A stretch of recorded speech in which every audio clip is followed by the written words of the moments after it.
2025. As we are all aware now, there is a serious crisis going on in Washington, D.C., and I'm hearing from multiple intelligence sources that U.S. President Donald Trump is no longer with us, and this is why we are getting this very bizarre behavior. Here, let me read you a message I got sent by U.S. military intelligence. Trump has been compromised.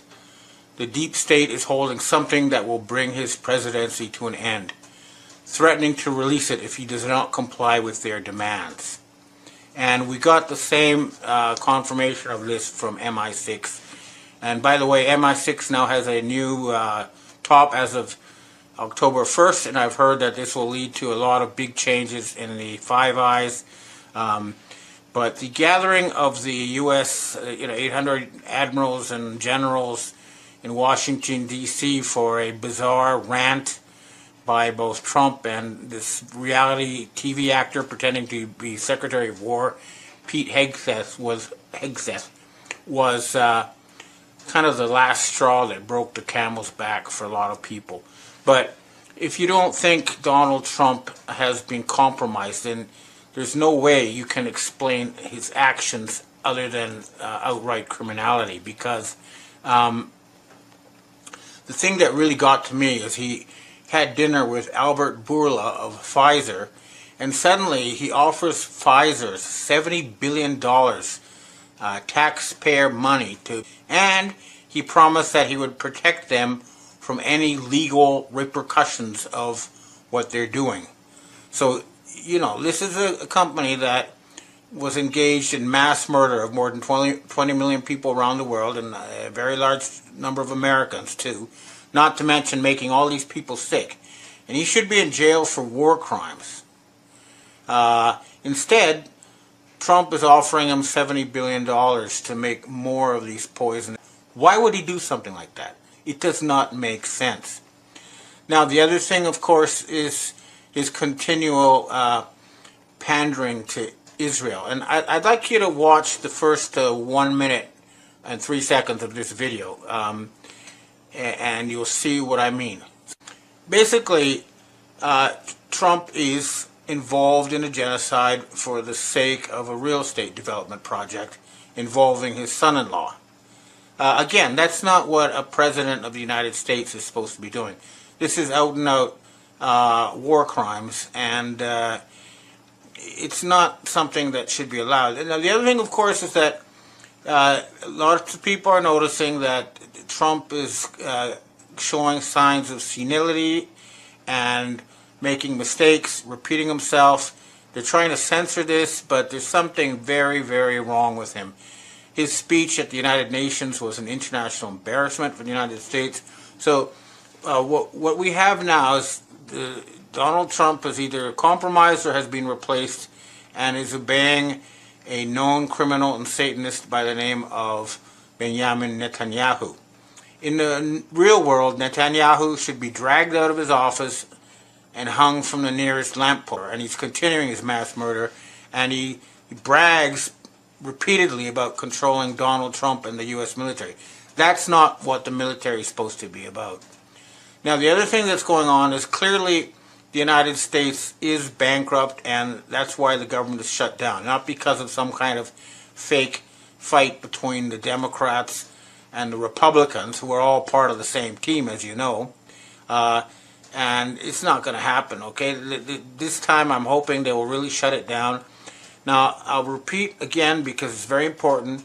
We do have an offer of unlimited financing for the United States to rebuild its infrastructure and to completely write off all debt, public and private, as a one-off deal for the American people, and then build a new capital somewhere in the Midwest as a condition for getting rid of the criminal cesspool that Washington, D.C. has degenerated to.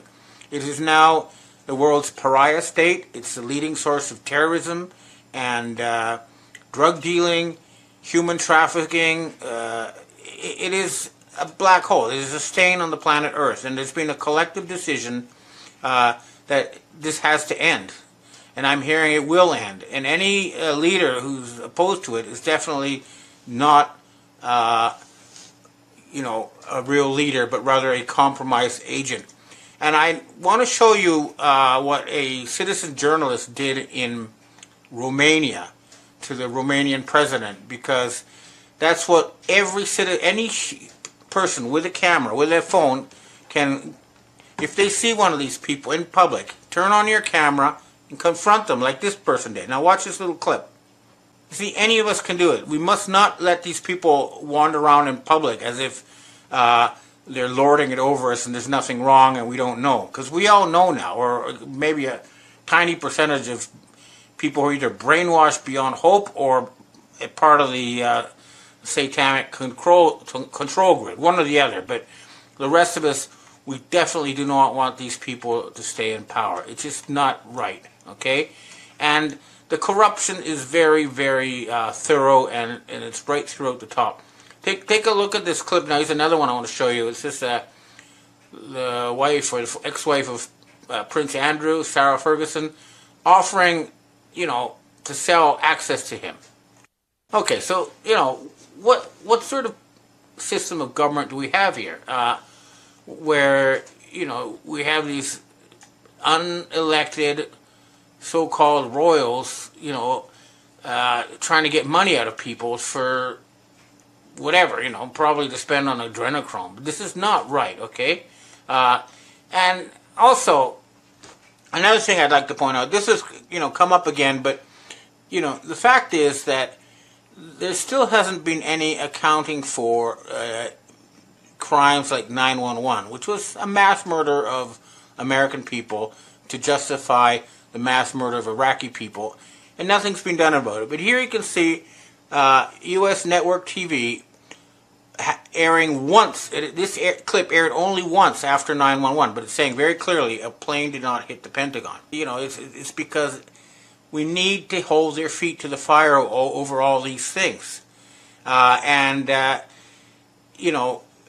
The government is so corrupt that it's not even a government anymore. It's a bunch of actors working for a bunch of Satanists who are mostly headquartered in Israel and Ukraine or Switzerland these days. Now here's another one that really disturbs me. Did you know that FBI Kash Patel's, Director Kash Patel's girlfriend is a Mossad agent?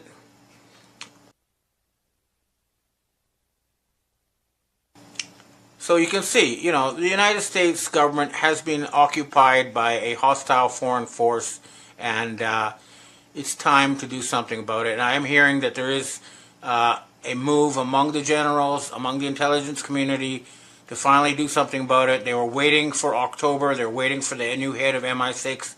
But we have to do it again and again.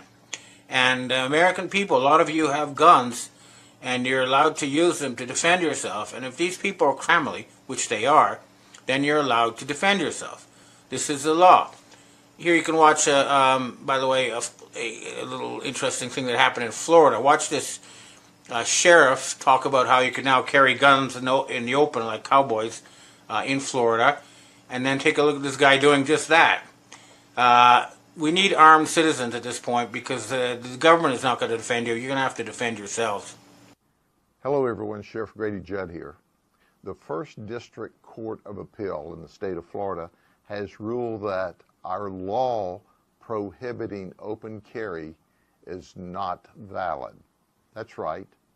So effective September 25th, if you open carry a firearm in Florida in a public place, it's okay.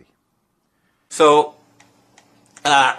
again, a lot is going on under the surface. I'm hearing many things, but we need to push this. And if you're a general or you're an admiral, ask yourself, did you swear to defend the United States, or did you swear to fight for Israel and for real estate developers who use genocide to seize property from innocent people? So, folks, it really is time. We've got to do something about it. This has gone on way too long. We need to end this now. Okay, well, that's what I have to say for myself today. Now I'd like to answer questions from readers and viewers. Next question. Hi, Ben. Can you please explain what you mean when you refer to the term Khazarian Mafia? What constitutes the Khazarian Mafia? The original and more accurate term I was using is called Sabbatean Frankist Jews. This is a group that basically they openly say it's up to them. It's up to carry out the end times prophecies of the Bible. And I stopped using Sabbatean Frankist Jews because it just didn't click with people, and I started calling them Khazarian Mafia because I don't want Jews who have nothing to do with this to be, smeared with the same brush as these criminals.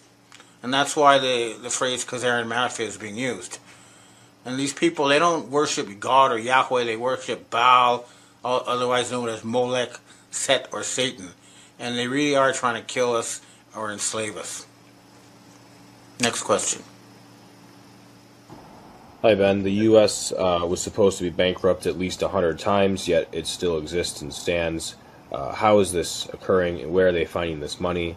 Also, the Charlie Kirk story, Snake Eye 1988, Nicolas Cage movie, is definitely a psyops, as you reported. No question about it. Now, Carney, he is bankrupting Canada for sure. Affordable housing for $3.2 million per house is a joke. Of course, his company Brookfield is profiting hugely from the suffering of Canadians. What would be his next move? What can we expect from Carney? Digital ID, just like we are now seeing in the UK. More taxes. What are your thoughts? Carney, we've reached out to Carney repeatedly, tried to make him an offer to have Canada make a friendly takeover of the United States and build a new capital somewhere in the Midwest, and he is ignoring our requests. We've come to the conclusion that he is being blackmailed and compromised and should not be in charge of the country. As far as the U.S. government always being able to kick the can down the road, each time they use some trick or another to get money. Sometimes they steal Japanese pensions. Sometimes they fool the Chinese into handing over more. Sometimes they steal gold from somewhere. But this time we're hoping, and everybody, we got to do our best to make sure it happens, that we really do bankrupt them this time. Because the Washington, D.C. Regime is a curse on this planet. They're the source of terrorism, war, drug dealing, human trafficking. They need to be shut down, and I've repeatedly asked the Chinese and everybody else, do not finance them. At present, it seems they're being financed by Japan, the UK, and by printing money in a circle, but it won't last. They've been doing it for a long time. We're hoping this time it really does go bankrupt. But the whole world is sick and tired of the rogue regime in Washington, D.C., which does not represent the American people, as the American people have already figured out finally. It doesn't matter if you call them Republican or if you call them Democrat, they all work for the same team. Next question. Hi, Ben. Question I had today is, how is Trump not compromised? He was Epstein's best friends for years, but however, considering you already mentioned Trump is compromised, I'm going to change it a little bit. You did mention he was compromised today. Do you believe this is in relation to Epstein? Well, he ran all sorts of beauty contests and brought in young models from Eastern Europe for decades. There's got to be all sorts of skeletons in his closet. I mean, my understanding was that they would help him cover these up if he would go after the deep state, but since he hasn't done that, all he's done is go after a few of his own enemies, but not go after the real source of the problem. I think it's time to lift that protection. The other thing is, right now, he is using these hired goons brought in from the third world as an excuse to send troops into U.S. cities and declare martial law. But this isn't about expelling illegal aliens. This is about turning the United States into a fascist dictatorship. Be aware of this. The real enemies okay. The illegal immigrants are a problem that was paid for by Soros and those people, and they do need to be shut down. But we also need to go after all these people who pretend to be politicians but are actually actors receiving money from Israel in order to betray the American people. Next question. Hi, Ben. We have our last question for today. Is there a follow-up on the outcome, which was with the Russian defense chief traveling to Iraq to establish a possible alliance between Russia and Iraq in reference to your September 19th video? I have been in touch with Russian intelligence this week, and I've also got reports from French intelligence and U.S. military intelligence that Russia is planning some really, really big move. We are hoping that Egypt and Turkey and Russia will go in and into Israel and arrest Netanyahu and put an end to this horror show. But I'm also hearing they might carry out regime change in Western Europe to remove the Nazis there, like Ursula von der Leyen. Let us see what happens. But I have been told everyone was waiting for October. October is here, and let's make it count this year. Let's try to really finish them off. This has gone on far too long. Okay, well, that's what I have to say for myself this week. I hope to see you again next. Hello, Patriot Summit Restored Republic via a GCR update compiled by Judy Byington. The U.S. Treasury declared U.S. Inc. a private corporation, insolvent. The mainstream media missed it. Make way for the era of financial freedom. As Trump paves the way for sovereign citizens to own their own monies, let the mainstream media try to dismiss that. Judy note, the U.S. Inc. government is insolvent. Over $41 trillion in debt. That's the conclusion of the Treasury Department's own 2025 financial statements, released last week to near total media silence.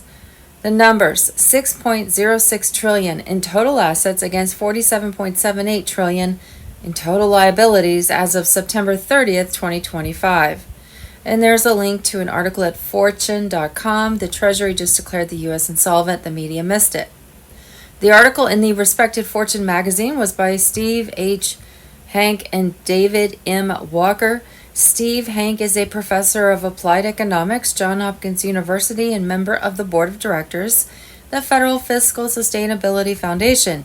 David Walker's the former Comptroller General of the U.S. and chairman of board of directors at the Federal Fiscal Sustainability Foundation. Both were appalled that the mainstream media failed to pick up the dramatic story that affects the entire nation and the world. The question is why? Why? Why didn't the media care? Reason? U.S. government that is insolvent is really U.S. Incorporated, or deep state Satan-worshipping Illuminati cabal, private banker corporation which has controlled U.S. taxpayer monies since 1913, and which drove America into bankruptcy in 2008, making the fiat U.S. dollar status official. Reason? U.S. Inc. has controlled the mainstream media forever. The plan was to drive America's financial status into the ground, so the people would accept a digital currency backed by nothing, and thus the cabal could have complete control over everyone. They called it the Great Reset. Klaus Schwab wrote a book about it.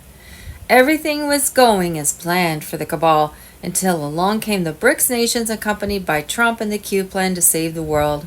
While the BRICS nations evaluated 209 countries' currencies to be gold, asset-backed, and planned a global currency reset, Trump went around the world and organized the Global Military Alliance to arrest the bad guys.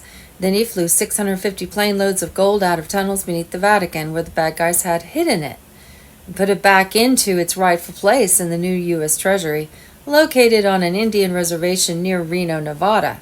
On February 20th, 2026, the U.S. Congress and President Trump approved the quantum financial system as the primary financial system for the nation. The global activation, including release of NESARA funds, set for Wednesday, April 1st, 2026, same date the fiat U.S. Inc. dollar would be officially dumped. Even though most in Congress had been blackmailed by the cabal to vote otherwise, They were forced into the decision by the Supreme Court's recent positive decision on the Nasara law. So, the bottom line was that on Wednesday, April the 1st, 2026, Nasara law activation will ensure that people worldwide will be debt-free from the deep state Satan-worshipping Illuminati who have had control of the global monetary system since at least 1913, according to Juan O'Savin, whom some say was JFK Jr., VP of the Restored Republic. This clandestine cabal, comprising the mega-rich elites, has not only controlled the world's financial institutions, but also controlled the media narrative that shaped our perceptions. An imminent black swan financial event, along with the help of the Global Military Alliance, was expected to dismantle their stranglehold and spark 209 countries transition to gold asset-backed XLM and XRP digital currencies. From the beginning, that cabal has been headed by the pretend Jews of the Khazarian Mafia. From the Trumpist forum on Telegram, we learned that 85 to 90% of those calling themselves Jews were in truth Khazarian Ashkenazis, whose ancestors supposedly converted from Satan worship to the Jewish faith in 740 AD. By taking control of the world's monetary banking system, they have ruled the earth for a very long time. In return for false promises of riches, power, and glory. Head of these false Jewish Khazars called themselves the Rothschilds. They lied about their Jewish origins to stake false claims on Israel through the Zionism movement for the purpose of creating endless wars from which they benefit by funding both sides. This wealthiest bloodline on earth built its empire through these lies, manipulation, and murder, extending into European royals and elite clans like the Rockefellers, Astors, DuPonts, and more. They changed names to infiltrate societies and secretly sire children for key power positions in governments, securing riches through national taxes. By the 1770s, they launched the Illuminati through Adam Weishaupt, embedding Talmudic teachings with Luciferian goals that evolved into the modern-day deep state network. His 5 sons spread across Europe, dominating finance to enslave the people. Their deep state agents engineered market crashes, currency wars, pushed bioweapon releases, rigged elections, engineered health emergencies, continued endless wars, and recklessly spent the people's taxpayer monies into fiat status as paid-off media puppets protected them. In 2026, the tide turned dramatically with Donald Trump and White Hats dismantling the deep state from within and worked with the BRICS alliance to force a global currency reset to gold asset-backed currencies of 209 nations. For years, Trump's global military alliance had been making mass arrests that targeted bloodline operatives. Central banks were now faltering, and New World Order plans for one world government was collapsing. The House of Rothschild's criminal network faced its final reckoning, with their influence over uranium, nuclear power, and global finance shattered forever. President Trump, the Q movement, and the BRICS alliance, through their global currency reset, have forced a bank closure deadline of Wednesday, April 1st, 2026. As of Thursday, March 26, bank users across the U.S. were reporting delayed bank transfers, pending transactions lasting longer than normal, temporary signal instability in key cities, stock market volatility spikes without explanation, increasing liquidity controls forcing rerouting of transactions, and accounts being frozen for no apparent reason. Banks were struggling to keep up with the load as the new gold asset-backed global financial framework took priority. In other words, the worldwide Rothschilds banks that were used functioning on the fiat US dollar were now failing because they could not back up their fiat money. It was advised to withdraw your monies from banks before they froze your account, which some banks have begun doing in their own desperate need to keep afloat. After Wednesday, April 1st, 2026, all adults on Earth will be invited into an official redemption center to set up your new gold asset-backed money account on the new Starlink satellite system. There you will have full sovereign power over your monies. Martial law. Thursday, March 26, 2026. Military is the only way. Shadow of Ezra 2.0 platform on Telegram. During these upcoming days, 3 times daily, 8-hour documentaries will be broadcast across the globe in 77 different languages. These revelations will expose mass arrests, military tribunals, election fraud, corruption at the highest levels, and the darkest crimes against humanity. This was a binding declaration of authority and summons from Trump as Commander-in-Chief of the Global Military Alliance. Trump was seizing full control, sidelining the corrupt swamp, and directing the military via the Uniform Code of Military Justice. The military now served we the people through Trump, not the treasonous corporate facade. Global currency reset. On February 20th, 2026, the U.S. Congress and President Trump approved the quantum financial system and the primary financial system for the nation, with global activation including release of Nisara Jasara funds set for Wednesday, April 1st, 2026. On Friday, March 27th, 2026, the QFS goes live. Tier 4B notifications are already queued. The 800 numbers have been tested. The redemption centers are staffed. The deals are signed. The gold has moved. They've migrated the ledger, $23 trillion in U.S. debt, $8 trillion in offshore accounts. Every transaction, every loan, every dark money transfer since 1971, all of it moved from the old system to the new one. Friday, March 27th is a deadline for the Federal Reserve when the QFS goes live and when gold trades not in dollars but in quantum verified weight. Mr. Poole, final chapter on Telegram. Thursday, April 2nd, 2026 notification to set appointments. The overwhelming majority of my bond people are telling me that they will be done between now and April 2nd. The overwhelming majority of my groups and banking contacts believe they will go between the 2nd of April and the 15th of April. I don't know the timing, but that is what they are being told. Mark Z on Tuesday, March 24th, 2026. Tuesday, March 24th, Wolvie says the bondholders are receiving notifications. He hopes for Tier 4B notifications today or tomorrow. Payments will start on Wednesday, April 1st, 2026. We were waiting for ISO 20022 to happen, and it has, and it is working very well. Wolvie says it has been 100% successful. A lady at a bank called Wolvie crying, saying, "This is the news we've been waiting for." Wolvie cannot say more due to NDAs. In a few days, he will be fully under NDA and will be overseas. Forwarded from Ginger Doucette. Thursday, March 26, Bruce, the big call. The QFS has a node for cryptocurrency. The central banks around the world are buying up gold to back their currencies. 4 different sources say Tier 4B notification could happen on Friday, March 27th or Saturday, March 28th, 2026. Tier 4B should get started with appointments before the end of the month on Tuesday, March 31st, 2026. Global financial crisis, Wednesday, March 25th, 2026. U.S. systems are showing real-time strain. EBS Donald Trump on Telegram. What people are experiencing right now is no longer isolated. Across the United States, users are reporting delayed bank transfers and pending transactions lasting longer than normal. Major carriers experiencing temporary signal instability in key cities. Stock market volatility spikes without clear explanation. Payment processors flagging and rerouting transactions. At the same time, large banks are increasing internal liquidity controls. This is not being discussed publicly, but the signs are there. Financial infrastructure is being adjusted under pressure. Legacy systems are struggling to keep up with the load as new frameworks begin to take priority in the background.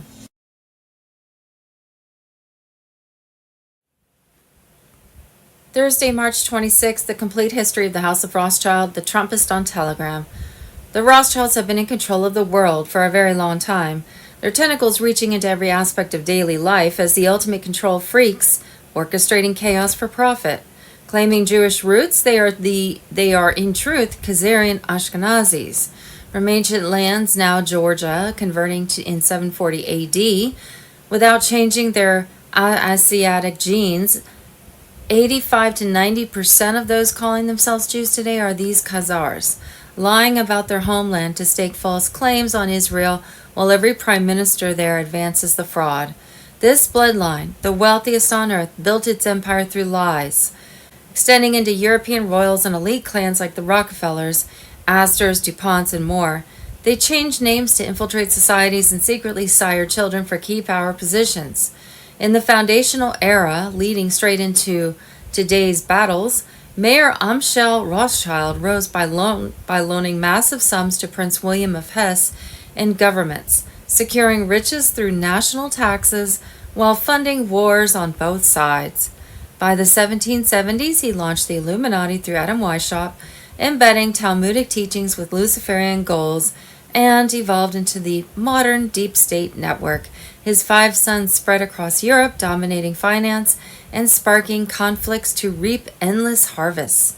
In 2024 and 2025, their agents engineered market crashes, currency wars, and global resets, buying assets for pennies while pushing bioweapon releases and rigged elections to depopulate and enslave populations under digital control grids. Their hand appears in every major crisis, from engineered health emergencies to endless foreign wars, installing central banks in resistant nations and leaving only a handful free by 2026. Media puppets and hate speech laws protect the cabal, silencing truth seekers. Yet the Great Awakening surges as QAnons connect the dots to the synagogue of Satan, exposed in Revelation. In 2026, the tide turns dramatically with Donald Trump and White Hats dismantling the deep state from within. Mass arrests target bloodline operatives, central banks falter, and New World Order plans for one world government collapse and panic. Patriots worldwide rise against the satanic enterprise, exposing media complicity and elite rituals. The Rothschild empire, built on centuries of tyranny, crumbles as humanity reclaims sovereignty. Tribunals loom in 2027, promising justice in a golden age free from their grip. The light exposes the darkness and freedom prevails. The House of Rothschild's criminal network faces its final reckoning. With their influence over uranium, nuclear power, and global finance shattered forever. Stay vigilant, patriots. The storm is here, and victory is certain. What we think we know as of Friday, March 27, 2026. Thursday, March 26, President Trump. The International Olympic Committee has officially banned biological men identifying as transgender women from competing in all female sports. Thursday, March 26, the illegal alien in Pennsylvania caught voting in 5 presidential elections also committed fraud, stealing $260,000 in rental assistance, $100,000 in Social Security, $43,000 in SNAP, and a citizen's identity. Thursday, March 26, explosion reported at Texas' largest oil refinery in Port Arthur. Thursday, March 26, Iran gifted the U.S. 8 boats of oil. Then they apologized for something and sent 2 more boats. It was 10 boats. I said, well, I guess they were right. They were real. I think they were Pakistani flagged. I said, well, we're dealing with the right people. They said, to show you we're real, we'll let you have 8 big boats of oil. Iran has pledged to never pursue a nuclear weapon as negotiations continue. They are caving. It all starts with never getting a nuclear weapon. They've agreed. They will never have a nuclear weapon. And don't forget, the mainstream media is feeding us a lot of misinformation and outright lies. Thursday, March 26, Tucker Carlson, Netanyahu took to American television to announce he had nothing to do with Charlie Kirk's assassination after Charlie Kirk had rejected $150 million. Now Netanyahu is threatening Tucker Carlson and his family. Thursday, March 26, it's over. Trump and Iran rewrite the rules.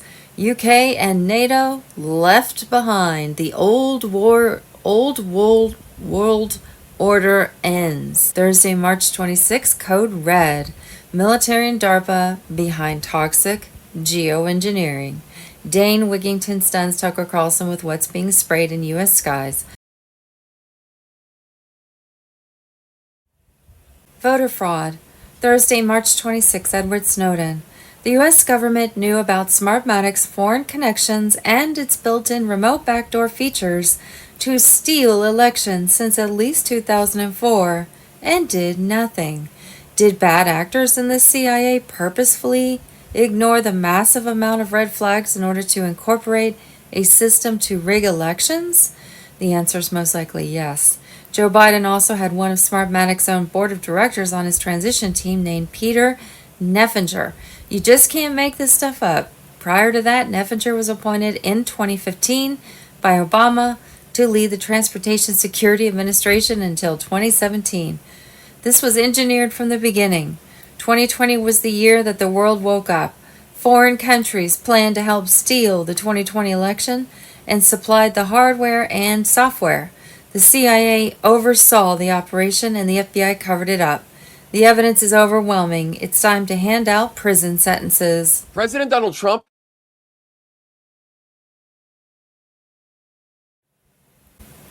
Pentagon higher-ups have confirmed the data's accuracy behind closed doors but refused to act. That's because DARPA created the bioweapon, which is a division of the Pentagon. And I believe that's the deep state. Part of the deep state, anyway. Globalist infiltrators in government and Big Pharma knew exactly what these mandates would do, yet pushed them anyway to weaken America from the New World Order, designed to cripple institutions and reduce population while the cabal seizes control. With pilots dropping like flies, the risks of mission failures and disasters loom large. But white hats in the military are fighting back by leaking the truth. This revelation is a massive red pill for the Great Awakening. The storm is here and the satanic elites are scrambling as their house of cards crumbles. Patriots must spread this everywhere to demand tribunals and justice for the medical tyranny perpetrators. The Republic is being restored through the brave actions of truth-tellers like this whistleblower. The awakening is unstoppable now. Share widely and stay vigilant as victory approaches for freedom-loving patriots everywhere.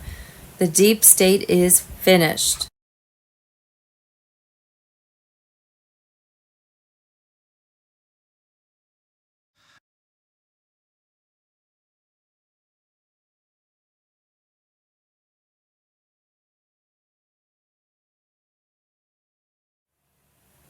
Thursday, March 26, Russia collusion coup against Trump. DNI Gabbard, Commander-in-Chief on Telegram. DNI Gabbard blows the lid off the Russia collusion coup. Obama, Hillary Clinton, John Brennan, James Clapper committed treason, and they know it. Our own government ran a literal coup against a sitting U.S. president because they themselves are a rogue criminal syndicate against America and its people. In 2016, the Hillary Clinton campaign and DNC via Perkins Coie Fusion GPS secretly paid ex-British MI6 spy Christopher Steele over $160,000 to compile the infamous Steele dossier, a collection of unverified, salacious, and largely fabricated claims alleging Trump-Russia collusion. Steele's intelligence came from second- and third-hand Russian sources. The FBI later admitted much of it was uncorroborated hearsay, or probably just made up. FBI Director James Comey's team took the dossier, hid its Clinton funding from the FISA court, and then used it as the core justification to spy on Trump campaign advisor Carter Page. I'm still trying to process what just happened. The highest-ranking U.S. intelligence official just released smoking gun docs proving that Obama and his underlings committed treason. Sedition, meaning Trump was right about everything. The news is fake and the deep state is real, meaning that all of us conspiracy theorists were right about the conspiracy against Trump. It wasn't a theory, meaning the shadow war is real and all our efforts over the last 10 years were not part of a LARP, meaning that we are not crazy, we were right, it was all real. Thursday, March 26th, the world is entering a new phase. The transition has begun. QAnon, the Great Awakening on Telegram. Corruption is being challenged and the old fiat system is losing control as a new financial structure begins to emerge. The quantum financial system is described as activating across multiple nations, marking the start of a shift toward asset-backed value and transparency. Nasara Jasara is now being discussed as the foundation of this transition, the beginning, not the end. This transformation is presented as a global shift led by various figures and alliances working toward sovereignty and structural change. For many following the movement, this is seen as the opening moment of a larger process, a reset that unfolds step by step. The message remains clear. The old system is fading. The new system is starting. Nasara Jasara represents the beginning of this change, a transition into a new economic and social framework. Stay aware, stay calm, and watch as the next phase unfolds.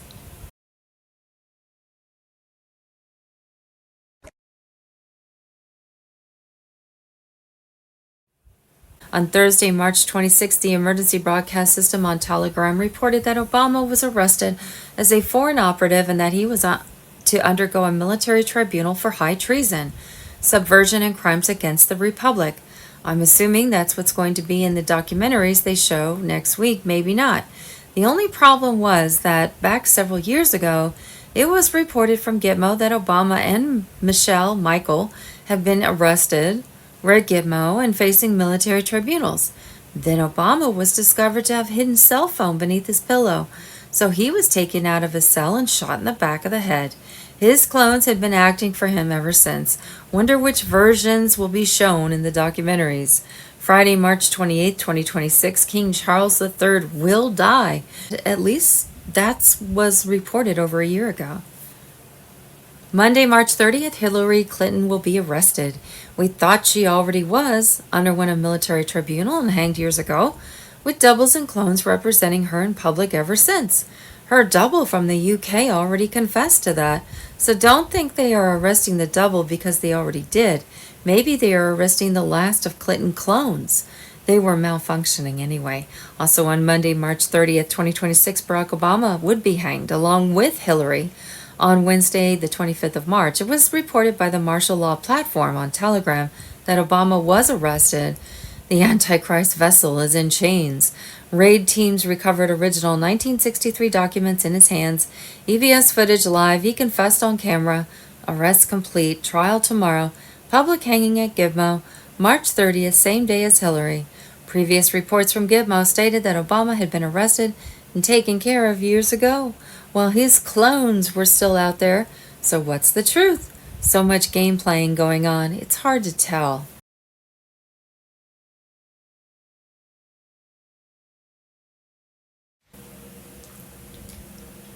The world's financial system, mainstream media, governments were all about to crash. EBS, martial law across the globe imminent. Pray, prepare, trust the plan. Judy note, on Wednesday, March 25th, the notification from the emergency broadcast system was, be prepared for EBS activation and martial law. 1 million White Hat troops stand guard as the EBS Starlink satellite system overrides all signals. Cell phones, TV, radio, and internet asking you to stay at home for 10 to 12 days while the Global Military Alliance makes mass arrests across the globe of treasonous Satan-worshipping deep state. After the 10 to 12 days, wake up to a new, improved financial, political, health, and education systems. Be prepared with food, essentials, and cash as banks close. ATMs won't work. It has been said that 7 trumpets will soon sound out over every phone or earth calling us to stay at home for that 10 to 12 days of exposure about how Trump's global military alliance has overcome the deep state banker Illuminati control over our lives that has been going on for centuries. Some of that exposure came out on Wednesday, March 25th, as Federal Chairman Jerome Powell was confronted and asked to explain why we had a fiat US dollar and there was no gold in Fort Knox. He admitted, we print money out of nothing. Another revelation came from Health Department Director Robert Kennedy Jr. when he said that a third, not so surprising intel revealed that Democrats claimed FEMA had no money for victims of disasters in Maui, California, Ohio, Louisiana, North Carolina, though had an extra $1 billion to spend on illegal aliens. President Trump was ready to shatter this deep state control at every level, from nameless bureaucrats to power-drunk legislators to corrupted intelligence operatives. Trump wants a complete dismantling of the deep state infrastructure, judicial, bureaucratic, intelligence, and legislative. He was doing it not for politics, but for one reason, to restore a government of the people, by the people, and for the people. Trump's Q plan to save the world included Israel. It has always been touted that Israel would be last. The deep state banker Zionist cabal has pledged to exterminate the Palestinian people by way of convincing those of the Jewish faith that they could have complete control of Israel for their Zion by exterminating the Israelis. The Israeli plight has been overlooked for too long. The below email was recently received from Mazin Kimsia, Professor Emeritus, full-time volunteer. He explains the Palestine side of the story. Dear Judy, the horrors in Gaza, Lebanon, and Iran go on. The remaining 2 million people of the Gaza Strip, 50% children, suffer cold weather and rain. Wars make the rich richer and the poor poor. The world is upside down. Right is wrong and wrong is right. The struggle remains between the masses and the elites who run the governments and collaborate by bribes and blackmail with Zionist ambitions to enslave the world. But so many people keep the hope alive by actions. Keep the hope alive. Mazim Kimsia, Professor Emeritus, full-time volunteer, PalestineNature.org. Candles in the Darkness, Join Israeli Apartheid Week. Resources, satellite images show oily fires burned for days. That's from The Guardian. Israel dropped charges against 5 of its soldiers, terrorists who were videotaped raping a Palestinian prisoner with a broomstick. Oh, God. Here is a report by one human rights group on conditions of Palestinian prisoners in Israeli torture prisons. The torture of thousands of prisoners continues. Tel Al Sultan, Gaza, Israeli soldiers massacre 15 aid workers. The International Society for Ecological Economics webinar, Ecocide in the Palestinian Land. The Palestinian drive to remain on their land. After traveling to occupied Palestine, AFMN contributor Samer Hassan reflects on how Samud was portrayed in the words and actions of Dr. Mustafa Barghouti, Professor Mazin Kamsia, and Johara Baker. In other news, on Wednesday, April 1st, 2026, Jasara Nasara law activation will ensure that people worldwide will be debt-free from the deep state Satan-worshipping Illuminati who have had control of the global monetary system since at least 1913. The clandestine cabal, comprising the mega-rich elites, has not only controlled the world's financial institutions, but also controlled the media narrative that shaped our perceptions. An imminent black swan financial event, along with the help of the global military alliance, was expected to dismantle their stranglehold and spark 209 countries' transition to gold asset-backed XLM and XRP digital currencies. According to President Trump with his Q movement, the old fiat debt-driven monetary regime has been fully dismantled. The quantum financial system, an asset-backed satellite-secured immutable ledger architecture, now governs all global Tier 1 through 4 settlement networks. All illegitimate debts, including mortgages, credit cards, student loans, and fraudulent national obligations, are flagged for forensic audit and immediate discharge. Precious metals and tokenized historical bonds have been reconciled on the QFS master ledger. Jasara compliance treaties have entered irreversible execution, ensuring full enforcement across all jurisdictions. Trump's Q movement was also set to unveil deep state false flags, Tesla free energy, and revolutionary medbeds that were so effective that the world would have little need for traditional global currency reset. On February 20th, 2026, the U.S. Congress and President Trump approved the quantum financial system and the primary financial system for the nation, with global activation including release of Jasara funds set for Wednesday, April 1st, 2026. On Friday, March 27th, 2026, the QFS goes live. Tier 4B notifications are already queued. The 800 numbers have been tested. The redemption centers are staffed. The deals are signed. The gold has moved. They have migrated the ledger. $23 trillion in U.S. debt. $8 trillion in offshore accounts. Every transaction, every loan, every dark money transfer since 1971. All of it moved from the old system to the new one. Friday, March 27th is a deadline for the Federal Reserve when the QFS goes live and when gold trades not in dollars but in quantum verified weight. Mr. Poole, final chapter on Telegram. Thursday, April 2nd, 2026, notification to set appointments. The overwhelming majority of my bond people are telling me that they will be done between now and April 2nd. The overwhelming majority of my groups and banking contacts believe they will go between the 2nd of April and the 15th of April. I don't know the timing, but that is what they are being told. Mark Z on Tuesday, March 24th, 2026. Tuesday, March 24th, 2026, Wolvie says that bondholders are receiving notifications. He hopes for Tier 4B notifications today or tomorrow. Payments will start on Wednesday, April 1st, 2026. We were waiting for ISO 20022 to happen, and it has, and it is working very well, Wolvie says. It has been 100% successful. A lady at a bank called Wolvie crying, saying, "This is the news we have been waiting for."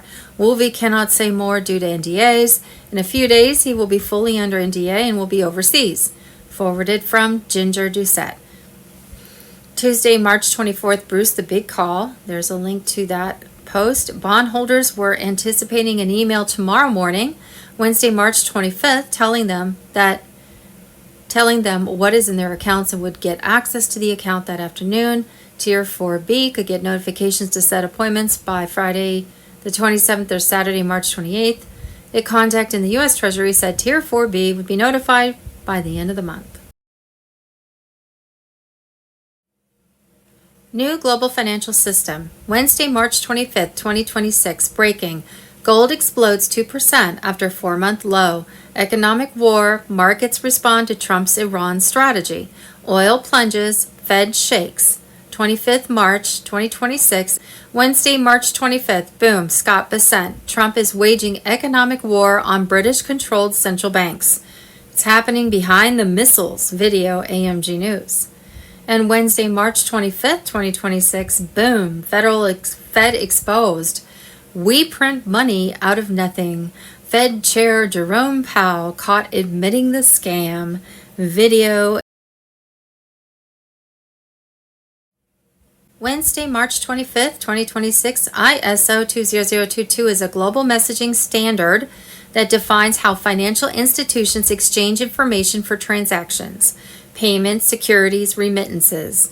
It replaces outdated, fragmented systems like the old SWIFT messages with a unified, data-rich digital language. Tier 4B, ISO 20022 on Telegram. Why ISO 20022 matters? To XRP XLM investors, the global financial system, including SWIFT, the U.S. Federal Reserve's FedWire, and many central banks, is migrating to ISO 20022 with a target date for full implementation by April 1st, 2026.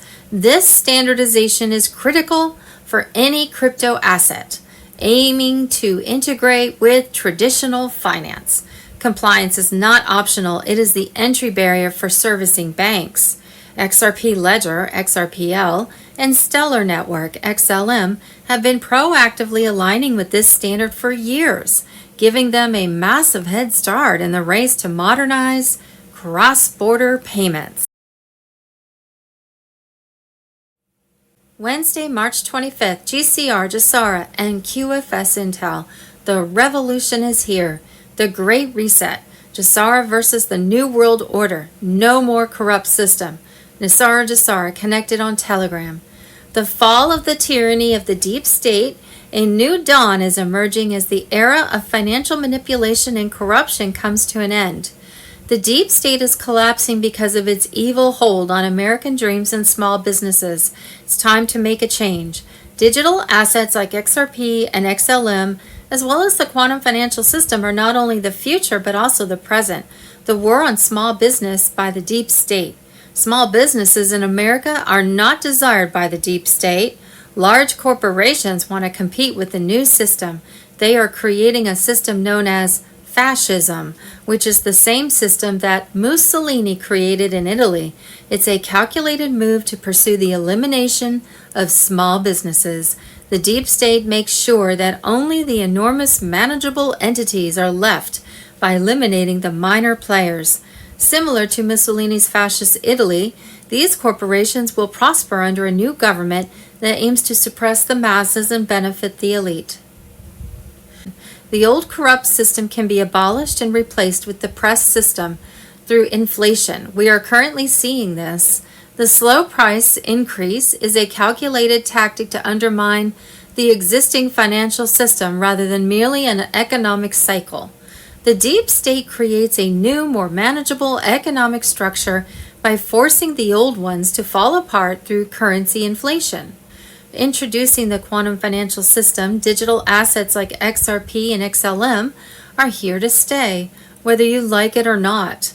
The quantum financial system is on its way. Digital assets are the foundation of the new financial era, not merely a fad. Traditional banking systems will be rendered obsolete by the quantum financial system, which promises unmatched speed and security. XRP and XLM, which are governed by ISO 20022, have the potential to completely transform the way we view and manage money. The XRP QFS Handbook, an introduction. The XRP QFS Handbook offers a crucial introduction for individuals who are unfamiliar with digital assets. It simplifies difficult ideas and provides a straightforward way to comprehend the shift from conventional to quantum financial systems. New users who are unfamiliar with Jasara XRP digital assets should read the XRP QFS manual. Friday, March 27th, deadline for the Federal Reserve, Mr. Poole final chapter. That's all that's left, March 27th, the date that they don't want you to circle.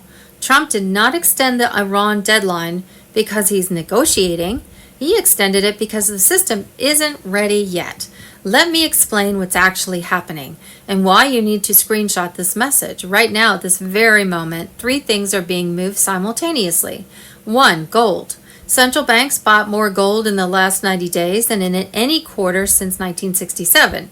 Not investment banks, central banks, the ones who write the rules. They're not buying gold because they're scared. They're buying it because they know what's replacing the dollar.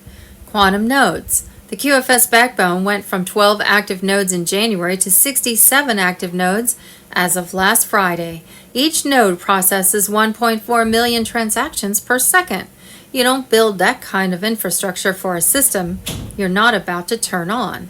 Number 3, SWIFT access keys. On March 16th, exactly 11 days before the deadline, Ripple's partner, Thunes, quietly announced stablecoin payouts to 11,500 banks through SWIFT.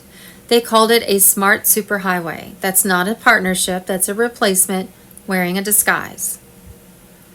3 moves, 1 deadline, March 27th. Now, here's the part they'll never say on television. The Iran war isn't about Iran. It never was. Every bomb that falls on Tehran is a distraction from what's happening in the server rooms underneath the Federal Reserve buildings in New York, Chicago, and San Francisco. They're migrating the ledger, $23 trillion in U.S. debt, $8 trillion in offshore accounts. Every transaction, every loan, every dark money transfer since 1971, all of it is being moved from the old system to the new one. And when the migration is complete, the old system gets unplugged. That's what March 27th is. Not a deadline for Iran, a deadline for the Federal Reserve. Why do you think gold dropped from $5,595 to $4,384 in 8 weeks? That's not a crash, that's a controlled descent. They are repricing gold for the new system. When QFS goes live, gold does not trade in dollars anymore. It trades in quantum verified weight. The price you see today is the last dollar price gold will ever have. Tier 4B notifications are already queued. The 800 numbers have been tested. The redemption centers are staffed.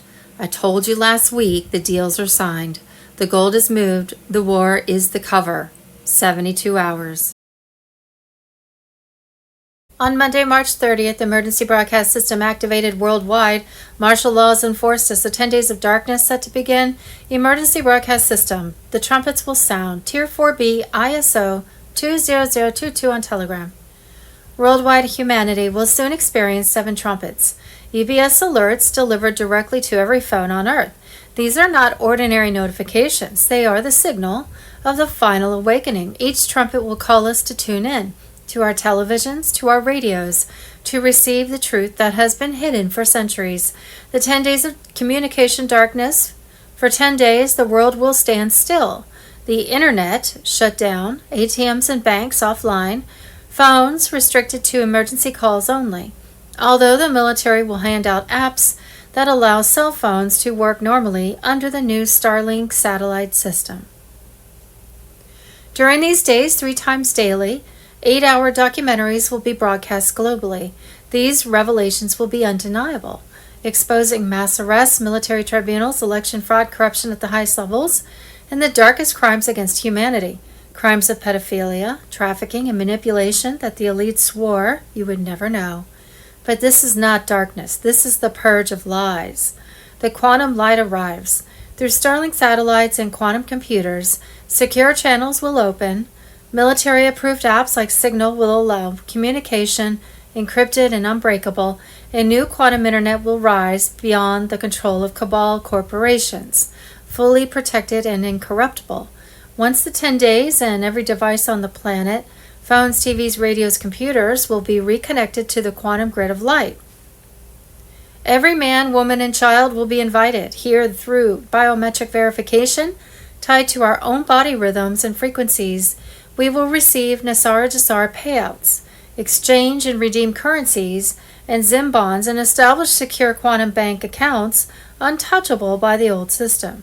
The corrupt banking cabal will be gone. The people will once again hold the wealth of the world, a new era of justice and freedom. From this moment on, all elections worldwide will operate on the quantum system.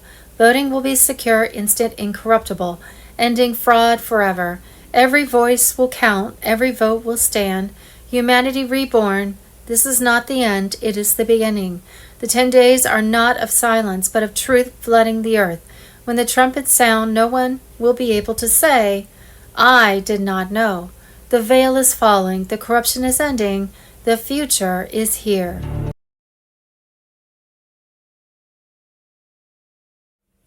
Wednesday, March 25th, 2026. Trump. I will shatter the deep state. Trump is ready to shatter the deep state at every level, from nameless bureaucrats to power-drunk legislators to corrupted intelligence operatives. And he's doing it not for politics, but for one reason: to restore a government of the people, by the people, and for the people. President Trump has unveiled the most aggressive plan in U.S. history to destroy the deep state, restoring firing power, declassifying secrets, and relocating 100,000 federal jobs out of D.C. This is a complete dismantling of the deep state infrastructure, judicial, bureaucratic, intelligence, and legislative. For too long, unelected career operatives have been shielded by regulations, unions, and political alliances that make them untouchable, even when corrupt. I will reissue my 2020 executive order restoring presidential authority to remove rogue bureaucrats, and I will wield that power aggressively. We will clean out all the corrupt actors in our national security and intelligence apparatus, and there are plenty of them. He's promising an overhaul of every federal agency that has been weaponized against the people: the FBI, CIA, NSA, DHS, ODNI. Trump will completely reform the FISA court, which was used to authorize illegal spying on Americans, including Trump's own campaign. We will expose the hoaxes and abuses of power that have torn this country apart. Trump will recreate a Truth and Reconciliation Commission with one job: to declassify and release deep state spying records, censorship, collusion, files, covert political operations, intelligence deceptions. Leakers inside the intelligence community and federal agencies have deliberately shaped public narratives using media collaborators to plant lies. We will launch a major crackdown on government leakers who collude with the fake news to subvert our democracy. Trump promises criminal charges wherever possible. This will end the anonymous source culture that has infected journalism and justice. Today's IGs are a little more than internal cover-up artists. Under Trump, they become external watchdogs with real teeth, no loyalty to the deep state departments they monitor. We will move up to 100,000 government positions out of Washington immediately. Trump pledges to expand his federal decentralization program, just like he moved the Bureau of Land Management to Colorado. He will now relocate entire agencies to states run by patriots. I will work to ban federal bureaucrats from taking jobs at the companies they regulate. The revolving door between big pharma, big tech, and federal regulators will be slammed shut.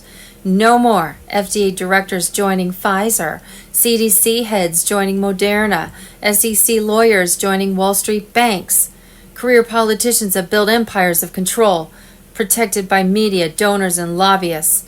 I will push a constitutional amendment to impose term limits on members of Congress. Trump's 5D chess masterstroke. SG anomalies bear the total annihilation of the cabal's oil empire in Iran, sparking the final deep state collapse. 10 Days of Darkness on Telegram. SG Anon recently teamed up with Nino for a hard-hitting analysis of the explosive situation in the Middle East. Iranian oil installations, including the critical South Pars gas field, have suffered direct hits, leading to warnings of oil prices surging to extreme highs. At the same time, mounting evidence points to Benjamin Netanyahu being removed from power, with the deep state scrambling to spread lies and confusion. These targeted actions are obliterating the Rockefeller, Rothschild, CIA-controlled energy networks that have dominated the planet for decades. By destroying physical infrastructure and key facilities in Qatar, Saudi Arabia, and other areas, the globalists are losing their main weapon for holding sovereign nations hostage. This is forcing a powerful decentralization movement where countries break free and build self-reliant systems. President Trump is directing this with unparalleled brilliance. He has just greenlit a new oil refinery in Texas set to open this year, the first in more than 50 years, as part of a fierce drill baby drill campaign to achieve total American energy independence. Tariffs rolled out earlier have fortified the economy against chaos, proving as long-term preparation for these events. CIA strongholds and shadow operators are being wiped out across Iran and the Gulf states. Sweeping arrests of hundreds of embedded Western assets in Tehran are exposing the satanic infestation running the country since 1979. Similar cleanups in neighboring nations are tearing apart the multi-headed deep state hydra once and for all. In America, the momentum for justice is unstoppable. James Comey now faces subpoenas for his central role in treasonous plots against Trump. Seized election machines from key locations are unraveling years of fraud, setting the stage for military tribunals that will bring down Obama and the entire criminal network. This brilliant operation has neutralized the globalist plan for World War III and nuclear disaster through Iran. Prophetic elements around holy sites and temples are emerging, but they backfire on the Luciferians, exposing their manipulations.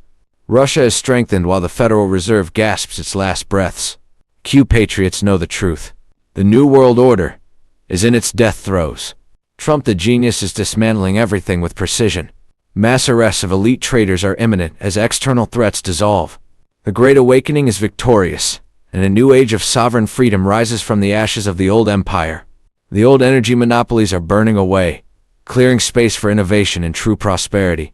Warriors, hold fast as more shocks reveal the plan. Nothing can stop what is coming for the deep state.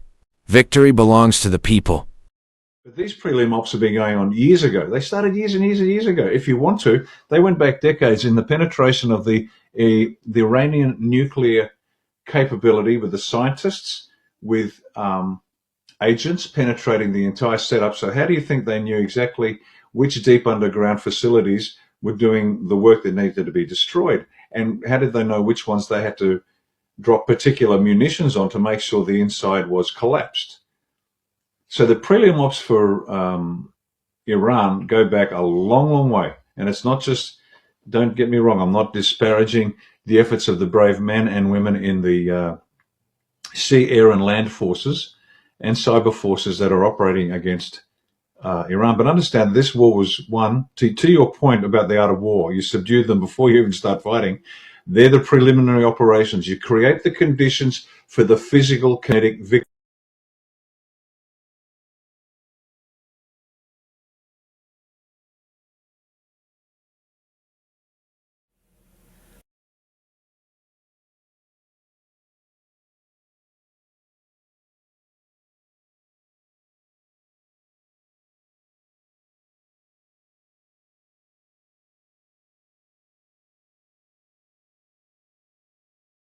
What we think we know as of Thursday, March 26, 2026. Wednesday, March 25th, the Democrats said FEMA had no money for Americans in Maui, in East Palestine, Ohio, and Western North Carolina, But FEMA had an extra $1 billion to spend on illegal aliens. As a bonus, the Democrats built two massive mega voting centers on foreign soil to house illegal aliens and import them in an attempt to overthrow the constitutional republic of the United States, all at the taxpayers' expense. And the Democrats said the border was more secure than at any time in U.S. history. The hidden truth on Telegram. Trump, Tier 4B activated on Telegram. Wednesday, March 25th, 2026, another taxpayer scam. City of Houston employees caught using their city-issued credit cards to buy tools and resell them. Hundreds of thousands of dollars uncovered. One employee bought the same power tool set 190 times and sold them on Instagram.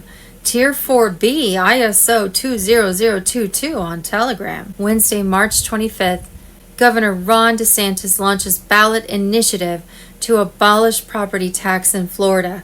You should not be paying rent to the government. Bring it to all 50 states. Wednesday, March 25th, DNI Gabbard blows the lid off the Russian collusion coup. The Schiff on Telegram. Obama, Hillary Clinton, John Brennan, and James Clapper committed treason, and they know it. Our own government ran a literal coup against a sitting U.S. president because they themselves are a rogue criminal syndicate against America and its people.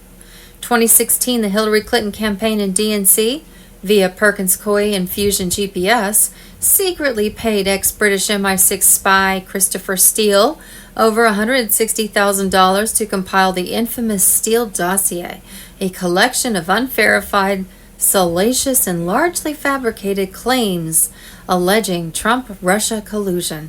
Steele's intelligence came from second and third-hand Russian sources. The FBI later admitted much of it was uncorroborated hearsay.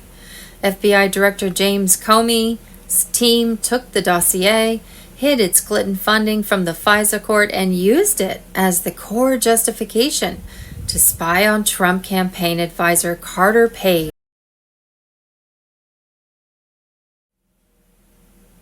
What we thought we knew but didn't really know, and now am supposed to know, but don't have a clue. With clones, doubles, made-up movies Hollywood style, and Trump's military alliance throwing more popcorn at us, it gets so confusing. Official word was that early morning, Tuesday, March 24th, 2026, the White Hats took Joe Biden into military custody. We thought the White Hats took him into custody. Wednesday, March 25th, 2026. Have you ever wondered why a walk on the beach or a barefoot stroll through the grass feels so restorative? QAnon The Great Awakening on Telegram.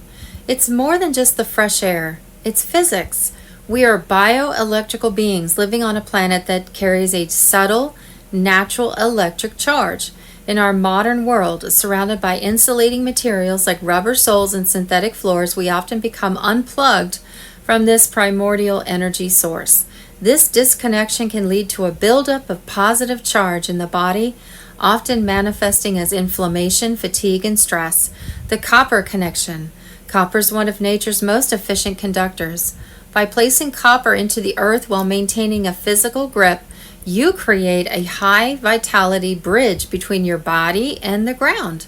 This process, often called earthing or grounding, allows a flow of antioxidant-rich electrons to transfer from the Earth's surface into your system, neutralizing free radicals and helping to return your internal environment to a state of homeostasis. Why grounding matters. Reduced inflammation helps neutralize the electrical noise that triggers inflammatory responses. Improved sleep regulates cortisol levels to align with the Earth's natural circadian rhythms. Enhanced vitality boosts cellular energy by optimizing the electrical potential of our membranes.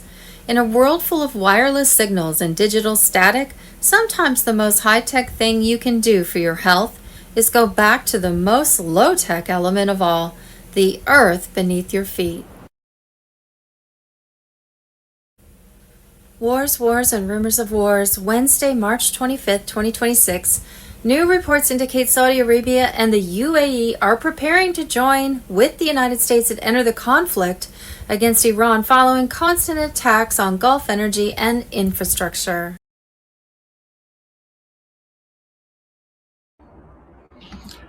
Hello, everyone. It's Michael Jaco with Unleashing Intuition Secrets. So just like Katie said in the chat, pretty heavy chat before I started the show. So don't forget to turn his channel notifications on so you don't miss a show. So you don't want to miss a show because I'm putting out some really good information. So a lot of people probably were like, Mike, what are you talking about when I said like well over a week ago that there was going to be boots on the ground? I mean, all of my peers, everybody was like, they didn't say anything because they know better. So to doubt me, they probably did, but we're absolutely going to see boots on the ground, and maybe tonight. All right. So this weekend, am I going to be accurate? I don't know. Could be next weekend. You know how I like throw that out there so that everybody doesn't focus on, one time frame to give the enemy some kind of advantage, which they will never have at this point. But, bombing has reached over the last several hours, has reached a whole new level. 4 B-2s have come in and dropped bombs, bunker busters, so forth. Of course, the Iranians are still shooting some missiles out that they still have left. It's less and less all the time. But one of the things I want you guys to be aware of, and I want you to focus on this, because you can take out their leadership, but it doesn't mean you take them all out, right? It's like a Navy platoon, or, Delta group, or SEAL Team 6, whatever. Everybody from the top ranked person who's usually in charge all the way down to the most junior person, you can take out everybody. If that junior person's still alive, he's going to continue to bring it to you. All right. And that's the way we're seeing right now in the Middle East. I've worked against these guys for decades and decades. It doesn't matter how many people you take out, they're going to reconstitute at some point and come back at us. Right. So we're going to have to completely take their whole system down. Right. The only way that's going to happen is with boots on the ground. Right. So now we're looking at even more troops going. They're talking about 10,000 more troops. Okay, we just had yesterday, Friday, we had the Marine amphibious group, basically, that just sailed into theater of operations under CENTCOM, Central Command. So they're there. Now, you know that Central Command and SOCOM, Special Operations Command, is in Tampa, Florida, together on a base there. And that base was attacked just recently by 2 Chinese, brother and sister, right, with an improvised explosive. Interesting, right? So where are the Chinese at in this, right? Now, the Chinese have been given free rein to run their shipping, their cargo of oil through the Straits of Hormuz. They're acting like they're paying the Iranian regime yuan, which is what they demand now. And so they're letting them slide through. And Trump is like, let them roll. We need to get a little bit of oil out there so things don't get too bad. Right. So Russia is like really pumping that oil out there. Trump gave Russia the green light to get their oil out there so they can make more money to kill the Nazis in Ukraine. And so NATO Nazis are going to Ukraine. So Zelensky, why is Zelensky going, I can help you guys with, defeating the drones. Why is Zelensky getting so involved? Because Zelensky's about to lose his American surface-to-air missiles, right? So the surface-to-air missile batteries that are in Ukraine are about to get yanked and put around the Middle East, areas where there's still going to be some drone and missile strikes that are going to continue to come from Iran, right? So what is that going to do for Ukraine? Well, it's going to open them up to even more strikes from Russia, right? So, and Russia will have air superiority like never before. They've pretty much been there already, but they're still, like holding back a little bit. But this will really, really let them bring it to the Nazis in Ukraine. Now, the Nazis in Iran are about to get annihilated, right? Any and all of them that want to resist, right? Now, I know a lot of you are like, well, you got 3,500 Marines, you got a couple thousand, 82nd Airborne, you got, 10,000 more, Army with their vehicles and so forth, armored vehicles that are, supposedly coming in. I've said that there's probably a lot more forces there already that we don't know about, right? So they're just, dripping, people into that location. They're not there to just party, right? Because all the bases around there are getting hit. It's very dangerous to have troops there right now. So these troops are going to get involved. And you have another Marine group that's coming, amphibious group that's coming from San Diego. They've already been underway for several days now. It could be 10 days to two weeks before they get there. That's if they stop in Hawaii and have a little, Liberty, fuel up, get some more direction.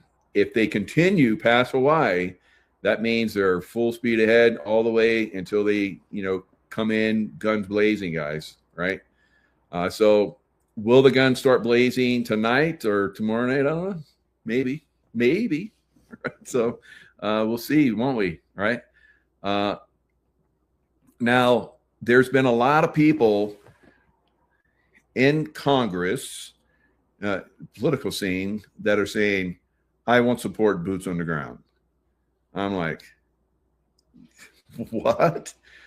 You've supported Trump all this time and you think you know better right now, and you're not going to support that, and you're openly saying that. And of course, we have the Kings, demonstration that are going on around the country. These are usually just old communists that, their heyday is gone. They thought they were going to, I see them still wearing their berets, and they're like in their 60s and 70s and 80s. They thought they were going to have communism here in America, and it failed. Never. And they're lucky, because if communism did come here to America, they probably wouldn't have lasted as long as they have, right? America would have been toast. And if communism were to still come to fruition like the Democrats dream of, it will be destruction of America.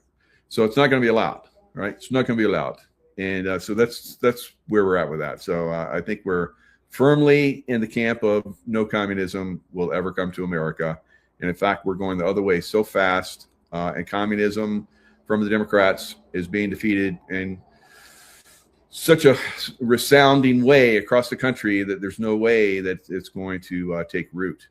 In fact, it's being pulled out by whatever root system that it started to insert itself all across America. Everybody's being shown, the fraud that comes with communism, the fraud that comes with the Democrats and with the rhinos. It's being exposed over and over again throughout America, right?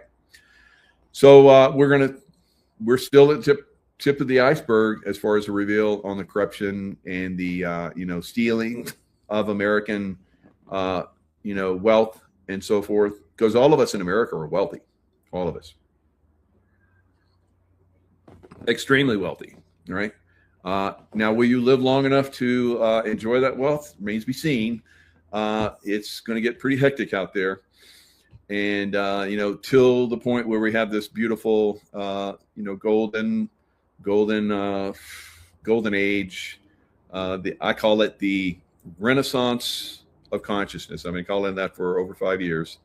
It is moving in that direction very quickly, very rapidly. The number, I think we're well past the tipping point for people to have awakened. More people are awakening, every day. Every time I do a show, Right? So I've had people come up to me and says during the lockdown, it's like, I was really stuck and stupid, and then I started watching you, and it really woke me up. I'm like, that's fantastic. If I could just hear that from more and more people, I think it is happening, but a lot of people don't want to admit it. They want to have people believe they've always been awake, right? I see that out there. I was like, I don't remember that you were awake before. So, but whatever you want to believe, that's fine. You're awake now, that's fine. Good for you. So it doesn't really matter, whether they've done stupid, as long as they didn't do pedophilia, really, really horrific stuff. They're good to go, right? Let's move on. Let's put all that behind us. And those people that have done really, really horrific stuff, let's hold them accountable. And if they try and run, let's hunt them down and bring them back to justice. So that's really, really where we're coming. So energy lockdown coming. I don't see that. Now, some countries are going to try and push that. Some countries are already trying to push energy lockdowns. They're saying, yeah, you're only going to have to work 4 days a week, and the rest of the time you're going to be home, not doing anything. Kind of like that 15-minute city thing they dreamed of. They had they're so just, I want to say, like, they were just orgasmic over it. They're like, oh, we're going to have this. Oh, it's like, geez, you guys are like creepy with this 15-minute bullshit city stuff.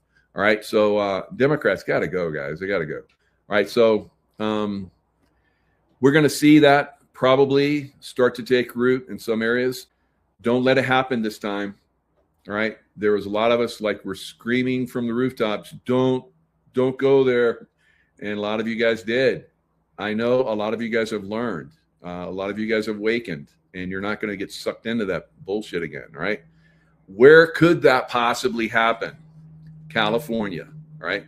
So California has been shutting down its, in anticipation of this time, has been shutting down its refineries, driving out. It's like, we're going green. And it's like, that's like so stupid, right? So you guys we'll go green when it's time to go green. You guys are pushing this because you want to have control and you want to lock everybody down. So that's we may see in some places some of this lockdown. If it happens in America, it'll happen in the big blue cities, guys. Push did. So there's still a lot of people, like I've said, there's still a lot of people that give these people room to do their stupid, right? And as long as we have unawakened people in some of these big blue cities that give these absolute crazy people, like, I mean, look at Newsom, look at Hochul. I mean, they're some of the most stupid people ever in history, yet they're in charge. And it makes so much sense when you think about the Democrats, because they don't want people that can think for themselves, that are of merit, that really make things happen. They want people that they can puppet so that they can control and lock down and, destroy. So that's why you have people like that. It's like crazy. It's crazy to me, but it is what it is. So pretty much the left coast, Oregon, stupid, crazy idiots in charge. Washington State, stupid, crazy idiots in charge. California, stupid, crazy idiots in charge. Colorado, stupid, crazy idiots in charge. Illinois, stupid, idiot, fat boy in charge. And then, of course, Hochul, and, all the way up the right wing of America, Connecticut and all those areas up there, extreme stupid. And the people that are there don't want any of that stupid. But these people have gotten in charge. Just like Iran, right?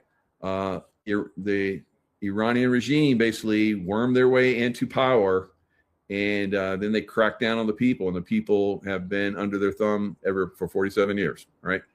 And then, of course, in California, we have the people of California under the thumb of Newsom, and then the same thing with New York, and on and on and on. So Uh, there will be a pushback once they're exposed. The people that are completely dumbed down, Idiocracy. Wasn't that a movie or something? Idiocracy, where this guy was like in a program where, and he wasn't the smartest guy. He worked for he was like a junior guy in the Air Force, and they put him in a program where we're going to wake you up in a year, and everything went bad, and he woke up like decades later, and all of America was like stupid, right? It's kind of like the educational system had really ramped it up and really dumbed everybody down even more than they are now. So he comes out and he's like this master, right? Because he's got common sense and he thinks for himself and he can look at stuff and go, that's dumb. And everybody's like, oh. And then they see him as a threat, of course, because he's so smart and he's getting things done and people want him to be in power. So that's kind of what we're seeing, like I'm talking about, in the left coast and in the right wing of the United States.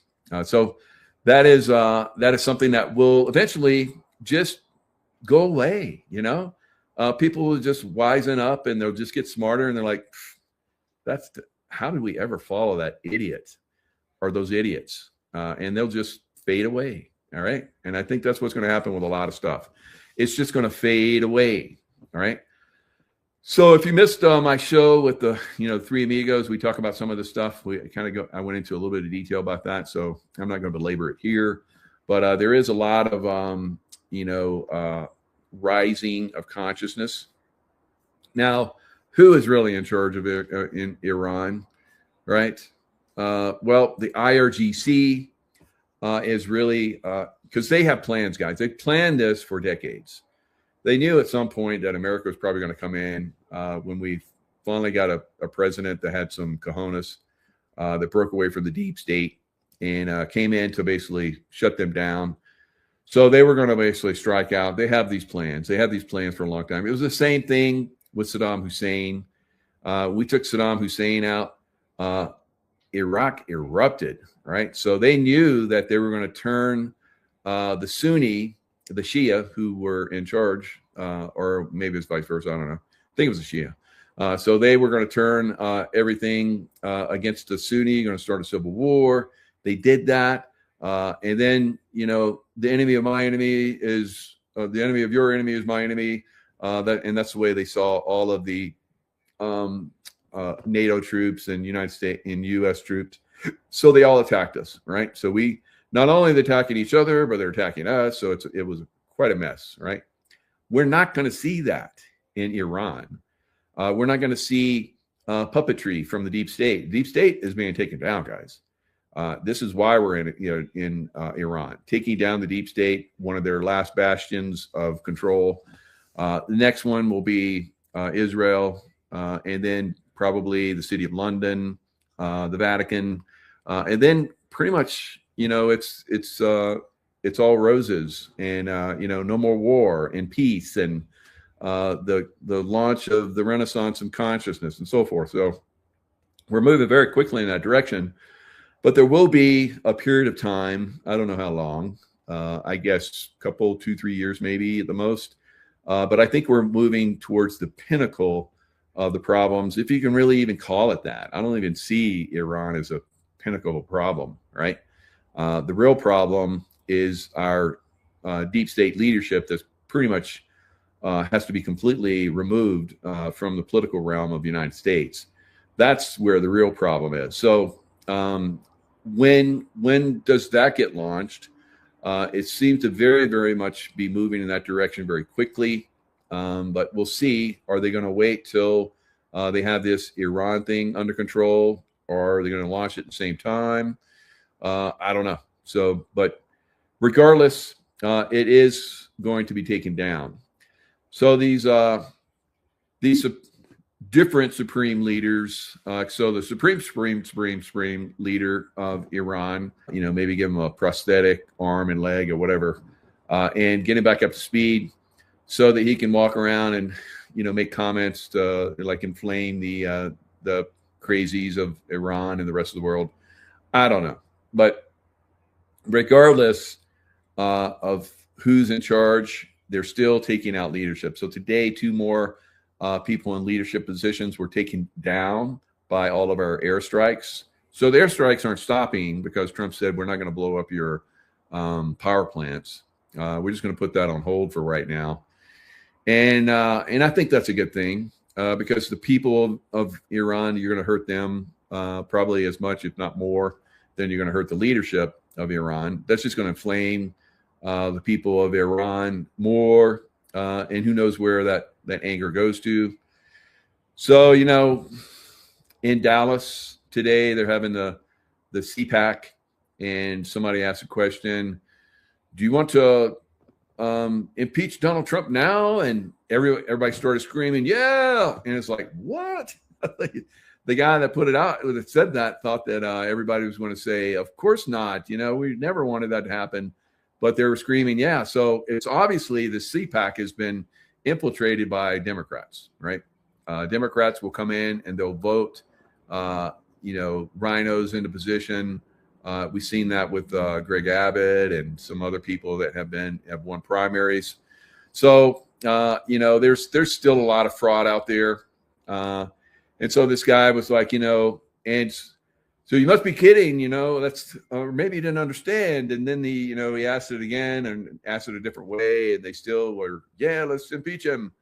So they're like, we're going to impeach him because, he's conducting a war against the deep state in Iran. They don't understand. They don't understand what's going on. Right. So, and this is some of the things I've talked about for quite some time. The big cities, I don't care if they're in a GOP predominant area. You're still going to have, in these big cities, especially Dallas, which has had a lot of Democrats run that thing. Have you ever been to Dallas? You see the road system in Dallas? They've been working on the road system for 20 years. Yeah, that place is friggin' corrupt. They should have gotten that done 15, 20 years ago, whatever. It's still working on it. It's corruption, payoffs, all kinds of stuff. And it still sucks. It still sucks to get around Dallas. So it's a long way to change some of the people, guys. And who knows, will Dallas be, one of those hotbeds where, the whole city gets taken down? I don't know. I doubt that. I think the people of Dallas are, the real patriots that are all around Dallas. There's a lot of them. They will destroy anyone that tries to do anything like that, which they have done in the past, right? So I've talked about that on several shows. Right. So now the problem with Iran is that this leadership, and one of those leaders was the guy that basically anytime the people rose up, and so it's hard. Imagine J6 and the people of J6, there's 1,000 people that are so that they put under trial, and a lot of them just I'll just plea bargain and, do a year or whatever, or pay a fine, whatever it was. Very few really, pushed it and went to court. Now imagine all those people had been executed, right? So that's kind of what happens in Iran, right? So that place is gross. And the same thing is coming for America. It would have come for America if Hillary Clinton had won. And, so we have dodged some bullets, but in some of our cities, we won't be dodging bullets. Those cities will burn, I believe, and I've said that. And I don't know how it happens. Maybe it doesn't happen. I hope it doesn't happen. I thought it would have happened by now, so maybe that's a good thing. Maybe they have prevented some of these cities from burning, but we'll see going forward. We'll see when the elections get pushed, right? So the midterm elections, because we have all these people that are being arrested in the political realm. And, they would have been people that would have gone up for re-election. And so they're arrested and they're standing trial, and people are seeing, the horrific stuff. They were like, so we're not going to have that. So in the November timeframe where we do our elections, That's normally where the farmers. There's reasons why the deep state did a lot of the stuff they've done here in America, and we need to change a lot of different things. So pushing it into spring so we can get some really good people, and potentially going up for offices. I think it'd be a lot better. And maybe we just cut back on a lot of this stuff because, a lot of NPCs and clones and so forth seem to be disappearing because you see 52 major cities now. It was 23 or something like that, maybe even less, maybe like 15. I don't know what it was. Cities were having more people that were leaving than were coming in. So the population was in decline in 15, 20 something cities last year. This year is 53. So my thoughts are that the clones and the NPCs that we've talked about would at some point kind of get pulled or disappeared. I think that's already started to happen. So yeah, we go off a little topic every now and then, but it's, you guys got to hear it. You got to wake up. You got to wake up to something even bigger than what you believe, we're in right now. So supreme leaders are, if you could call them that. So any aggression against the supreme leader in Iran of our country is tantamount to all-out war against the Iranian nation. Pezeshkian said in January 18th. So they're already anticipating that things were going to get bad. So this was the elected president in 2024, and so that's what his thoughts are. He's a physician and a reformist, right? So, but he's all out with kill everybody, and all of these radical criminal psychopaths that are in charge in Iran are all about let's make a lot of money so we can take over the Middle East, and then eventually we'll take over the world. And all the Muslims that we've infiltrated into Europe and America, we'll have them turn against the people that are there. They're outbreeding them, so it'll be easy, right? So that's kind of what I believe we're seeing, and that was their plan, and that was the plan of the secret societies for a very long time, right? And we've talked about that on several shows as well. All right. So Trump said in the State of the Union address on February 24th that Iran was developing nuclear weapons and ballistic missiles that could soon reach the United States. So we had to go in and stop that, right? So imagine those missiles that are flying right now and hitting bases, military bases, U.S. military bases, which we'll probably won't need after we take down Iran in the Middle East anymore, because we're going to bring all those people back home so that we can, fight the deep state in America, right? So once all of those bases are no longer needed, they're being fired upon right now. They're getting blasted. Not so bad, but they're taking some hits. Most of the missiles and drones that are coming in are being taken down. But a few of them come in and they have bomblets on them, missiles with bomblets. They drop hundreds of bomblets and they blow a lot of stuff up. So they've had some successes, but not on a massive scale, right? So Khomeini, back in March 1st, he talked about the fiery martyrdom of the wise leader of the Islamic Revolution will remain with the Iranian nation for many years to come. This was Pezeshkian, and the crime of the criminals and the martyrdom of Iran's dear ones will not create any hindrance in the determination of the government of the Islamic Republic of Iran to fulfill its duties and responsibilities. So there again, guys, they're telling you that they're going to keep coming at us, and they're going to keep coming at all of the nations there in the Middle East, and maybe even Europe. Because they had that one missile they shot all the way out, or two missiles they shot all the way out to Diego Garcia. The length that those ballistic missiles went would have hit London or Paris or Berlin. So they're right there at that capability. Who knows? Maybe they still have that capability. Maybe they still will blast. I don't think they will, but maybe they'll still blast some of these. The potential's there. The potential's there. That's why we have to take them down. So that's what's going on with the crazies. Now, here's what Trump said. He's extending. There's always something more that's said in all of these addresses, guys. So when Trump speaks, he's always had some codes that he's dropping as well. So letting those of us that are, letting you guys know a little bit more. The opposite of desperate. I don't care. The president said he's postponing attacks on Iran's infrastructure for 10 days at Iran's request. So that takes us on the other side of, or right at, Easter. So, Christ is risen. So is something happening, hidden comms there? We'll have to see. They asked for 7. You're going to say, oh, Trump's a terrible negotiator. They asked for 7, and I said, I'm going to give you 10.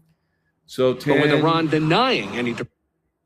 10, 7, 17, right? So hidden comms, always hidden comms. direct talks and mocking the U.S. as negotiating with yourself, Trump explained how he's confident progress is being made. Can I reveal the present? For the first time, he revealed that big, expensive gift from Iran was 10 oil tankers allowed through the Strait of Hormuz.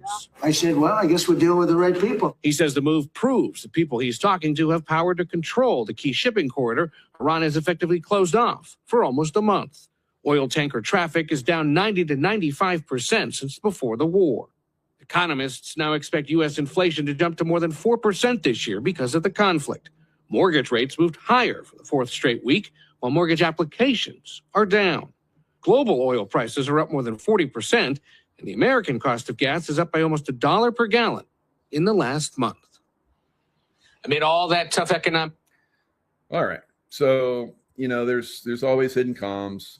Those ships that I got through, somebody got to pay off, all right? So they're starting to deal with us now. So like I said, there's lots of different people that are in charge during these time frames where things collapse. People step up and keep things going. And you could have, somebody that is the negotiator, while everybody else, tries to kick ass in the case of Iran. But what you're going to see probably fairly soon, if not really soon, is that you're going to have special forces that will move like we always do first. So SEAL Team 6, Delta guys, and then the regular, special forces groups. And then you'll have behind them, you'll have the regular military groups, which I don't think of the Marines as a regular military group. They're the most badass fighters in the world, right? Now, where else have we seen badass fighters in the world, right? Where else in time, in history? So we're going to kick some serious butt coming up. And if we get some setbacks, that happens in every war, every conflict. We just keep pushing forward, and we're going to win, right? Now, bond problems. We could see something a lot more difficult coming with our bond system, right? So I went to Bondgate just a few days ago. And I did a show where I talked about that, all of the different scams that we have been subject to. Of course, President Trump is going to do away with the IRS. He's going to do away with the Federal Reserve. And he's going to have a treasury note, the first president in history with his picture on coins. And he's going to be signing treasury dollars, not Federal Reserve dollars, fiat. It's going to be American money, and Donald Trump's signature is going to be it. Now, we know that the Trump derangement syndrome people aren't going to be able to touch that money. They're going to, like, melt. It'll be like the Wicked Witch of the West. They'll touch that money, and they'll look down and they'll see Donald Trump's signature on there, and they're going to melt. So again, like I've been telling you, a lot of people disappearing. So, we're probably going to see some radical leftist melt and disappear. So let's play with it. Let's play with it, right? So $30 trillion bond market collapse. We're on the verge of their system, the deep state system. We're pressing it, I believe. We're pressing it to collapse. And this is some of the stuff that's happening.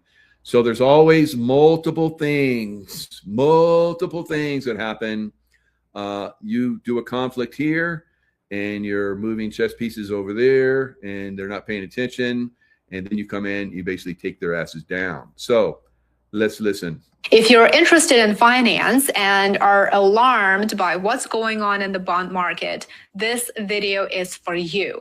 The $30 trillion US Treasury market is showing growing signs of trouble. Something is breaking. Now, a lot of you are like, the stock market, it's all about the stock market. Well, it's actually about the bond market.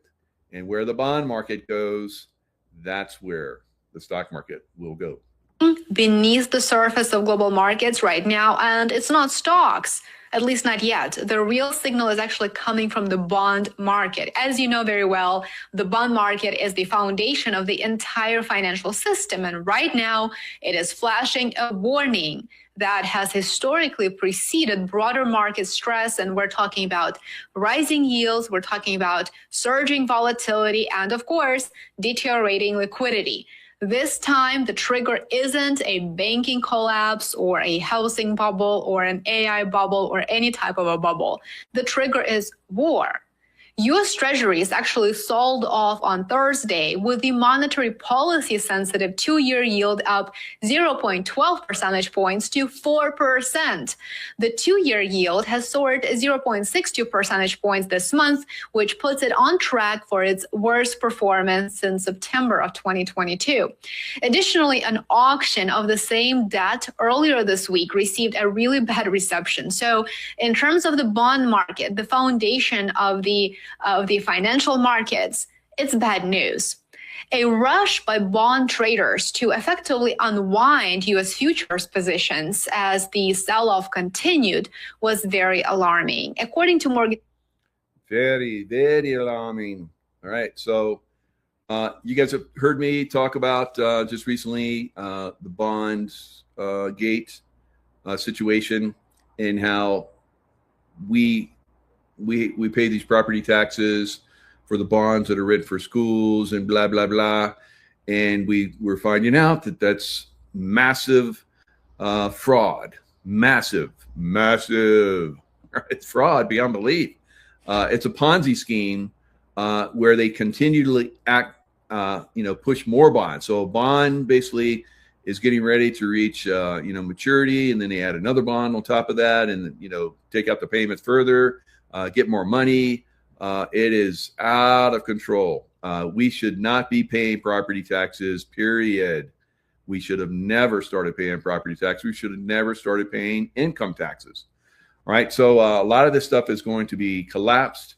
But when it collapses, guys, it's going to get a little funky. All right. Now, I believe that the good guys are trying to slow roll this and squeeze that and squeeze here and push there and, have it collapse a little bit there, a little bit there, a little bit there. But the baddies could come in and just pull the rug at any time.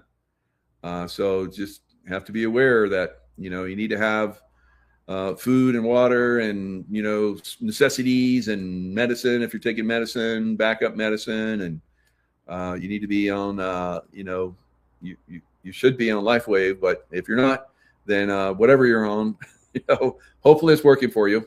LifeWave will work the best for you. All right, so now here is another one. Nail in the coffin. War is nail in the coffin of economy as credit crisis spirals out of control. So This is going to be worse than anything that we've ever seen by far, by multiples. The administration requesting an additional $200 billion to keep the war going. Does this accelerate the economic decline in America? I think so. There's obviously, as we need more weapons and things like that, there will be companies that do better than others. But for the irregular consumer, the only thing that was giving them any latitude at all was gas prices.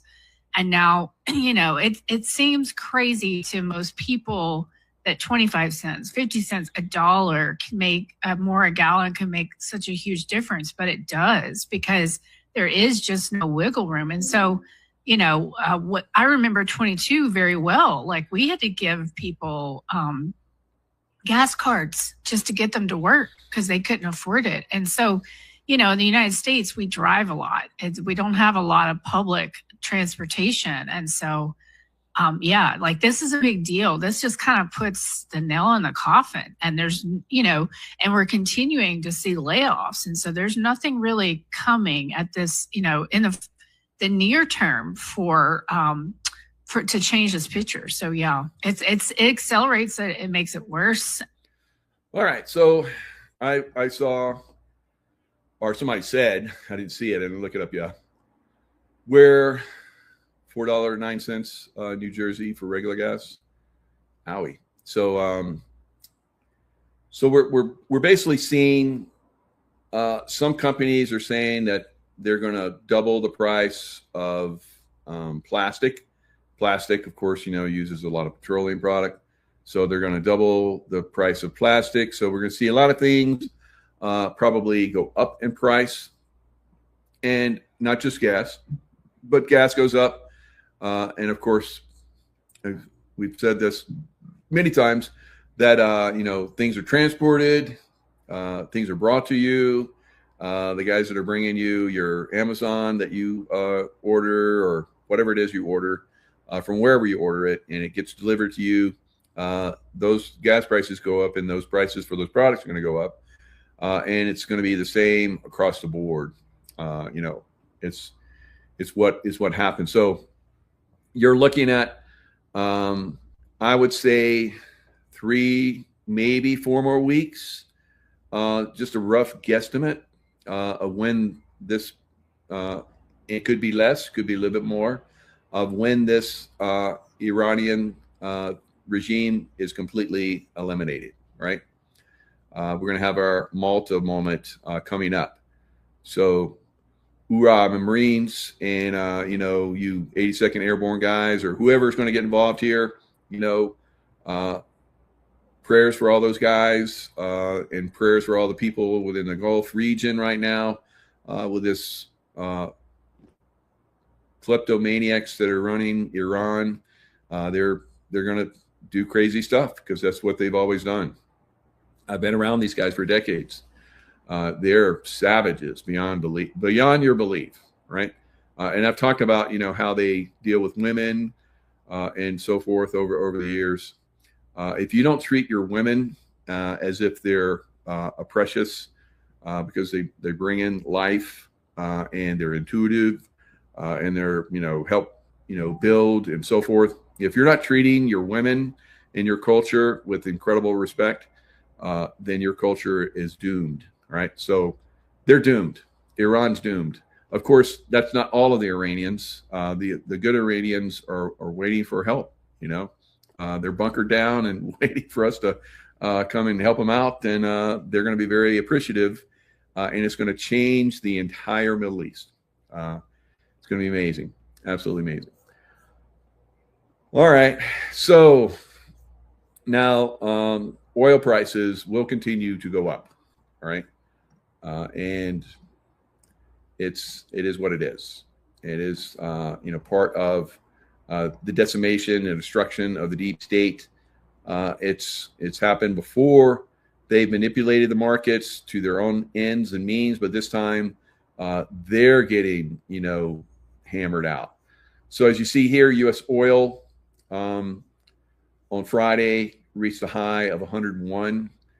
It was up $7, over $7. UK oil is up $106. The Dixie, the dollar index, is up over 100 again. And usually when the dollar goes up, then you're going to have the metals go down, but you didn't see the metals go down. So I think we're reaching the end of the quarter, the end of the short positions being, basically taken out. The highest number of short positions in the history, and now we're close to some of the lowest short positions. So all of those short positions being manipulated out of the market, really, took a lot of wind out of the sail of the precious metals, but that wind is about ready to kick back in. I think next quarter we're going to see some amazing movements in the precious metals. Bitcoin, I think, continues to go down. It's going to be a buying opportunity. Don't get your panties in a wad, guys. Ladies, I know you're not, but guys, I know, because a lot of you guys are like you're crypto boys. You're just like all about crypto. Hold it if you want, but you're going to get it for a lot cheaper, I believe. So this is going to continue to go down. The crypto markets will continue to pull back along with the stock market.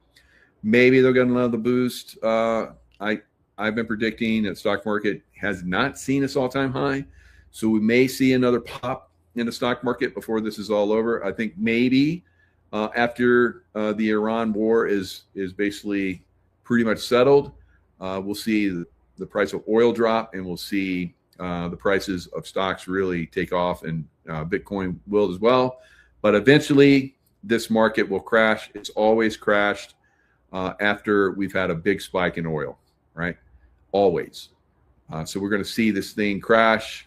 Could, like I said, see another spike.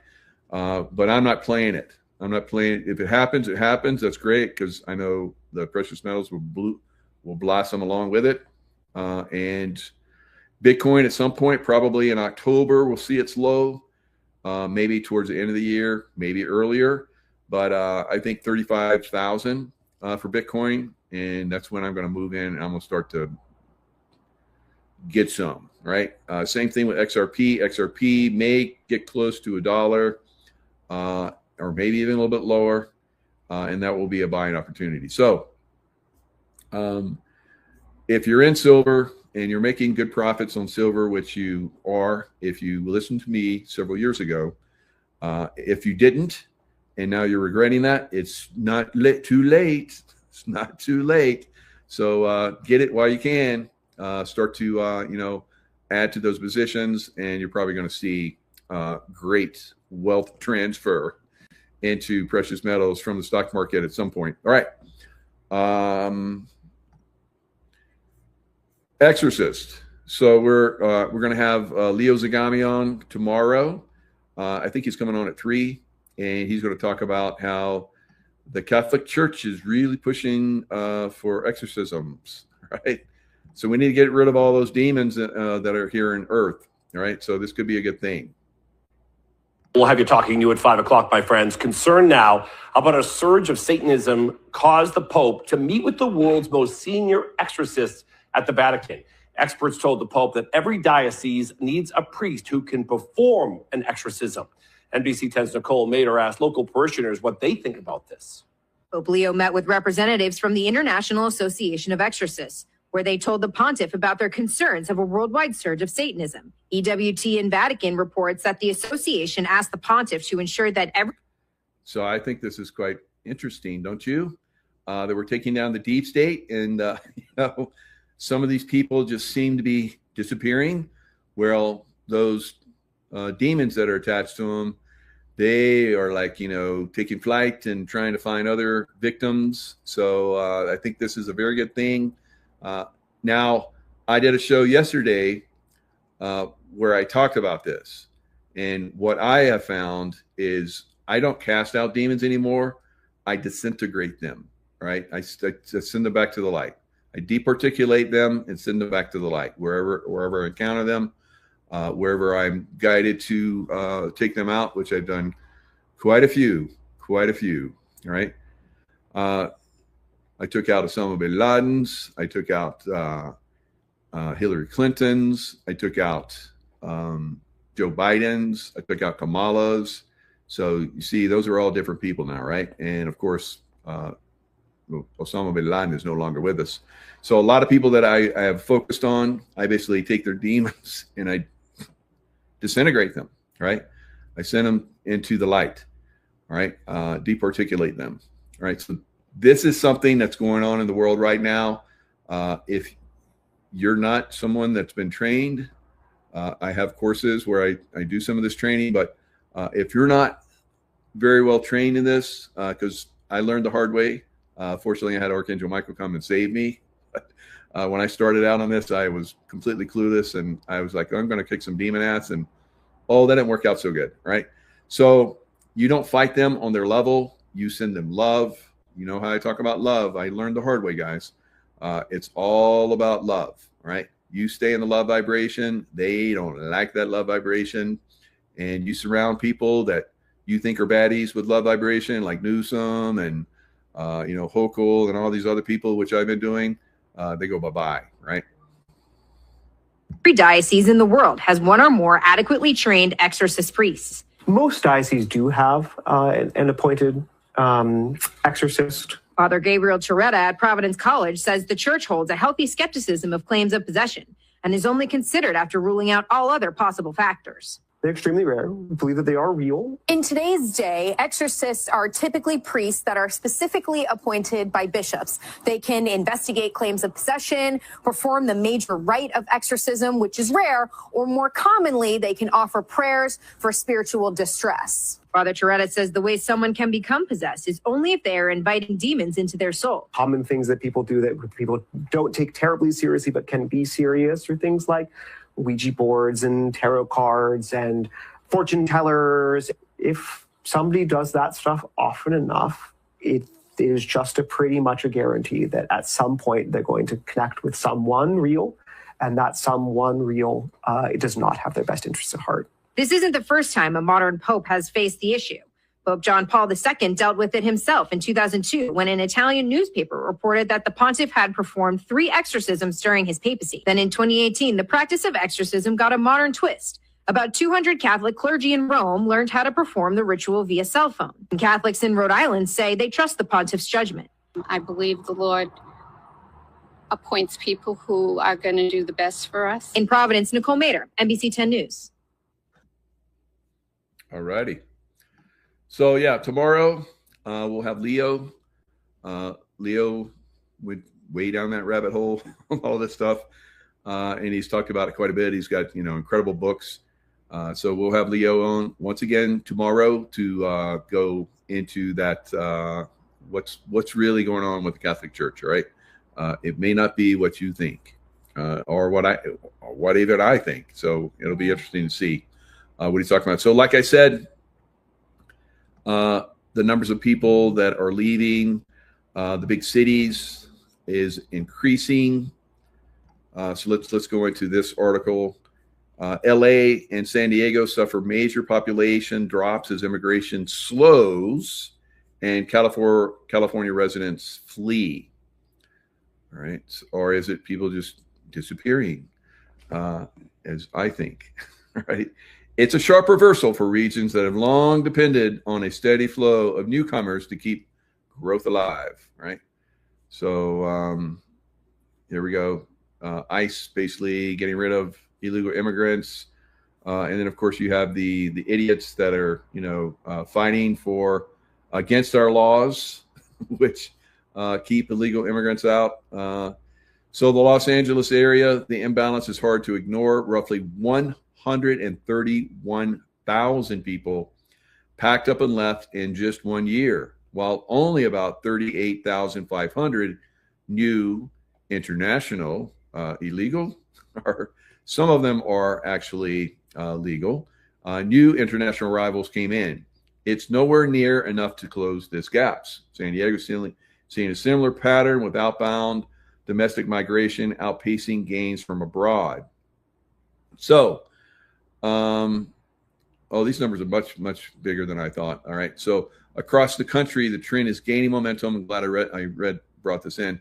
A total of 83 of the nation's 387 metro areas lost population over the past year, up sharply from 52 the year before. Some of the numbers are a little bit off, but as far as like the, how many different cities, it's up, right? A lot more than what I thought. And even many of those still growing are slowing down. One big reason, fewer people coming into the U.S. in the first place. Yeah, because the border's closed. Nationwide population growth crawled. So this is, so we have a negative population growth here in the United States, which is that really a bad thing? Because we have a lot of overcrowding in a lot of different areas. So crawled at, and I think that a lot of people are like, I don't want to bring children into this nightmare that we're going through right now. Let's wait to the golden age, all right? Smart. So nationwide population growth crawled at just 0.5% last year, one of the weakest showings in recent memory, if not of all time. At the same time, about 40% of metro areas now see more deaths, 40% of metro areas now see more deaths than births, increasing reliance on new arrivals. No, we need to draw down the population. We're overcrowded in a lot of these big cities. So yeah, and they're full of, knuckleheads. So let's just downsize them. Hopefully we downsize the knuckleheads. And in a striking shift, last year, the U.S. saw more people leave than arrive, a rare reversal not seen since the Great Depression, which I believe we're headed for another one of those, right? Maybe even more severe, right? Until we turn things around and we bring in new things. So new cryptic messages coming from the White House. This started happening, I think, a couple of days ago. And I was going to put this out yesterday, but I was like, I'm going to sit on this for a day and kind of watch this, because a lot of people were saying we're going to go into, 10 days of darkness, starting today. And I was like, I don't know. I don't think so. So I'll come on tomorrow. If it hasn't started, then I'm just going to put out, that there is something going on, right? So let's look at a little bit of this. So this is the White House X. So if you go to x.com and you put in White House, they have their own little Dilly Bob little channel, and it has some very interesting things they're dropping. A lot of people think they're trying to drop some information to us. So White House message reversed. So I'm just going to jump off that because basically somebody took the music out and slowed it down. And it says, I think, a major announcement tomorrow. The Home Depot is your home for low prices. That didn't come, right? So unless it's still some time left today, I guess. I don't know. But there was a lot of little cryptic messages that were coming through that yesterday. And a lot of people were interpreting that, there's going to be something major happen today. Still waiting, right? So that's kind of way I felt.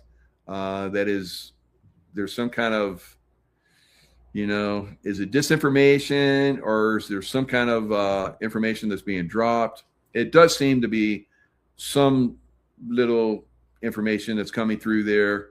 Some people have, interpreted it different ways. I don't know. We'll have to figure it out. And, going forward, maybe we'll see these EBS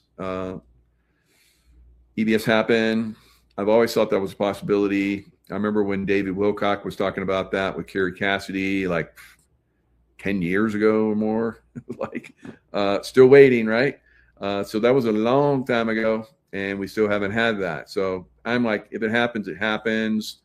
I think there's other things that are happening.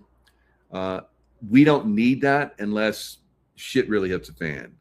And whoever's, controlling or, making sure that things don't get too out of control, they're doing a good job. So that's why we have an EBS.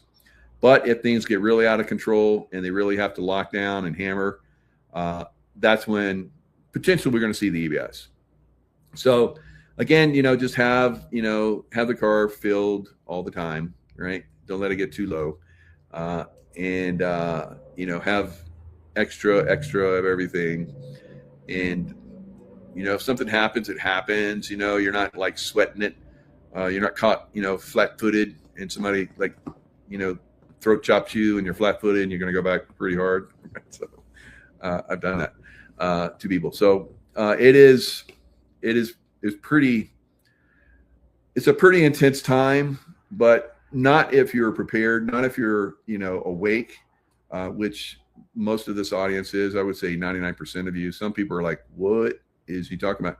Somebody's like, they're like, I don't know why I'm watching this channel. And I've heard from people like that over the years. It's like, I don't know why I was drawn to you, but you woke me up. I'm like, okay, that's good.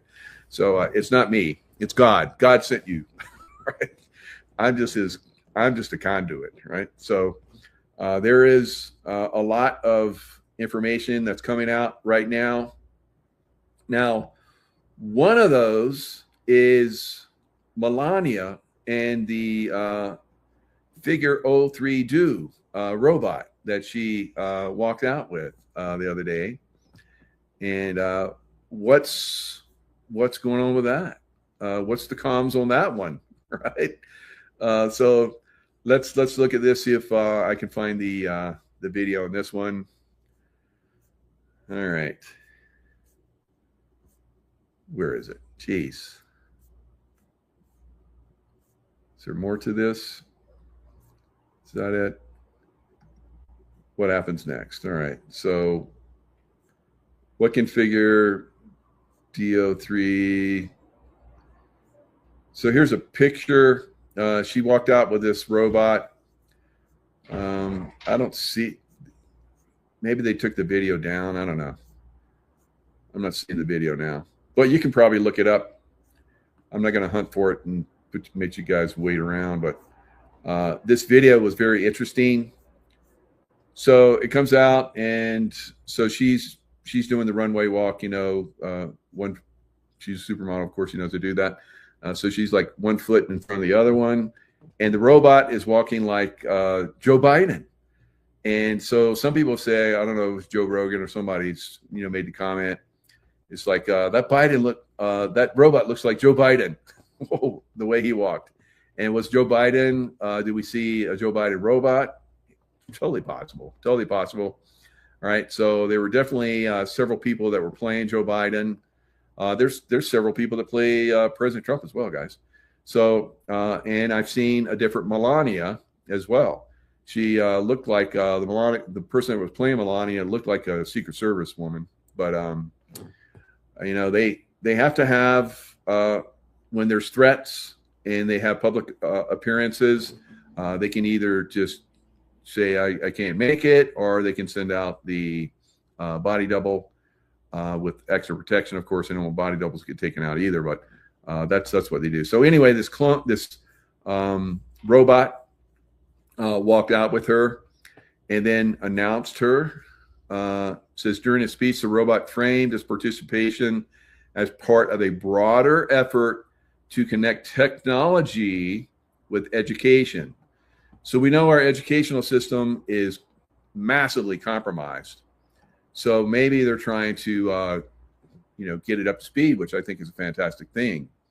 Now, Elon Musk has said that at some point in the near future, there will be more robots than humans. Now, I can't see them making like 9 or 10 billion robots. But if we basically take, there's probably about 70% of humanity is NPC and or 50% or 40% or whatever. And then we got another 20% that are clones. It's our robots and clones. Then we can probably see a lot of them with some kind of rapture situation, which I'm saying is already starting to happen. is basically going to take them out. You know, as our consciousness rises, their frequency can't, you know, maintain in our vibratory field as we raise it. So they just vibrate out, right? They disappear. I mean, literally disappear. Now, on some level, they still exist, but on our frequency level, they will no longer exist, right?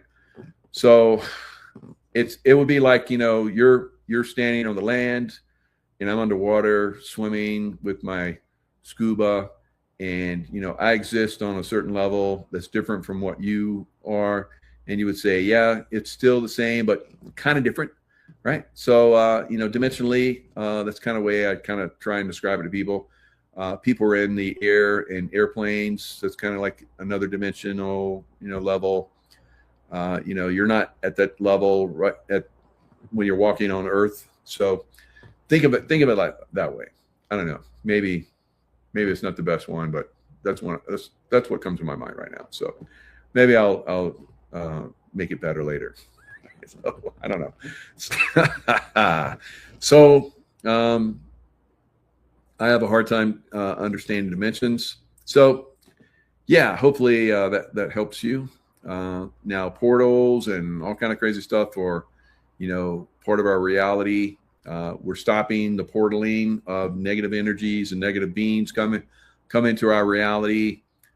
Soon we're going to see a lot of the stuff that they've been hiding from us and dumbing us down.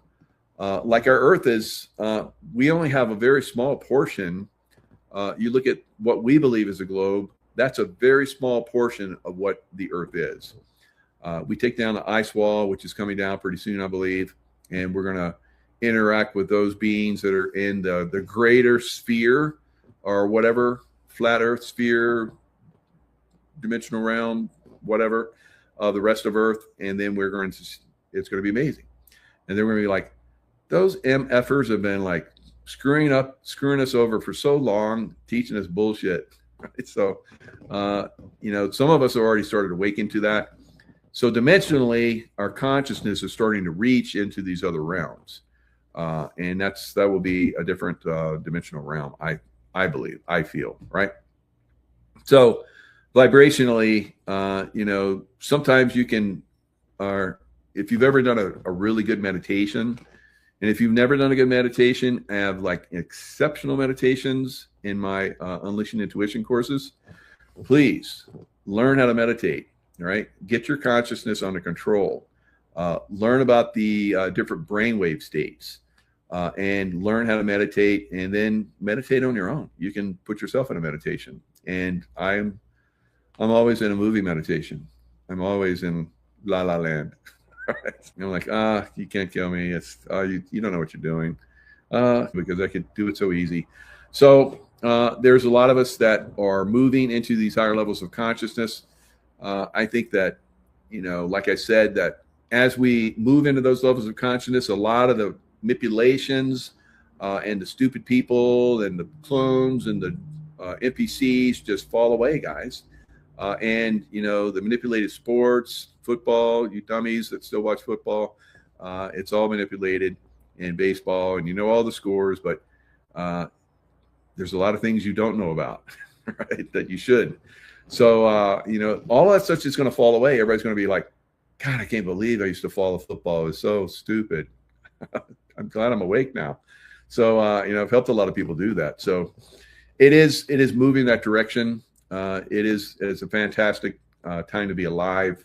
And, you know, just stay in that love vibration, follow your intuition. And if you don't know how to follow your intuition, I have become the master of your reality.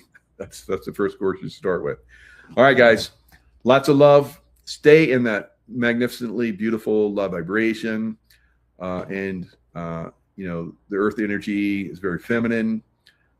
You can go to areas where it is like very bad, like the Middle East, all right?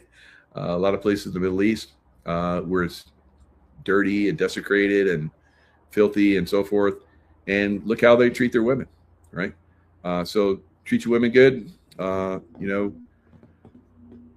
You don't completely have to put them on the pedestal, but kind of, right? So, yeah, helping you girls out. You like that? All right. Very good. All right. Stay in the love vibration, and I'll see you guys next time. Happening is quite extraordinary. First of all, there's a full-blown military revolt underway in the United States. Okay, this is can be seen in the media to some extent with Joe Kent, the head of the anti-terrorism task force, resigning. Take a look at this clip with Tucker Carlson showing why he resigned. I cannot in good conscience support the ongoing war in Iran.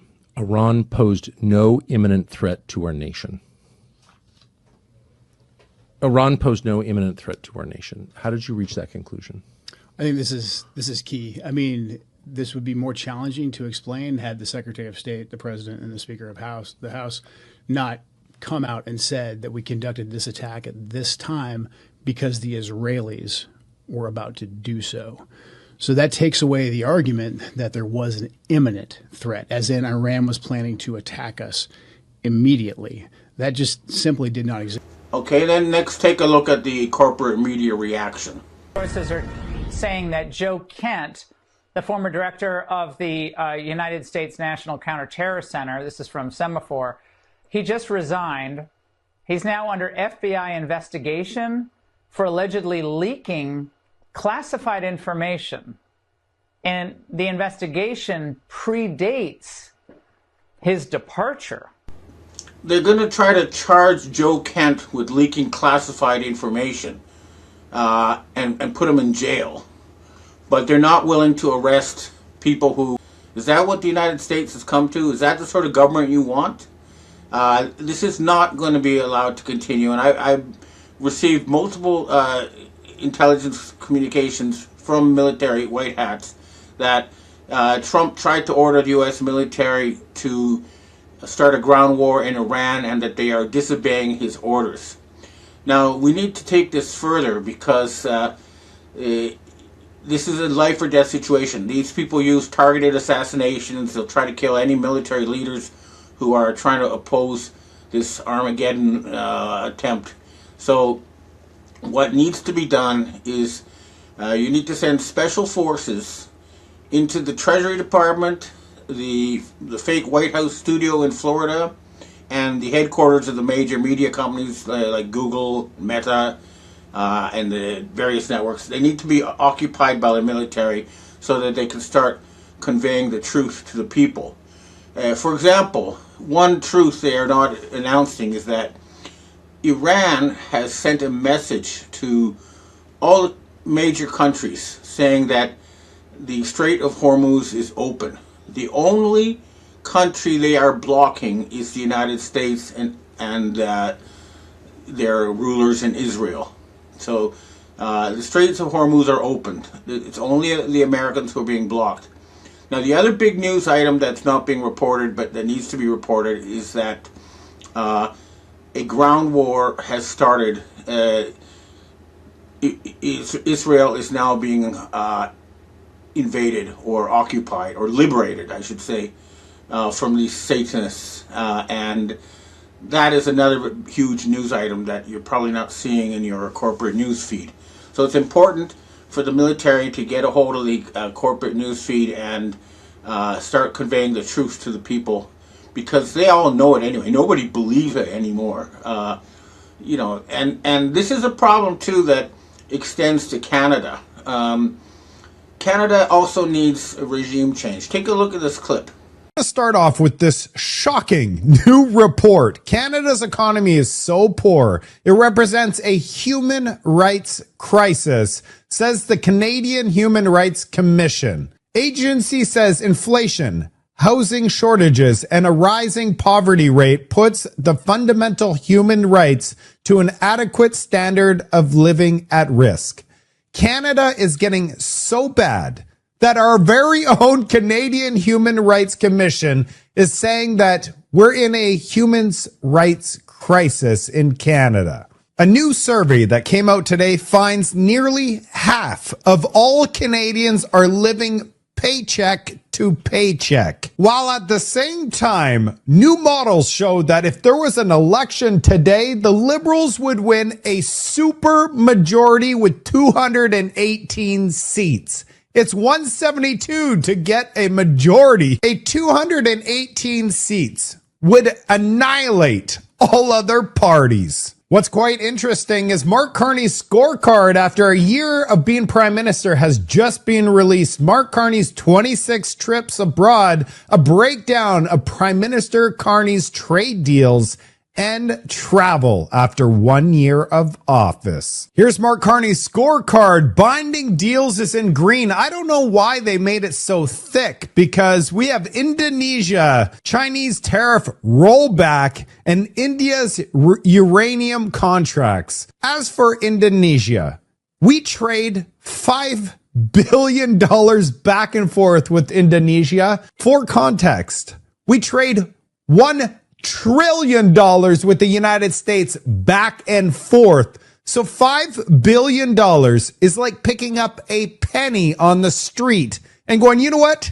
I don't need this penny. I'm going to throw it into a fountain and make a wish. The yellow portion is all of those beautiful MOUs that we use to wipe our behind with, because they're as useless as toilet paper. We signed with Belgium, Poland, Germany, Mexico, Malaysia, South Korea, UAE, Qatar, Australia, and Japan. All MOUs. I promise that we're going to do a deal with you. But first, we're going to write it on a napkin and hopefully it doesn't get wet. As you can see, he only went once to all of these countries, but nothing signed yet. Absolutely nothing signed. He's gone to France twice, UK twice. How many times did he go down to visit Donald Trump? South Africa, Singapore, and Switzerland. He has absolutely nothing to show for it. Just so people are aware, the United States represents 75% of all our trade. That's the one place he needs to go down. Forget the other people, because if we don't have the United States, we will not exist as a country anymore. And he visited Not About Trade, the Vatican. Of course, we know about that $150,000 for his flight and all that caviar and steaks to go visit the Pope. Netherlands, Latvia, and Egypt, and US FIFA. Those were untrade-related trips. I don't know about you, but this looks like a massive failure. You know, the Canadian Human Rights Commission is saying Canada no longer has human rights. And this is because, again, a lot of the political class there, just as in the United States, are blackmailed pedophiles. So I suggest that the white hats in the U.S. military and the British military work with the white hats in the Canadian military to clean up the Anglo-Saxon world from this filth. And the rest of the world is waiting for us to get rid of our satanic infection. Okay, now take a look. This is Chinese lawyer Victor Gao saying that China is ready to release the Epstein files, all of them. Dictate to the United States or even to order around how the U.S. troops need to be deployed. And allow me to make one point. I think it is right now the high time to expunge the evil as represented by Jeffrey Epstein and whoever who is with him. Now, this is a very important point. I do not want to go into further details. I think the evil as represented by Jeffrey Epstein need to be fully expunged in the world, including in the relations between Israel and the United States. Does China have the files?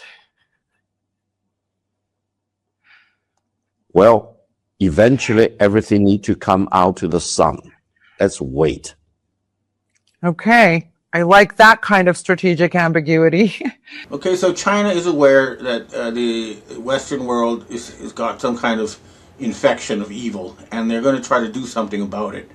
And the key, and this is the real key, is you have to take away control of their funny money machine. Okay, Trump has just offered, $200 billion to the military. You can see that in this clip here with the Japanese Prime Minister Takaichi Sanai, who, by the way, is a complete slave, but we'll get into that another day. She's a joke. But in any case, Japan has politely said they're not going to join any war against Iran, and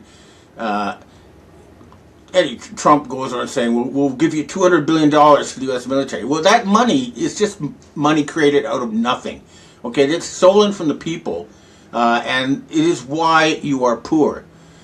Now the Federal Reserve Board has come out and shown that these NGOs have more than $14 trillion that is taken from people, to fund things like the WHO, which is trying to turn us all into permanent slaves with the vaccine dictatorship. Take a look at this clip. The Federal Reserve has revealed that U.S. NGOs have more in assets than the combined 2025 GDP estimates for Japan, Germany, and India combined. India and Japan's GDP each just over $4 trillion, Germany $5 trillion, about $13.5 trillion together. Guess what? The combined assets held by U.S. NGOs equals $14.2 trillion of your tax money and that of your children and grandchildren and great-great-great-great-great-grandchildren. Ever wonder why everything is so absolutely unaffordable today? It's not actually rocket science.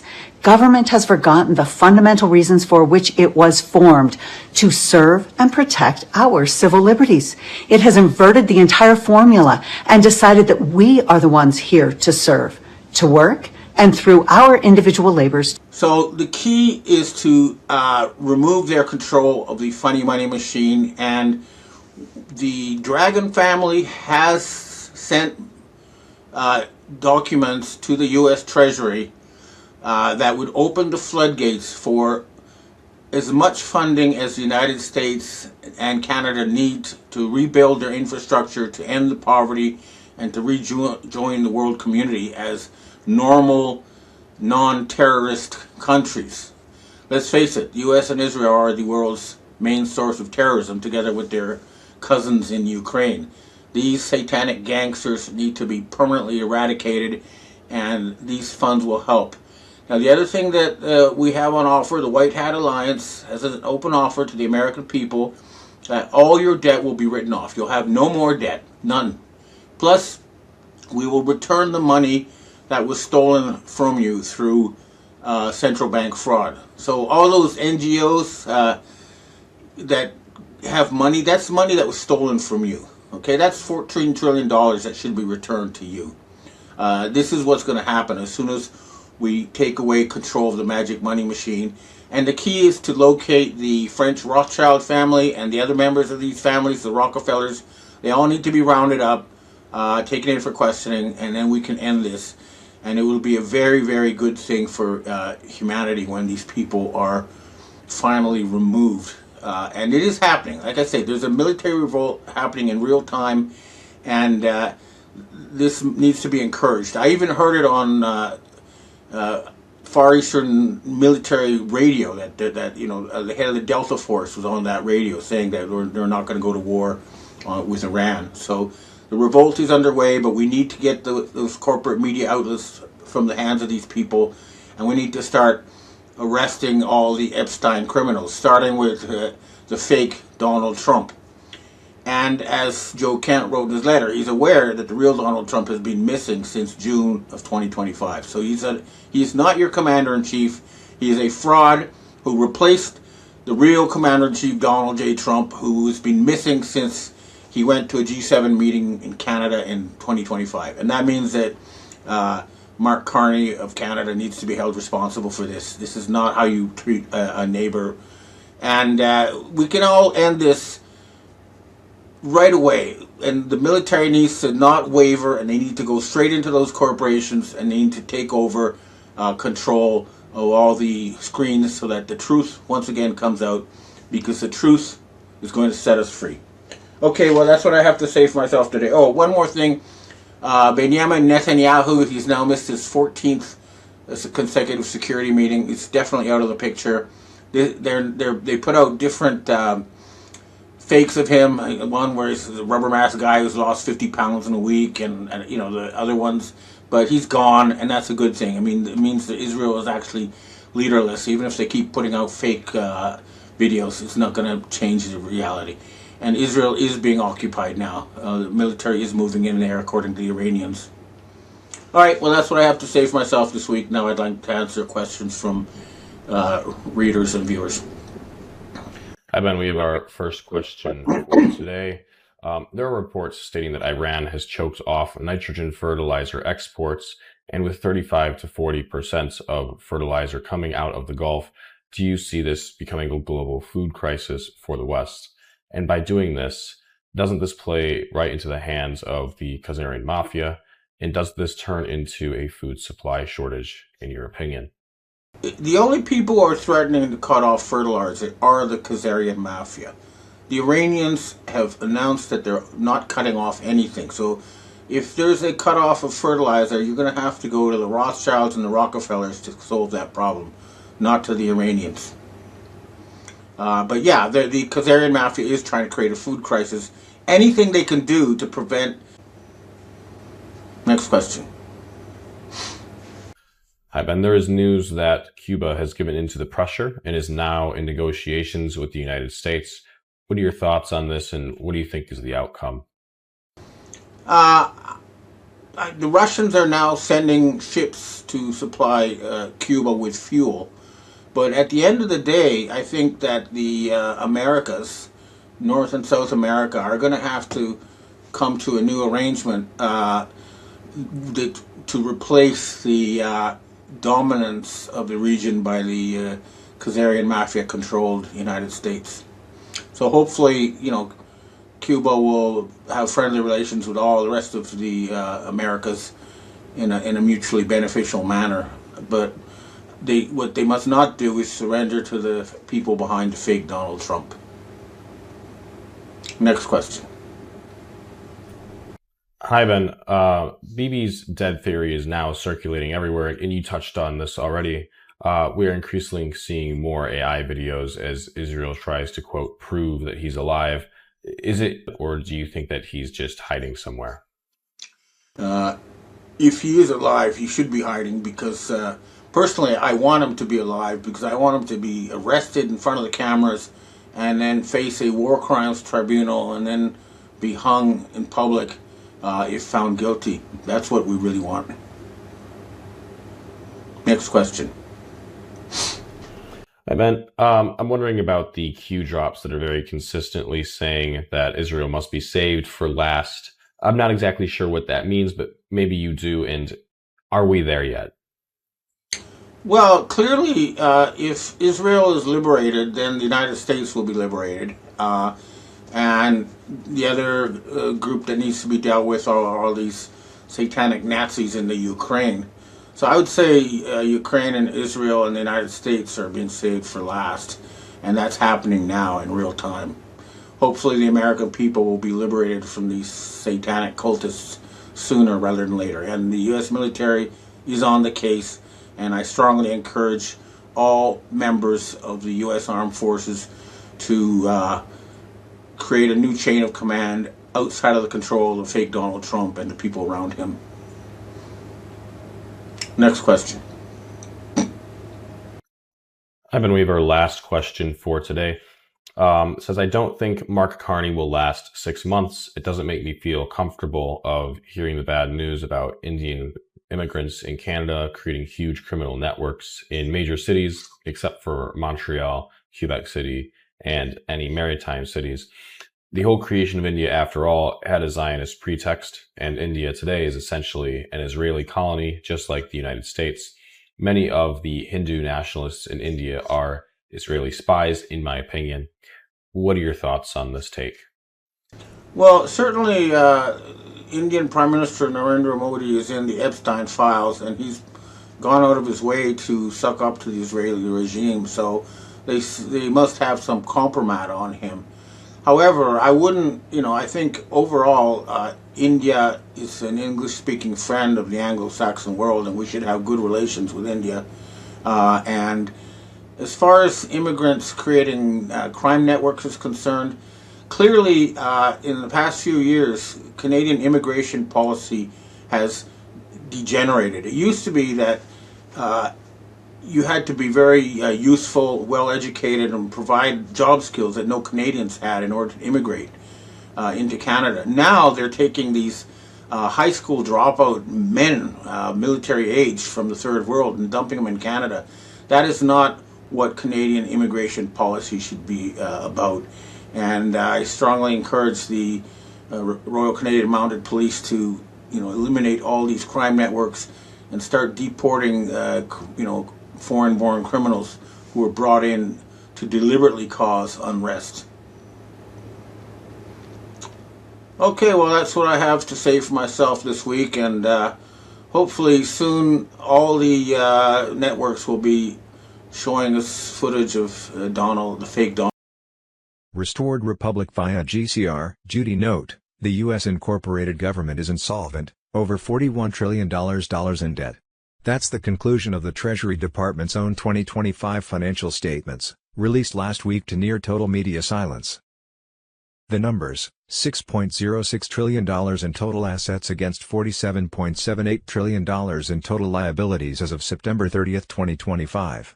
The Treasury just declared the U.S. insolvent. The media missed it. The article in the respected Fortune magazine was by Steve H. Hank and David M. Walker. Steve Hank is a professor of applied economics, Johns Hopkins University, and member of the board of directors at the Federal Fiscal Sustainability Foundation.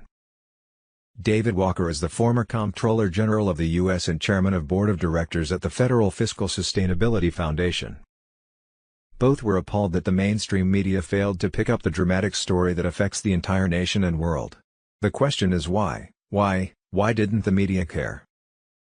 Reason: the U.S. government that is insolvent is really U.S. Incorporated, or deep state Satan-worshipping Illuminati cabal, a private banker corporation which has controlled U.S. taxpayer money since 1913, and which drove America into bankruptcy in 2008, making the fiat U.S. dollar status official. Reason: U.S. Incorporated has controlled the mainstream media forever. The plan was to drive America's financial status into the ground, so the people would accept a digital currency backed by nothing, and thus the cabal would have complete control over everyone. They called it the Great Reset. Everything was going as planned for the cabal, until along came the BRICS nations accompanied by Trump and the Q plan to save the world.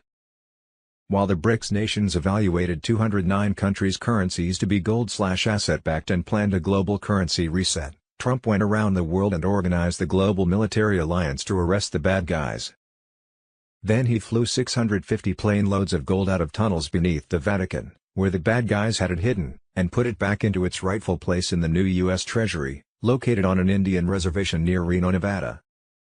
On February 20, 2026, the U.S. Congress and President Trump approved the quantum financial system as the primary financial system for the nation, with global activation including release of NISR/JAZARA funds set for Wednesday, April 1, 2026, the same date that fiat U.S. Incorporated dollar would be officially dumped. Even though most in Congress had been blackmailed by the cabal to vote otherwise, they were forced into the decision by the Supreme Court's recent positive decision on the NISR law.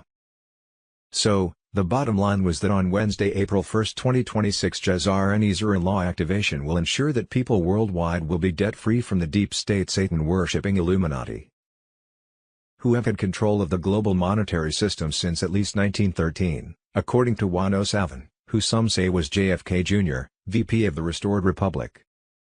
This clandestine cabal, comprising the mega-rich elites, has not only controlled the world's financial institutions but also controlled the media narrative that shaped our perceptions. An imminent black swan financial event, along with the help of the global military alliance, was expected to dismantle their stranglehold and spark 209 countries' transition to gold/asset-backed XLM and XRP digital currencies. From the beginning, that cabal has been headed by the pretend Jews of the Khazarian Mafia. From the Trumpist forum on Telegram we learn that 85 to 90% of those calling themselves Jews were in truth Khazarian Ashkenazis whose ancestors supposedly converted from Satan worship to the Jewish faith in 740 AD. By taking control of the world's monetary banking system they have ruled the earth for a very long time. Head of these false Jewish Khazars called themselves the Rothschild. They lied about their Jewish origins to stake false claims on Israel through the Zionism movement for the purpose of creating endless wars from which they benefit by funding both sides. This wealthiest bloodline on earth built its empire through these lies, manipulation and murder, extending into European royals and elite clans like the Rockefellers, Astors, Dupont, and more. They changed names to infiltrate societies and secretly sire children for key power positions in governments, securing riches through national taxes. By the 1770s, they launched the Illuminati through Adam Weishaupt, embedding Talmudic teachings with Luciferian goals that evolved into the modern deep state network. His 5 sons spread across Europe, dominating finance to enslave the people. Their deep state agents engineered market crashes, currency wars, pushed bioweapon releases, rigged elections, engineered health emergencies, continued endless wars and recklessly spent the people's taxpayer monies into fiat status as paid-off media puppets protected them. In 2026, the tide turned dramatically with Donald Trump and white hats dismantling the deep state from within and worked with the BRICS alliance to force a global currency reset to gold/asset-backed currencies of 209 nations. For years Trump's global military alliance had been making mass arrests that targeted bloodline operatives. Central banks were now faltering and NWO plans for a one-world government was collapsing. The House of Rothschild's criminal network faced its final reckoning, with their influence over uranium, nuclear power, and global finance shattered forever. President Trump, the Q movement and the BRICS alliance through their global currency reset, have forced a bank closure deadline of Wednesday, April 1, 2026. As of Thursday, March 26, 2026, bank users across the U.S. were reporting delayed bank transfers, pending transactions lasting longer than normal, temporary signal instability in key cities. Stock market volatility spikes without explanation, increasing liquidity controls forcing rerouting of transactions and accounts being frozen for no apparent reason. Banks were struggling to keep up with the load as the new gold/asset-backed global financial framework took priority. In other words, the worldwide Rothschild banks that were used to functioning on the fiat US dollar, were now failing because they couldn't back up their fiat money. It was advised to withdraw your monies from banks before they froze your account, which some banks have begun doing in their own desperate need to keep afloat. After Wednesday, April 1, 2026, all adults on Earth will be invited into an official redemption center to set up your new gold/asset-backed money account on the new Starlink satellite system. There you will have full sovereign power over your monies. A possible timing: on Thursday, March 26, 2026, White Hat insiders and 107 released critical updates accelerating the GCR, NISR/JASAR activation and Medbed rollout as the global military alliance closes in on the deep state. On Friday, March 27, 2026, banks fully integrate into the gold-backed quantum financial system. Trump's sovereign treasury takes control as the Federal Reserve collapses under its own corruption. No more income taxes, only tariffs and fair sales taxes. The cabal's financial stranglehold shatters completely. On Saturday, March 28, 2026, 48-hour blackout commences for the JASAR wealth distribution. Patriots are urged to stock food, water and cash as banks go dark for up to 10 days, as XRP and XLM currencies ignite worldwide. On Monday, March 30, 2026, 10 days of darkness begin with Starlink emergency broadcast system exposing the full extent of the cabal's fall, the end of the fiat system and the dawn of true freedom. Martial law secures mass arrests of pedophiles and Satanists globally. On Wednesday, April 1, 2026, NISR/JASAR laws fully activate across 209 nations, wiping out all illegitimate debts from the deep state bankers. The Black Swan event triggers a new golden age as redemption centers open and humanitarian funds flood projects. On Monday, April 6, 2026, JASAR prosperity payments begin pouring into approved projects, empowering we the people to rebuild our republic. B. Martial law Thursday, March 26, 2026 Military is the only way, Shadow of Ezra 2.0 platform on Telegram. During these upcoming days, 3 times daily, 8-hour documentaries will be broadcast across the globe in 77 different languages. These revelations will expose mass arrests, military tribunals, election fraud, corruption at the highest levels and the darkest crimes against humanity. This was a binding declaration of authority and summons from Trump as Commander-in-Chief of the Global Military Alliance. Trump was seizing full control, sidelining the corrupt swamp and directing the military via the Uniform Code of Military Justice.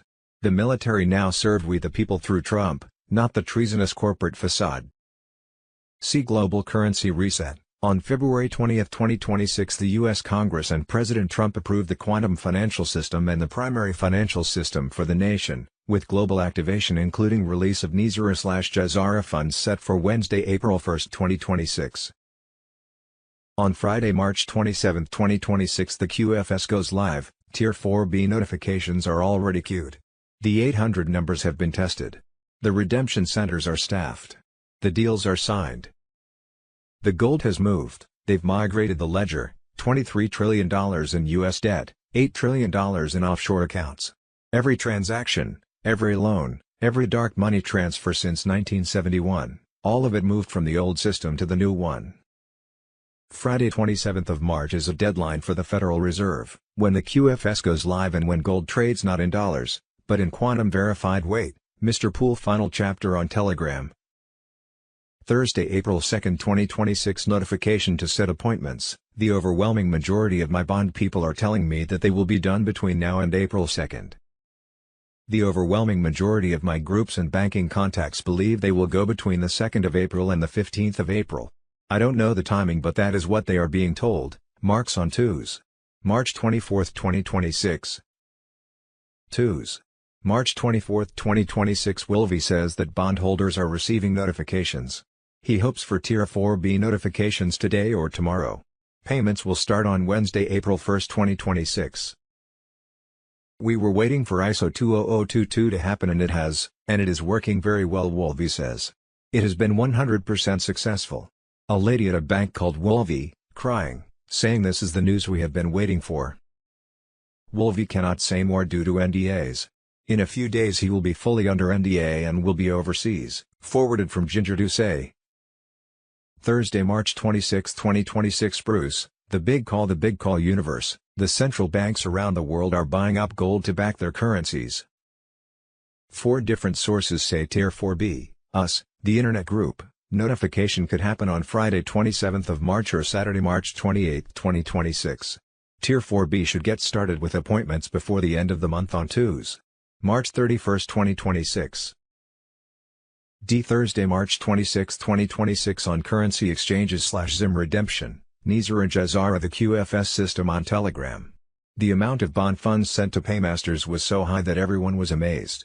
Now, private appointments are being made. Get your plans and projects in order. There won't be any cash given.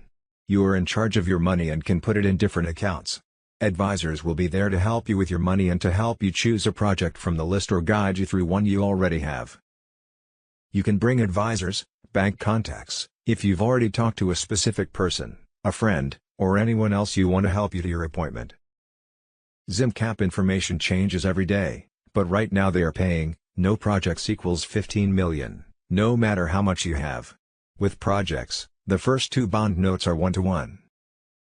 After that, there are 25 million, per 100T, up to 30 bond notes. You will need to go back to the SafeLink 800 hash to discuss any more Zim redemption. More information about exchanges will be released closer to the go date. The rates are really high. All the information says next week. Judy note, we have been told that Wells Fargo, which is owned by the Chinese elders, the ones who own the gold behind the global currency reset, will send out emails to currency and bondholders worldwide telling them how to set redemption and exchange appointments.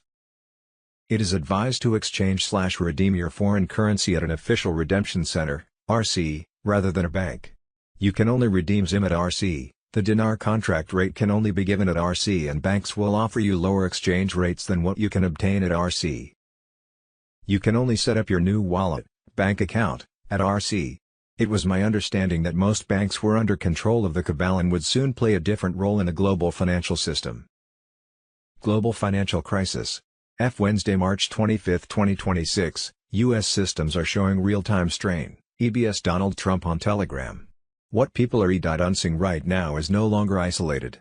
Across the United States, users are reporting delayed bank transfers and pending transactions lasting longer than normal, major carriers experiencing temporary signal instability in key cities, stock market volatility spikes without clear explanation, payment processors flagging and rerouting transactions. At the same time, Large banks are increasing internal liquidity controls. This is not being discussed publicly. But the signs are there. Financial infrastructure is being adjusted under pressure. Legacy systems are struggling to keep up with the load as new frameworks begin to take priority in the background. Thursday, March 26, 2026. The complete history of the House of Rothschild, the Trumpist on Telegram. The Rothschild have been in control of the world for a very long time, their tentacles reaching into every aspect of daily life as the ultimate control freaks orchestrating chaos for profit. Claiming Jewish roots, they are in truth Khazarian Ashkenazis from ancient lands, now Georgia, converting in 740 AD without changing their Asiatic genes. 85 to 90% of those calling themselves Jews today are these Khazars, lying about their homeland to state false claims on Israel while every prime minister there advances the fraud. This bloodline, the wealthiest on earth, built its empire through lies, manipulation, extending into European royals and elite clans like the Rockefellers, Astors, Dupont, and more. They changed names to infiltrate societies and secretly sire children for key power positions. In the foundational era leading straight into today's battles, Meyer Amschel Rothschild rose by loaning massive sums to Prince William of Hesse and governments, securing riches through national taxes while funding wars on both sides. By the 1770s, he launched the Illuminati through Adam Weishaupt, embedding Talmudic teachings with Luciferian goals that evolved into the modern deep state network. His 5 sons spread across Europe, dominating finance and sparking conflicts to reap endless harvests. In 2024 and 2025, their agents engineered market crashes, currency wars, and global resets, buying assets for pennies while pushing bioweapon releases and rigged elections to depopulate and enslave populations under digital control grids.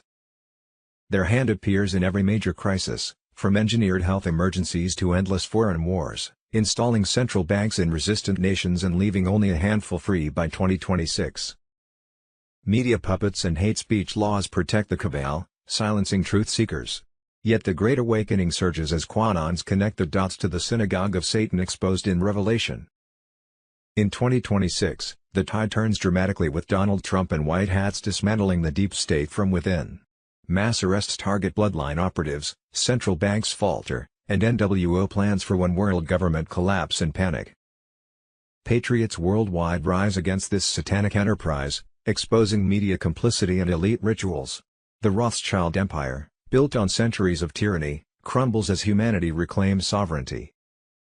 Tribunals loom in 2027, promising justice and a golden age free from their grip. The light exposes the darkness, and freedom prevails. The House of Rothschild's criminal network faces its final reckoning, with their influence over uranium, nuclear power, and global finance shattered forever. Stay vigilant, patriots, the storm is here and victory is certain. Constitutional Republic of the United States, Constitutional Republic of Canada. iTunes.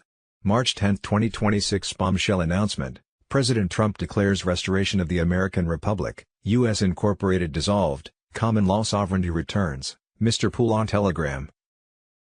Patriots, the storm has hit and it's magnificent. President Donald J. Trump has invoked Article 2 to declare the United States fully sovereign under common law once more. The fake foreign-controlled U.S. Incorporated is finished, gone forever. No more Admiralty law oppression, no more globalist chains dragging us into debt and war. The deep state grip is broken, the true constitutional republic rises triumphant. This is no mere rhetoric, it's a binding declaration of authority and summons from Trump as Commander-in-Chief. He's seizing full control, sidelining the corrupt swamp and directing the military via the Uniform Code of Military Justice. Every flag officer is oath-bound to obey lawful orders from the legitimate president. No more excuses, no divided allegiances. The military now serves we the people through Trump, not the treasonous corporate facade. Under common law sovereignty, grounded in God-given rights and original founding truths, Trump exercises his prerogative to summon leaders, affirm real authority, and rebuild national defense. This resets America to the founders' vision: no commercial enslavement, no hidden British shadows, just pure liberty. All flag officers are ordered to convene in Virginia, the Republic's sacred cradle, for immediate realignment. This is full military mobilization to restore loyalty and eliminate globalist remnants. The timeline is set, orders issued, clock running. Unity under true command is happening now. Foreign tied overseas bases and Commonwealth-linked tops, They're being shut down or reclaimed for America. No more secret outposts serving alien masters, no covert pacts bleeding us dry. Trump is smashing the centuries-old crown chokehold on trade and power, and the military reset locks it down. This fulfills Trump's sacred oath to defend the Constitution, protect the people, and preserve the Republic. Every officer and servant must choose, stand with the restored Republic or stand exposed as oath breakers. The line is drawn, no more shadows, no two Americas. One Republic. One Commander-in-Chief. One law, common law. QAnons, white hats, digital warriors, this is our victory moment. The debt-based, deception-driven U.S. incorporated fraud is overthrown. Military mobilizes under Trump's unbreakable command. Deep state cabal legally crushed, illusions collapsing. Freedom surges back, the Republic is back, sovereign, unbreakable. We witness history, true American Republic restored. Patriots win. God bless President Trump, our military, and the sovereign United States of America. What we think we know as of Friday, March 27, 2026, Thursday, March 26, 2026. President Trump, the International Olympic Committee has officially banned biological men identifying as transgender women from competing in all-female sports. Thursday, March 26, 2026. Fox News, the illegal alien in Pennsylvania caught voting in 5 presidential elections also committed fraud, stealing $260,000 in rental assistance, $100,000 in Social Security, $43,000 in SNAP and his citizen's identity. Thursday, March 26, explosion reported at Texas' largest oil refinery in Port Arthur. Thursday, March 26, 2026. Fox News, President Trump just delivered startling news, Iran gifted the U.S. 8 boats of oil. Then they apologized for something, and sent 2 more boats. It was 10 boats. I said, well, I guess they were right, they were real. I think they were Pakistani flagged. I said, well, we're dealing with the right people. They said, to show you we're real, we'll let you have 8 big boats of oil. Iran has pledged to never pursue a nuclear weapon as negotiations continue. They're caving. It all starts with never getting a nuclear weapon, they've agreed. They will never have a nuclear weapon. Thursday, March 26, 2026. Tucker Carlson, Netanyahu took to American television to announce he had nothing to do with Charlie Kirk's assassination after Charlie Kirk had rejected $150 million. Now Netanyahu is threatening Tucker Carlson and his family. Thursday, March 26, 2026. It's over. Trump and Iran rewrite the rules. UK and NATO left behind. Old world order ends. Thursday, March 26, 2026. Code Red, military and DARPA behind toxic geoengineering. Dane Wigington stunts Tucker Carlson with what's being sprayed in U.S. skies. Voter fraud. Thursday, March 26, 2026. Edward Snowden, the U.S. government knew about Smartmatic's foreign connections and its built-in remote backdoor features to steal elections since at least 2004 and did nothing.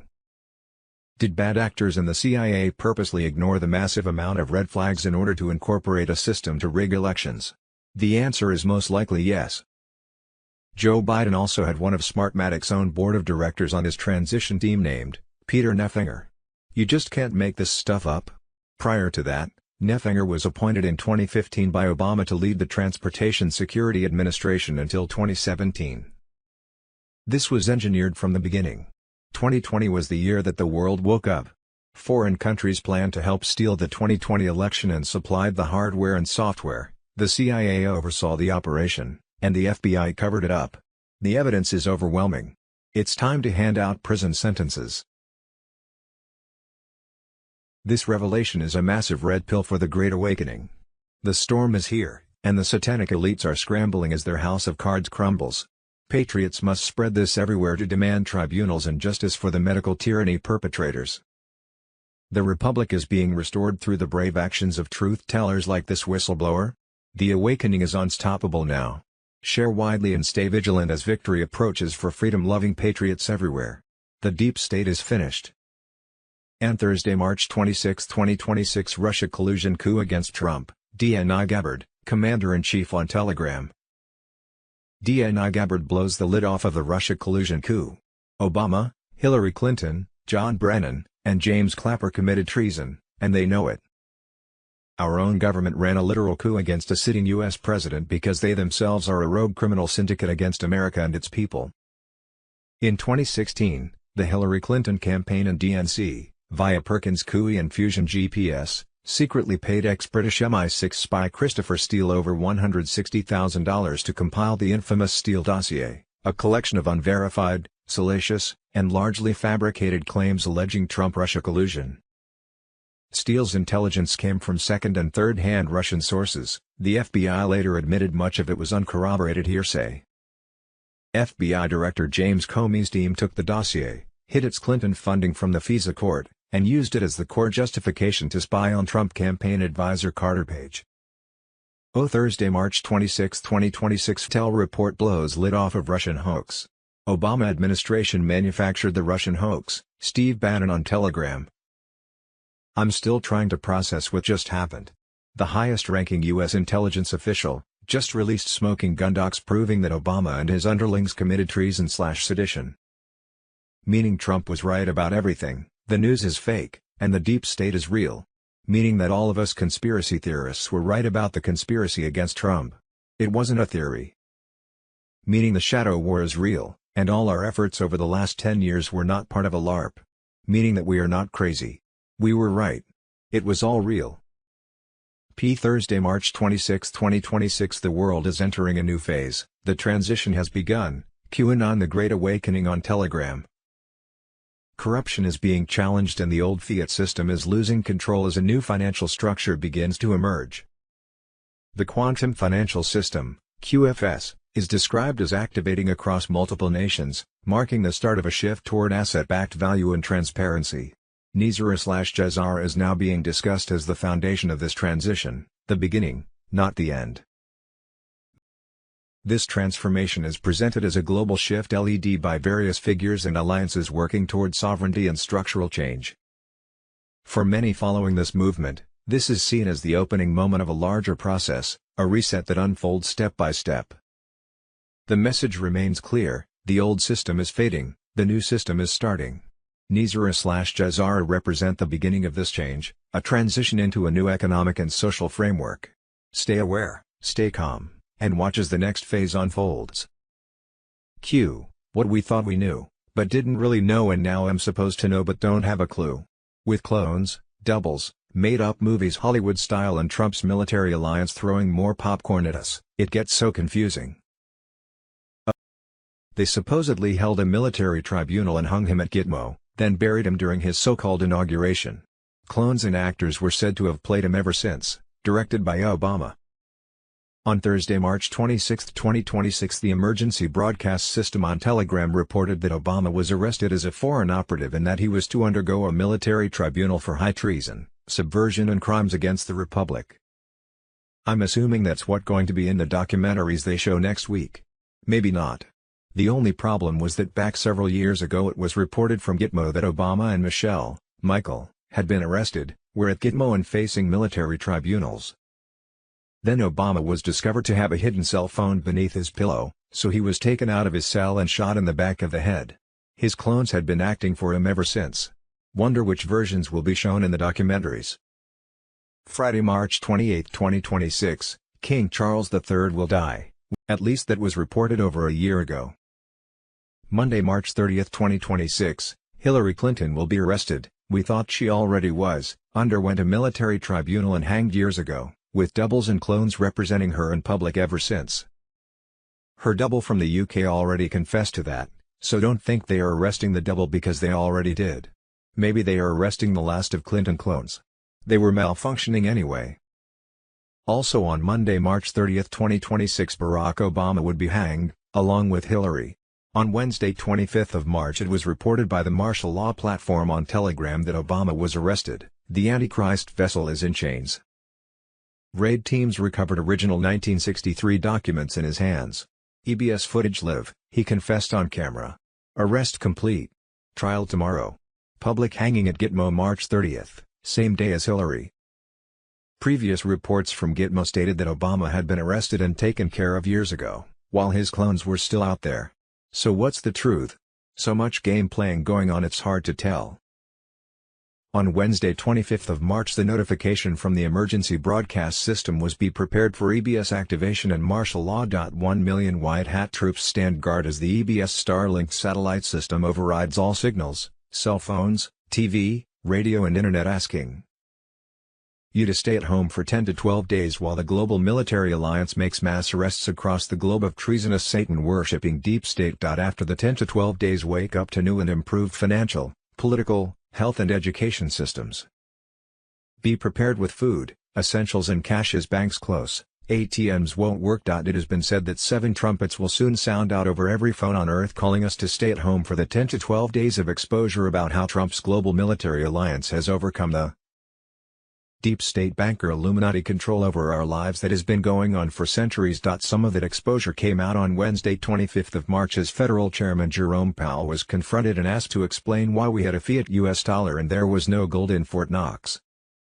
He admitted, "We print money out of nothing." Another revelation came from Health Department Director Robert Kennedy Jr. when he said that. A third not so surprising intel revealed that Democrats claimed FEMA had no money for victims of disasters in Maui, California, Ohio, Louisiana, and North Carolina, though had an extra $1 billion to spend on illegal aliens. President Trump was ready to shatter this deep state control at every level, from nameless bureaucrats to power-drunk legislators, to corrupted intelligence operatives. Trump wants a complete dismantling of the deep state infrastructure, judicial, bureaucratic, intelligence, and legislative. He was doing it not for politics, but for one reason: to restore a government of the people, by the people, and for the people. Trump's Q plan to save the world included Israel. It has always been touted that Israel would be last. The deep state banker Zionist cabal has pledged to exterminate the Palestinian people by way of convincing those of the Jewish faith that they could have complete control of Israel for their Zion by exterminating the Israelis. The Israeli plight has been overlooked for too long. The below email was recently received from Mazen Kumsieh, Professor Emeritus, full-time volunteer, PalestinianNature.org. He explains the Palestine side of the story. Dear Judy, the horrors in Gaza, Lebanon, and Iran go on. The remaining 2 million people of the Gaza Strip, 50% children, suffer cold weather and rain, and many with no shelter. I could write a whole book about the surviving friends I know there. I am having lost an eye to an Israeli bullet here in the West Bank. Settler programs continue, as does the stealing of land, including in my own village of Beit-the Shepherd's Field. The cruel apartheid, Epstein, regime marches on with partnership of Western governments. Zionism is repeating what was done to Palestine and Lebanon, ambulances, and other civilian structures, and ethnically cleansing the population. More bombs dropped, on 8 countries, in 2.5 years than all of World War II. The U.S. empire is being sacrificed at the altar of Zionism. Wars make the rich richer and the poor poorer. The world is upside down. Right is wrong and wrong is right. The struggle remains between the masses and the elites who run the governments and collaborate, by bribes and blackmail, with Zionist ambitions to enslave the world. But so many people keep the hope alive by actions. Keep the hope alive. Mazen Kumsieh, Professor Emeritus, full-time volunteer, PalestinianNature.org. Candles in this darkness. Join Israeli Apartheid Week. Tehran's toxic cloud, satellite images show oily fires burn for days. Israel dropped charges against 5 of its soldiers, terrorists, who were videotaped raping a Palestinian prisoner with a broomstick. Here is a report by one human rights group on conditions of Palestinian prisoners. In Israeli torture prisons, the torture of thousands of prisoners continues. Tel al-Sultan, Gaza. Israeli soldiers massacre 15 aid workers. The International Society for Ecological Economics, ISEE, webinar, Ecocide in the Palestinian Lands, Professor Mazen Kumsieh. The Palestinian drive to remain on their land, after traveling to occupied Palestine. AFMN contributor, Samar Hassan, reflects on how Samud was portrayed in the words and actions of Drive Mustafa Barghouti, Professor Mazen Kumsieh, and Ja'ara Baker. In other news, on Wednesday, April 1, 2026, Jazara Nizra. Law activation will ensure that people worldwide will be debt-free from the deep state Satan-worshipping Illuminati who have had control of the global monetary system since at least 1913. This clandestine cabal, comprising the mega-rich elites, has not only controlled the world's financial institutions but also controlled the media narrative that shaped our perceptions. An imminent black swan financial event, along with the help of the global military alliance, was expected to dismantle their stranglehold and spark 209 countries' transition to gold/asset-backed XLM and XRP digital currencies. According to President Trump, with his Q movement, the old fiat, debt-driven monetary regime has been fully dismantled. The quantum financial system, QFS, and asset-backed, satellite-secured, immutable ledger architecture, now governs all global Tier 1 to 4 settlement networks. All illegitimate debts, including mortgages, credit cards, student loans, and fraudulent national obligations, are flagged for forensic audit and immediate discharge. Precious metals and tokenized historical bonds have been reconciled on the QFS master ledger. Jazara compliance. Treaties have entered irreversible execution, ensuring full enforcement across all jurisdictions. Trump's Q movement was also set to unveil deep state false flags, Tesla free energy, and revolutionary med beds that were so effective that the world would have little need for traditional medical treatment and pharmaceuticals. On Tuesday, March 24, 2026, it was revealed that in a coordinated white hat overnight operation, U.S. Special Forces had raided multiple hidden underground facilities tied to Hillary Clinton. What they found was beyond anything we could have imagined. Video archives of satanic rituals featuring top elites and world leaders. Documents detailing cloned politicians replacing real leaders for decades. Suppressed free energy tech and mind control devices designed to keep humanity enslaved forever. Emergency broadcasting system on Telegram. In the past few days, Maui and all of Hawaii has been hit by record-breaking storms and floods. The capital of the Hawaiian people, Lahaina, Maui, was still unable to rebuild from complete devastation 2.5 years ago. Thousands of homeless were still living on the beach. Possible timing. On Wednesday, March 25, 2026, GCR ignites QFS in 209 nations. Trump rips Fed from cabal, sovereign treasury active. No income tax, tariffs, and 14% sales tax. On Friday, March 27, 2026, banks move to QFS. Trump announces major shift. Stock up on supplies. On Saturday, March 28, 2026, 48-hour blackout for Jazara wealth drop. March 30, 2026, 10 days of darkness with Starlink EBS exposing cabal, ending fiat, martial law for arrests of pedophiles worldwide. On Wednesday, April 1, 2026, GCR ignites gold-backed QFS in 209 nations. Nizara/Jazara activates debt forgiveness. Redemption centers launch. Trump rips control from the cabal. No income tax, tariffs plus 14% new goods sales tax. Debt jubilee activates for all. On Monday, April 6, 2026, Jazara funds and Zim redemptions flood projects. On Thursday, April 16, 2026, Trump unveils QFS and Medbed victory during global celebrations of Republic restoration. The Golden Age is dawning with perfect health and freedom for the awakened. Suppressed tech empowers all. Deep state defeated. God wins the final battle against tyranny as the constitutional republic rises again. On Tuesday, April 21, 2026, Medbed holographic scans download full proof of elite horrors triggering mess. Arrests and public tribunals broadcast live. B. Global currency reset. On February 20, 2026, the U.S. Congress and President Trump approved the quantum financial system and the primary financial system for the nation, with global activation including release of Nizara/Jazara funds set for Wednesday, April 1, 2026. On Friday, March 27, 2026, the QFS goes live. Tier 4B notifications are already queued. The 800 numbers have been tested. The redemption centers are staffed. The deals are signed. The gold has moved. They've migrated the ledger, $23 trillion in U.S. debt, $8 trillion in offshore accounts. Every transaction, every loan, every dark money transfer since 1971, all of it moved from the old system to the new one.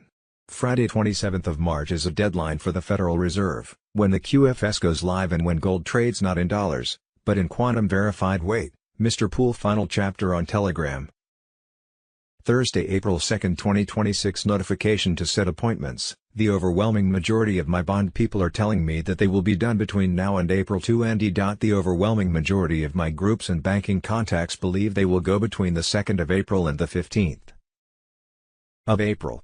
I don't know the timing, but that is what they are being told. Marks on twos. 24th of March 2026 twos.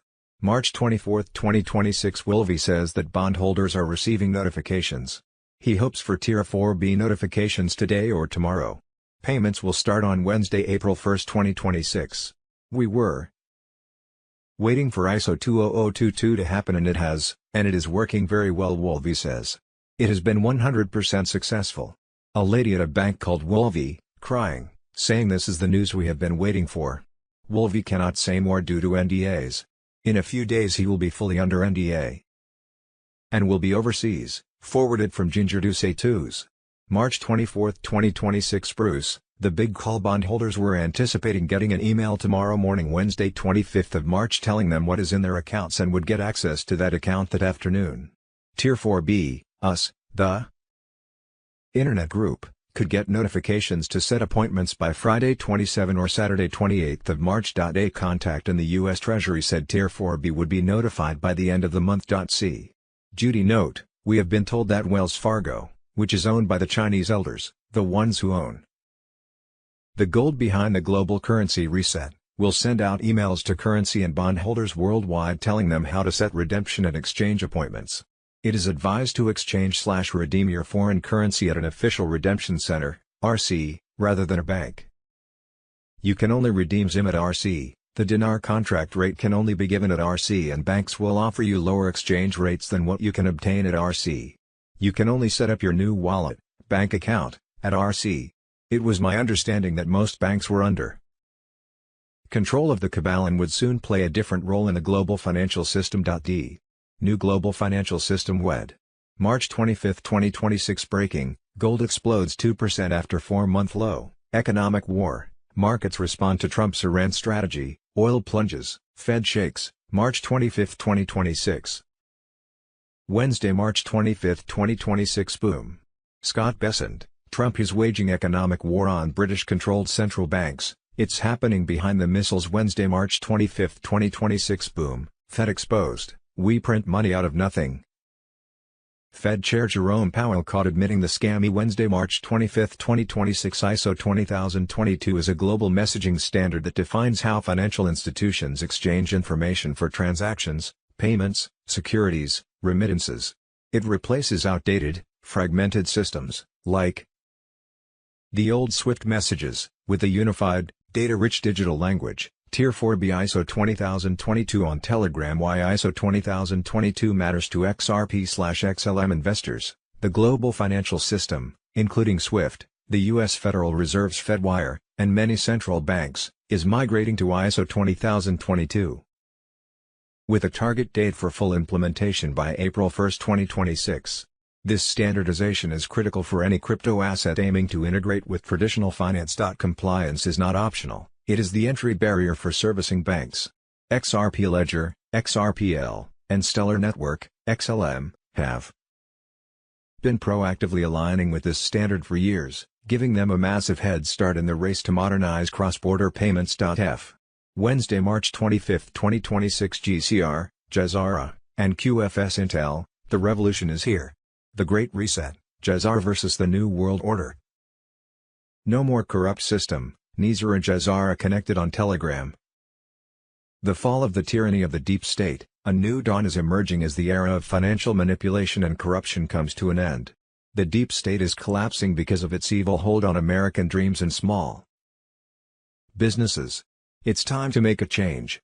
Digital assets like XRP and XLM, as well as the quantum financial system, QFS, are not only the future but also the present. The war on small business by the deep state. Small businesses in America are not desired by the deep state. Large corporations want to compete with the new system. They are creating a system known as fascism, which is the same system that Mussolini created in Italy. It's a calculated move to pursue the elimination of small businesses. The deep state makes sure that only the enormous, manageable entities are left by eliminating the minor players. Similar to Mussolini's fascist Italy, these corporations will prosper under a new government that aims to suppress the masses and benefit the elite. The old corrupt system can be abolished and replaced with the press system through inflation. We are currently seeing this. The slow price increase is a calculated tactic to undermine the existing financial system rather than merely an economic cycle. The deep state creates a new, more manageable economic structure by forcing the old ones to fall apart through currency inflation. Introducing the quantum financial system. Digital assets like XRP and XLM are here to stay, whether you like it or not. The quantum financial system is on its way. Digital assets are the foundation of the new financial era, not merely a fad. Traditional banking systems will be rendered obsolete by the quantum financial system, QFS, which promises unmatched speed and security. XRP and XLM, which are governed by ISO 20022, have the potential to completely transform the way we view and manage money. The XRP QFS Handbook, an introduction. The XRP QFS Handbook offers a crucial introduction for individuals who are unfamiliar with digital assets. It simplifies difficult ideas and provides a straightforward way to comprehend the shift from conventional to quantum financial systems. New users who are unfamiliar with NISRA, JAZARA, XRP, and digital assets should read the XRP QFS manual.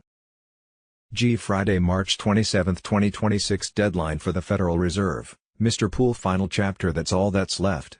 March 27th. The date they don't want you to circle. Trump didn't extend the Iran deadline because he's negotiating. He extended it because the system isn't ready yet. Let me explain what's actually happening, and why you need to screenshot this message. Right now, at this very moment, 3 things are being moved simultaneously. 1. Gold. Central banks bought more gold in the last 90 days than in any quarter since 1967. Not investment banks. Central banks. The ones who write the rules. They're not buying gold because they're scared. They're buying it because they know what's replacing the dollar. 2. Quantum nodes.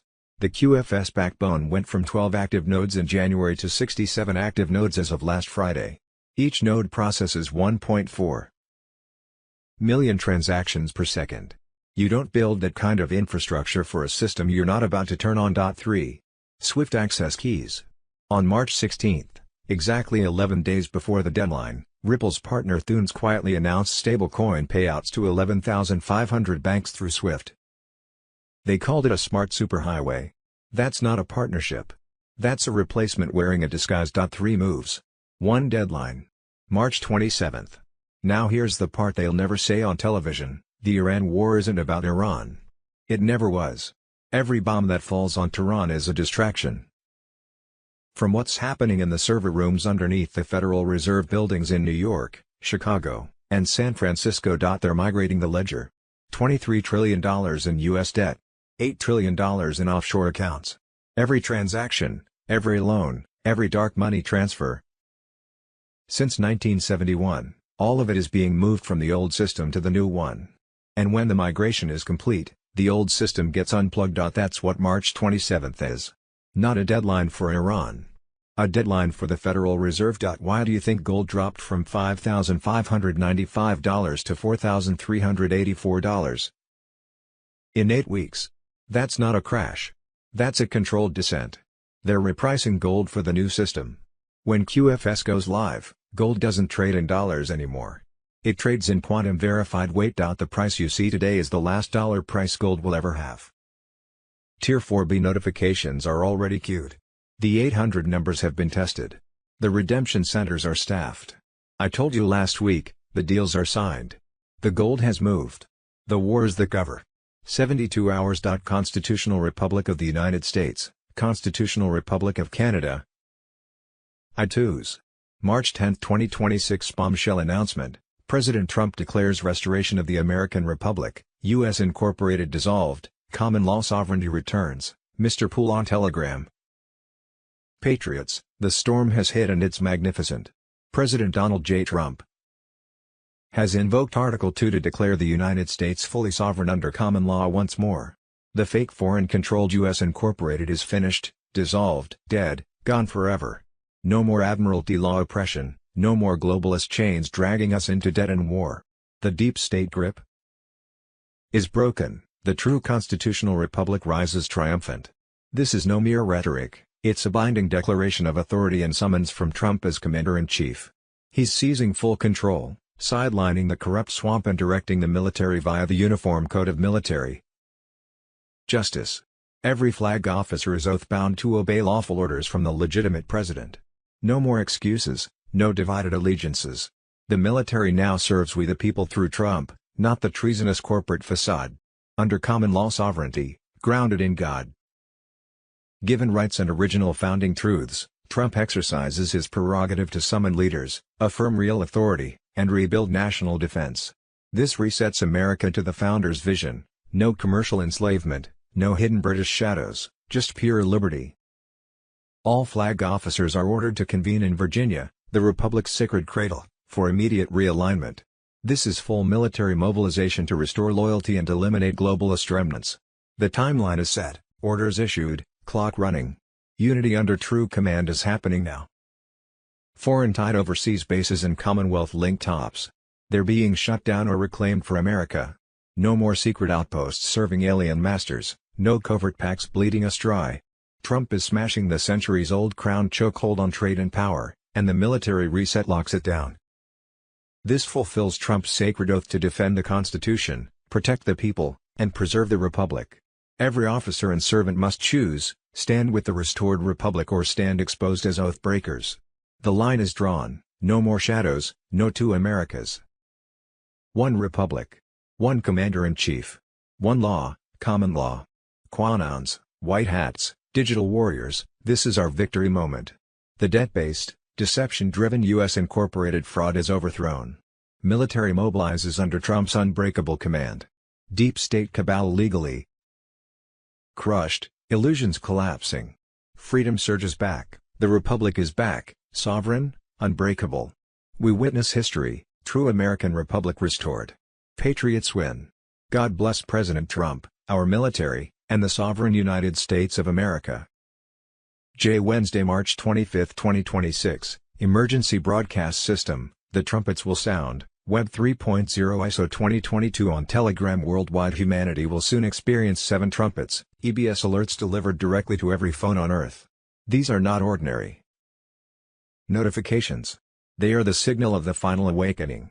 Each trumpet will call us to tune in, to our televisions, to our radios, to receive the truth that has been hidden for centuries. The 10 days of communication darkness, for 10 days, the world will stand still. The internet, shut down. ATMs and banks, offline. Phones, restricted to emergency calls only. Although the military will hand out apps that allow cell phones to work normally under the new Starlink satellite system. During these days, 3 times daily, 8-hour documentaries will be broadcast globally. These revelations will be undeniable, exposing mass arrests, military tribunals, election fraud, corruption at the highest levels, and the darkest crimes against humanity. And manipulation that the elite swore you would never know. But this is not darkness. This is the purge of lies. The quantum light arrives, through Starlink satellites and quantum computers. Secure channels will open. Military-approved apps like Signal will allow communication, encrypted and unbreakable.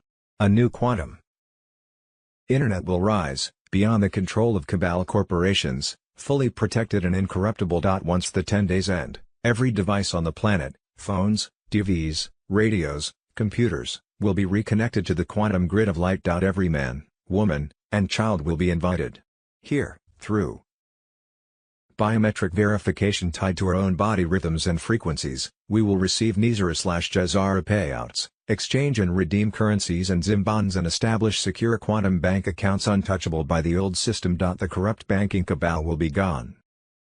The people will once again hold the wealth of the world. A new era of justice and freedom. From this moment on, all elections worldwide will operate on the quantum system. Voting will be secure, instant, incorruptible, ending fraud forever. Every voice will count, every vote will stand. Humanity reborn, this is not the end. It is the beginning. The 10 days are not of silence but of truth flooding the earth. When the trumpets sound, no one will be able to say, I did not know. The veil is falling. The corruption is ending. The future is here. Constitutional Republic of Canada. The only way to Canadian sovereignty, no referendum required. Canada and the 1932 Westminster Statute. Government of Canada, Canada. The Illusion. Clip 5, Statute of Westminster, 193 leaders. Wednesday, March 25, 2026, Trump, I will shatter the deep state. Trump is ready to shatter the deep state at every level, from nameless bureaucrats to power-drunk legislators, to corrupted intelligence operatives. And he's doing it not for politics, but for one reason, to restore a government of the people, by the people, and for the people. President Trump has unveiled the most aggressive plan in U.S. history to destroy the deep state, restoring firing power, declassifying secrets, and relocating 100,000 federal jobs out of D.C. This is a complete dismantling of the deep state infrastructure, judicial, bureaucratic, intelligence, and legislative. For too long, unelected career operatives have been shielded by regulations, unions, and political alliances that make them untouchable, even when corrupt. I will reissue my 2020 executive order restoring presidential authority to remove rogue bureaucrats, and I will wield that power aggressively. We will clean out all the corrupt actors in our national security and intelligence apparatus, and there are plenty of them. He's promising an overhaul of every federal agency that has been weaponized against the people: the FBI, CIA, NSA, DHS, ODNI. Trump will completely reform the FISA court, which was used to authorize illegal spying on Americans, including Trump's own campaign. We will expose the hoaxes and abuses of power that have torn this country apart. Trump will create a Truth and Reconciliation Commission with one job: to declassify and release deep state spying records, censorship collusion files, covert political operations, intelligence deceptions.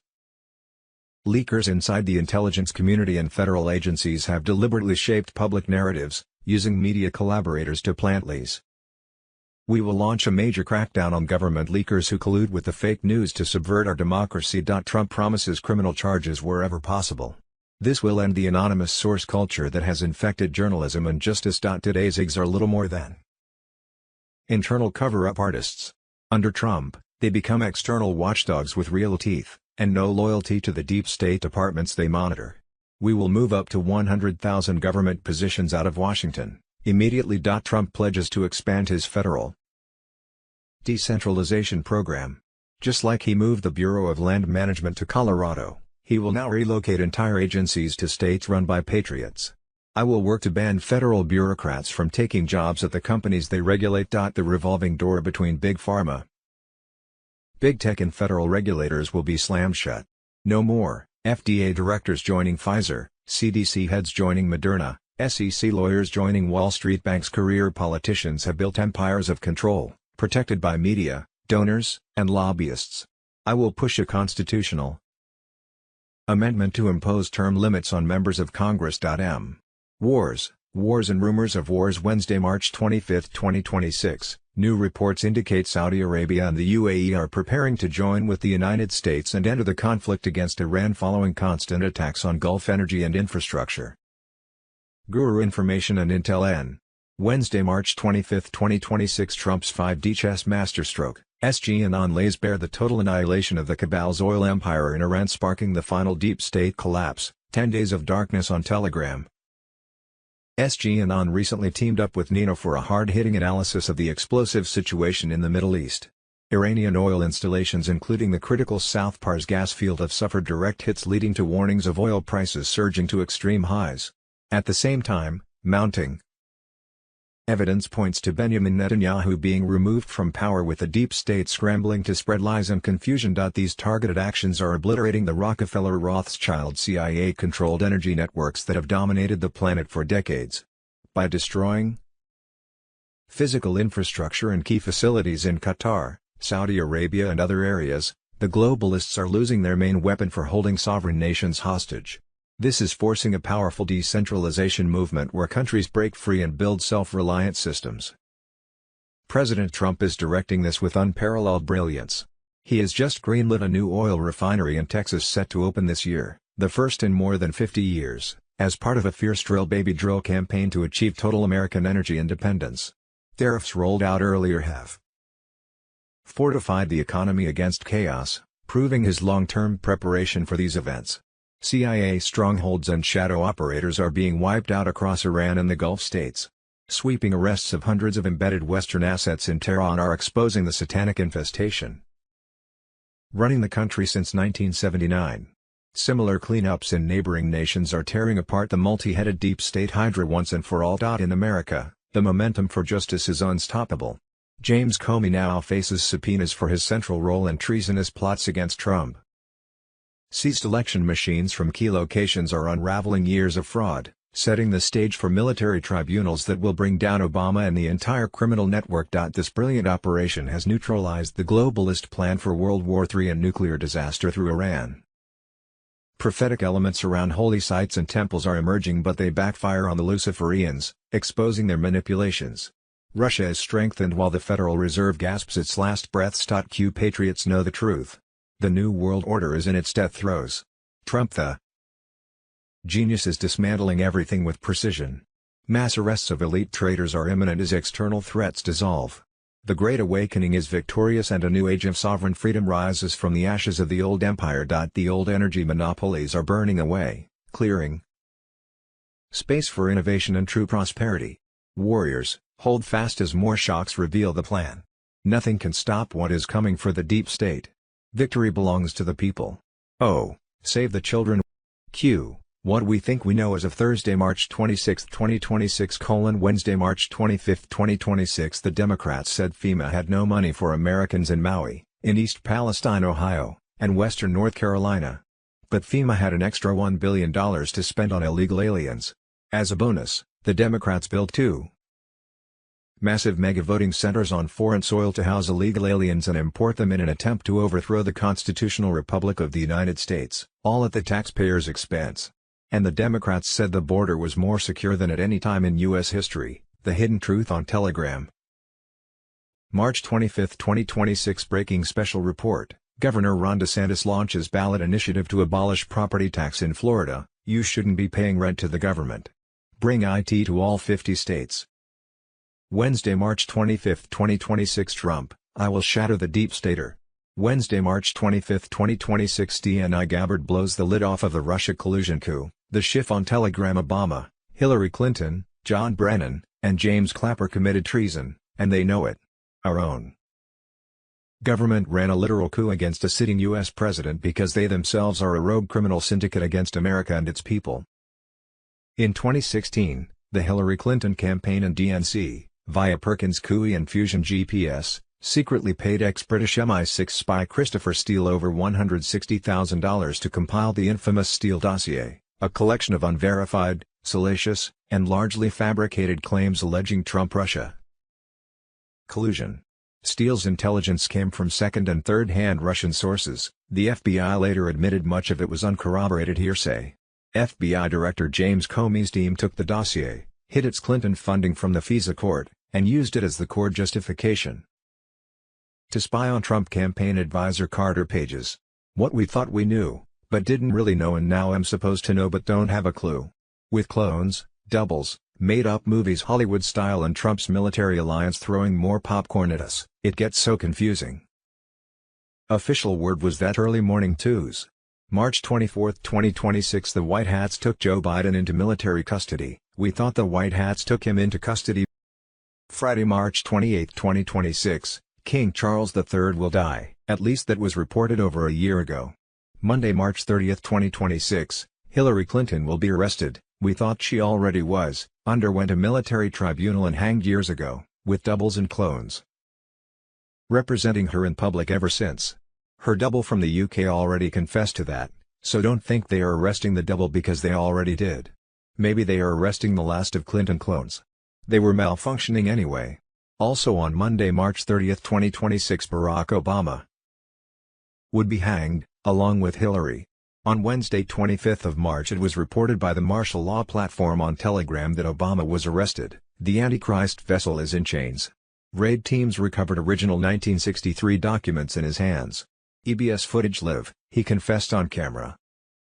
Arrest complete. Trial tomorrow. Public hanging at Gitmo March 30th, same day as Hillary. Previous reports from Gitmo stated that Obama had been arrested and taken care of years ago, while his clones were still out there. So what's the truth?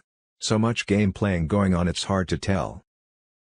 Wednesday, March 25, 2026. Have you ever wondered why a walk on the beach or a barefoot stroll through the grass feels so restorative? QAnon The Great Awakening on Telegram. It's more than just the fresh air, it's physics. We are bioelectrical beings living on a planet that carries a subtle, natural electric charge.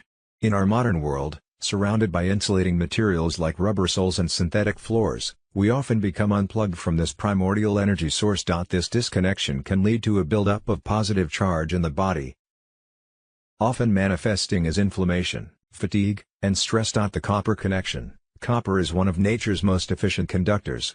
By placing copper into the earth while maintaining a physical grip, you create a high-fidelity bridge between your body and the ground. This process, often called earthing or grounding, allows a flow of antioxidant-rich electrons to transfer from the Earth's surface into your system, neutralizing free radicals and helping to return your internal environment to a state of homeostasis. Why grounding matters. Reduced inflammation helps neutralize the electrical noise that triggers inflammatory responses. Improves sleep, regulates cortisol levels to align with the Earth's natural circadian rhythms. Enhanced vitality boosts cellular energy by optimizing the electrical potential of our membranes.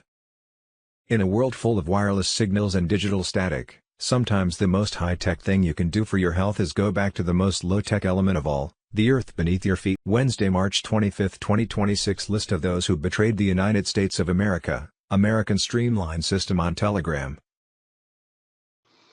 I guess the first thing I need to talk about is the SOS I put out.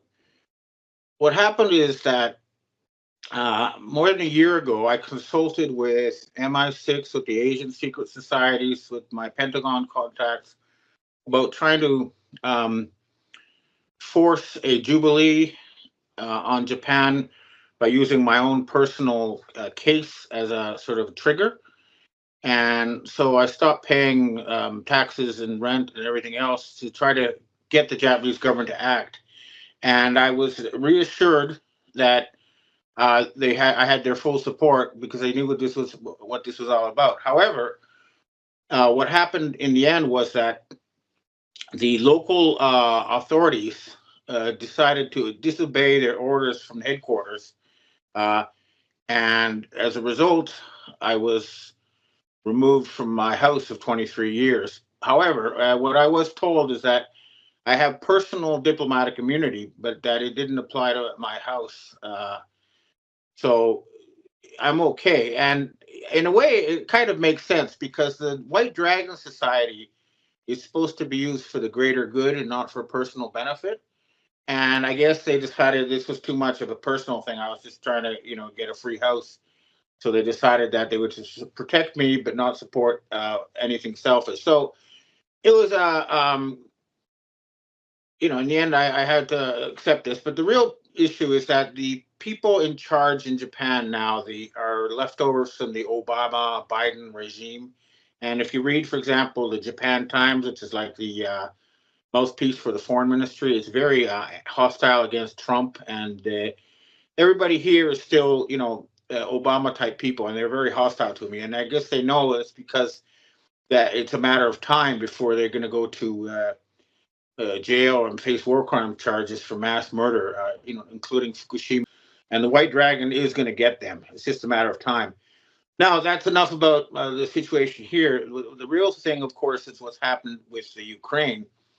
And it's very clear that the U.S. regime is now in alliance with Russia against the Nazis who took over the EU and Canada. And this is, they're now basically telling the truth. For example, the G7 wanted to condemn, as usual, Russia for being an aggressor in the Ukraine. But the United States says, no, that's not the case. The fact is, this was started when 20,000 mercenaries were sent into Kazakhstan to try to overthrow the government there, and they weren't even Kazakhs.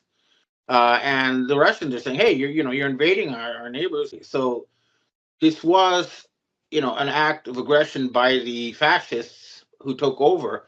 And what's interesting is now people like Colonel Douglas McGregor are calling them fascists, and even more important is that now.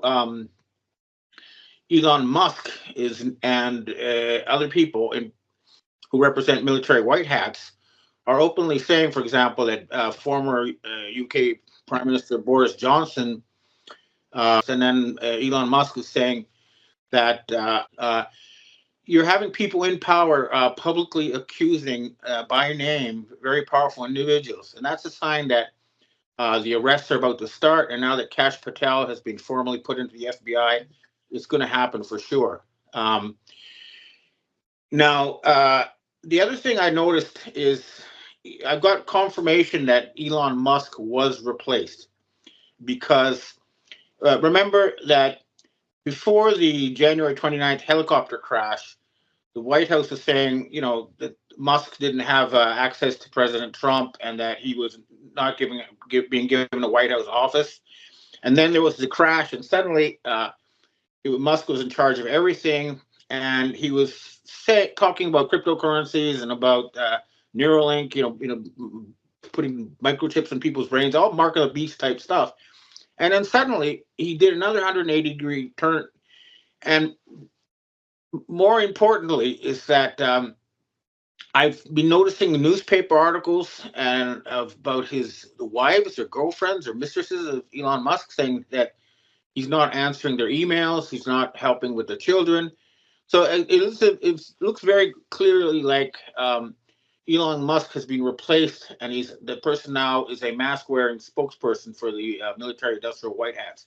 But we should find out more soon. And the other thing that's very interesting is now the new Musk is talking about giving each American $5,000, from government wasted money, and that's just the tip of the iceberg. Because what they really and of course Donald Trump is still talking about getting rid of the Internal Revenue Service. That's very important because taxes shouldn't be existing at all. The government should revert to its right to create their own money. Canadians spend close to half their income on taxes, and before Pierre Trudeau handed over control of the Bank of Canada to the Rockefellers, they didn't have to pay taxes. So we're hoping that this revolution is going to continue. In fact, we're sure now that the White Hats are winning, and so the news is all good. Okay, well, oh yeah, one last thing. We're getting more confirmation that they're going to end the fake rubber mask Pope Francis show. So he may really be the last Pope. So that's another big development that I'm keeping my eyes on. But like I said, more and more stuff is coming out, and the news is good. So hopefully soon there will also be a big cleanup here in Japan. I'm hoping that they send the person I recommended as U.S. ambassador here so we can start the cleanup of the filth here. But I might go to Canada for a while until this whole thing blows over here and the cleanup is finished. We'll see. Okay, well, that's what I have to say for myself today. Now I'd like to answer questions from readers and viewers. Evan, we have our first question for today. After 2 weeks of clear, beautiful sky, the chemtrails are back with a vengeance. It's as if they were trying to make up for lost time. So it seems they found other sources of financing. What are your thoughts on this? I'm sorry, I don't have enough information, but like I say, there was a window after the sort of the bad guys had someone in the White Office, and it might have been during that interval, but I just don't know. I'll try to find out more. Next question. Hi, Ben. All of Trump's cabinet picks have been confirmed except for Kash Patel. I think he's going to have some trouble. Enough Republican senators may cast a no vote. In my humble opinion, he's too close to General Flynn and his network. I would prefer someone else. What are your thoughts? If I'm not mistaken, I just read this morning that he was confirmed. But the main question now is he going to release the Epstein files, and are they going to start arresting a lot of these big names? And if he doesn't, if he finds an excuse not to, then we'll know there's something wrong with Kash Patel. But I'm hoping, and as other people are, that he will start the long-awaited arrests of these pedophiles. Because I have I know that the person appearing as General Flynn is not him, because I personally was in contact with the original one, and I sent someone to physically meet the person now appearing as Flynn, and this person didn't recognize, people who had been in battle with him, didn't recognize. It was clearly he's been replaced. So whoever's appearing as General Flynn is an actor and is not the real deal. So I don't pay attention to that character. Next question. Hi, Ben. Although I do appreciate your weekly reports, but I hope you don't mind that many cannot believe that Trump is not Trump until the world cries it out as well. Why would CNN not use this and yelp it up to Everest levels? Why would the military hide the real Trump in a mountain and then let an imposter into Mar-a-Lago and everywhere else? And why would Musk, Vance, Alex Jones, and his best friends, his family, that are also high profile and have no one flip out? Why are these imposters still around? Is the greatest mystery or illogical state nobody is prepared to accept yet. These imposters still supposedly occupy the White House and they're actually running it all.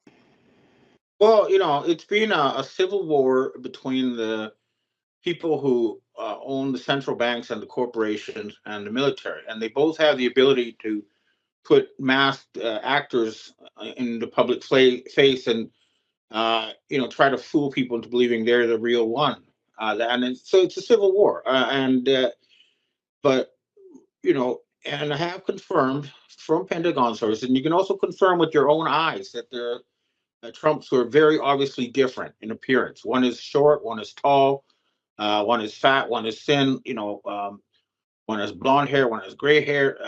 Just compare them, and you can see for yourself that there are at least three, President Trump's around. And I keep hearing from my own direct military sources that because of the danger of assassination, the real one stays at the Cheyenne Mountain Space Force Base and uses a avatar who reads his scripts in public appearances for reasons of security. As we saw with that helicopter crash, there is a real danger of assassination. That's why they have to protect the real man and not send him to places where he'd be vulnerable. But if you check, you'll find that leaders have always used lookalikes since thousands of years ago. This is nothing new. Next question. Hi, Ben. I believe Q represents Trump and works very closely with him. There is very little doubt for me that this is true. Q said 2/3 of Congress would be arrested during the 10 days of darkness between getting rid of the unofficial fourth branch of government that we are now calling the bureaucracy and a pending clearing out of Congress. China will see a largely new government in the US. The remaining third will prove themselves or be voted out soon after. Much of what Q said has come true, not on the exact date he posted it. All of what is happening now was foretold. There isn't any reason to doubt the remaining will be true as well. What are your thoughts on Q? Q is definitely a group of people with high level security clearance who have good intentions and are trying to, overthrow an evil regime. I don't think they're the only faction, and they don't always get it right, but I basically support what the Q people are doing and saying because we're more or less on the same page. And and I hope that everything they predict comes true. But you got to see it to believe it. And thing we're all waiting for now is the actual arrests and public trials of many figures, and we're seeing signs this is about to happen with people like Zelensky and Bill Gates. But let's see it happen. Next question. Hi, Ben. You mentioned a McGregor interview. Many of us are excited to hear it. When is that interview supposed to take place? Oh, I'm sorry. Look, what happened was I was contacted by Colonel McGregor's people, and we had an interview time set up, but he canceled at the last minute. And apparently, he's a bit squeamish about talking to me right now. I think that's because people who have talked to me, Robert David Steele, so I guess he's just playing it safe. But unfortunately, he canceled at the last minute. But I do hope that we will be able to talk again soon. And I still am in touch with his people. So maybe, but right now it looks like that has been canceled because Colonel McGregor changed his mind at the last minute, unfortunately. But I really would like, I have a great respect for the man, and I would really like to talk to him because I think we could share a lot of valuable information from our respective networks. Okay, well, that's what I have to say for myself today, and I hope to see you again next week. Oh, yeah, everything's great. Right. Hello, everybody. It's Michael Jacob with Unleashing Intuition Secrets. I got Sheila Holm and Daniel Bonnier We're going to be talking about which is the number one corrupt state in the United States. We're going to be talking a little bit about that. Of course, I've seen a lot of your chat before the show. There's a lot of ideas of which one it is. I think pretty much every one of our states is corrupt at this point because they've taken on, they all the way down to from the state all the way down to the cities. They've incorporated, and by incorporated, they basically create laws that are not laws for us, we the people. All right, so we're going to jump into it. Sheila and Daniel, thanks for joining me. It's gonna get spicy. I think it's gonna be fun. All right. And we were talking a little spice before the show. Now, tell us about the noetic law you're talking about, Sheila. And I'll bring what's really funny is with the call today to do this today, I've had a family that's been writing to me because their family is saying that President Trump re-signed the Noahide laws into effect. He didn't have to re-sign anything. There's nothing else to sign. This was all done in 92 and 93. Mm-hmm. Here's how specific they are. In 92, it was Joint House Resolution 104, which is 14. Joint House Resolution 104 is 14. And then the second one that they did under the 102nd Congress, one was signed by Sheriff Bush, and the second one was signed by Clinton, is 410, which is a mirror of 14. So they did this to us in 92 and 93. And how they solidified it in 93, the Noahide laws in 92, Bush, Sheriff, said that, or this is in there, what he signed, that they were returning us to our founding of the Noahide laws, which are the basis of our morals in a civil society. Then when they did it in 93 in Joint House Resolution 410, this is what they said. Whereas in tribute to the great spiritual leader, the Rebbe, who's a Babylonian Talmud rabbi, everybody thinks that rabbi is Hebrew. Rabbi just means teacher, guys. It's not a big deal. And there's a lot that are Babylonian you don't know because you don't know what the Hebrew ones were doing. So this is what they said. They started in 92 celebrating this rabbi's birthday, April 14, as a new beginning. And now in 93, they put it not only a new beginning for our nation, but in education and sharing. On his 91st birthday, we will mark this as a new beginning and an age-old commitment to education. This is when they took it into the education system in 93, accompanied by an increase in general acts of sharing with another in order to return the world to the moral and ethical values contained in the 7 Noahide laws. And whereas this will be reflected in an international scroll of honor signed by the President of the United States, and guess what? And other heads of state. Wow. So they merged us all into these Noahide laws. There's no honoring the Sabbath, nothing about honoring mother and father. And they put it in the education system, and your God is not our God. So we don't have to honor only one God. So they did this to us, and we didn't even know they did it. So the oaths that are taken for all of the positions across this nation, they've started circling, so help me God, in red, putting in big letters, no, with 3 exclamation points. And across the oath, they write refuse for cause because you want us to be under your God. Do you see what I mean? Yeah. We haven't been cleaning up our communities. So when you put somebody in a planning department, as Daniel knows, and they can issue permits, you might have had a believer last time. The next time you go to confirm your permit, they'll pull it because they're not a believer, but they find out you are. This took us away from the Bible and 10 Commandments over to the Noahide 7 laws. That's not how we were founded. So the one in 92, 104, which is 14, and 410, which is a mirror of 14, putting it in the education system all within 12 months. The 90th and 91st birthday of this rabbi, from the Babylonian Talmud, Noahide laws to honor him, they said. But this is the founding of our morals and our civil society, and it is not. Wow.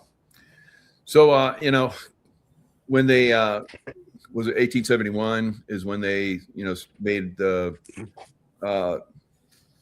corporation? Corporation, yeah. And Well, then they also brought the world order here. yeah. So it basically went down to every state. They incorporated all the way down to the county level, state all the way down to districts, all the way down to the county level. So when they did that, my understanding is when they did that, they took we the people out of it, and it became everything's focused on the corporation, and whatever. That's all the way down to the village. That's why your little villages that aren't big enough to even be a town have a trustee board, because they operate under the corporation for that little village.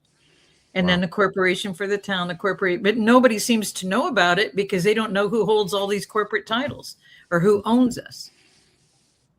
Yeah. So that's where Daniel, his story is, a great example of what happens. They can, go by the laws that we understand them to be. And then at their whim, they can pull those laws like they did for his estate, pretty much, where he had been given permits and everything, and he had started building and was running a great gun range on his property, everything permitted, everything approved, and then they have a problem with it. They're in the city where he has KKK members and racists and all kind of crazy stuff. Daniel opens it up to Daniel. I'll let you talk here in a second, but Daniel opens it up to military, law enforcement, and then the general public. And as the general public comes through, it's the general public. All types of color, skinned, and all. And this town didn't like that, so they started leaning on him. So Daniel, take it from there. Yeah, it's interesting how we bring a religious component into it, because when I first came to this community, Mr. Richard Hewlett, which is on the town select board, he's considered a selectman. His evil wife, Mrs. Mandy Hewlett, they had overemphasized their religious, monotone in the community, and tried to, bamboozle me to believe they were Christians or religious at all. But in contrary, their behaviors are sinful and evil. And, that individual manifestations carried into the select board. Mr. Hewlett is a selectman, which has a prominent vote in our community of yay or nay. I mean, it's this is Hewlett land around here. Everyone fears them. Everyone subsides to their, almighty actions or words. It's interesting because I've seen people look and quote spirituality and or bring, a historical value into the method of preserving our rights, we the people, preserving the authenticity of select board processes, zoning, planning, etc. The list goes on. But when you have evil, sinful-minded people orchestrating and puppeteering the rest of the community in aspects to saying yay or nay, you fall victim like I did. It's because they've divided us. Absolutely everything is divided. They divided the family. In the 45 points, the whole middle section of it is how to divide the family. Because if you divide the sanctity of the family, you can divide and conquer easily an entire nation, and that's what they've done. Because putting it in the education system, we've already shared this. I've shared it on interviews with Jaco, the same symbols of communism and BLM and Antifa, which is mainly people don't understand that it's anti-fascist. It's just Antifa, they called it, but it's just the beginning word, the letters of the same word, anti-fascist, and then made us the anti-fascist, but they're the ones that are doing this because they have set up a whole fascist structure. So what you're dealing with is not just in your area. It's not just a family. It's a whole different culture, structure, and it's been here from the very beginning. That's what Michael was going into by saying there's a control above us that we didn't even know was there. So if we want to clean it up back to we the people, what he just said, they got rid of we the people. So we think we've been living in this and that we're all on the same rules. But did you know that none of us are ever going to have victim rights? I'm going to share why. Is that we don't have victim rights. This is what I learned. I don't know if you know my story, but I put some judges in prison, helped the FBI supposedly put some judges in prison on federal RICO charges and a top trial attorney. So 4 were sentenced to prison on federal RICO racketeering charges. And then I couldn't have any freedom. But what I didn't understand until I went through all of that, so the reason I can connect the dots now is that we don't have victim rights. In identity theft, when other people have been using our social security number, it's all done in the underbelly of the credit bureau system. And in that, I'm only a witness. I'm not the victim. The victim is the banks and lenders who allowed people to put in other people's names into this credit bureau system, who won't help me because they're just a consumer credit bureau system. So they're only taking information from consumers. So they're not hurting or harming anyone. You can't sue anybody. That's what they do. They are unsuable. You can't come against them. You can't structure against them because we're not a victim. So we can talk to them all day long, but they don't care, because the ones where our insurance rates go up is that the bankers and lenders who let them do this and helped people do this. And then they started putting credit bureau system, computers, systems, setups over the internet out in businesses. So there's no general over control. So they spell your name wrong. They spell your address a little wrong. They're messing us up completely, which affects our score. But you don't have any rights because you weren't victimized. Now let's fast forward to J6. Do you know why they weren't assisted? Now, why some of those were arrested? I was a witness, but I didn't know who the heck was doing it. And even when I found them, they weren't arrested because guess what? This came straight from the FBI. They're not citizens. So there is a law from the beginning of Social Security numbers that a citizen using the Social Security number of another citizen goes to jail. Okay. But an illegal, there's no, and I said, we don't need laws in our country for illegals. Fraud is fraud. And they would not arrest them. And then when I got the 1998 law done with the help of a congressman in San Diego, we got that done in 98. We didn't have penal codes to arrest them till 91. 98 to 2001. So now from 98 to 2001, they grew to over 12 million a year coming in illegally. And those are the ones that reported crimes on those Social Security numbers. I didn't know, and I've been on so many multiple changes of ID, but I never knew to submit it to the Federal Trade Commission. So then I submit it to the Federal Trade Commission and then submit all of their data straight off of their website in the second law in 2004. It was signed on July 15. Supposed to be the home identity theft law. Guess what happened? It's the second identity theft law. What punch did it have? None. Have they even done anything as arresting any? They only arrest Americans who break that law about Social Security numbers. They have never arrested the illegals. They refuse to. Now fast forward to J6. Did you know that all of our military guys that were held and not even brought to hearing in the gulag? Do you know why that happened? They don't have any rights. Now, they fought for us in this country, but it's thought that they might set up a militia outside if they get outside. So we can't have these people doing an uprising against us because we wouldn't be able to handle it. So they arrest them because they weren't just a witness, they participated in the protest. Do you see any of these protesters getting arrested for any other reason out there in the world when they aren't even Americans? They're never being arrested. But our guys got arrested. Now, why did they not have victim rights? They were only a witness who participated. Do you know who the victims were? The residents of D.C., who were either at work or at home that day. They weren't out running trying to do something to help America get through this fraudulent election. But our guys who served in our military, who fought so we could have an election, they became the criminals because they were witnesses who participated, because all of it was not true. And that's why they said, how could a misdemeanor be enhanced to be a felony to put him in prison? Yep. And I said, because they got to get him off the streets. They said, why? I said, all they're doing is arresting legal citizens. The ones who operate illegally, never against legal citizens, never get arrested. And there's a pattern of this. And that's why we have two gentlemen here that have been, under this thumb of this corrupt state of Vermont.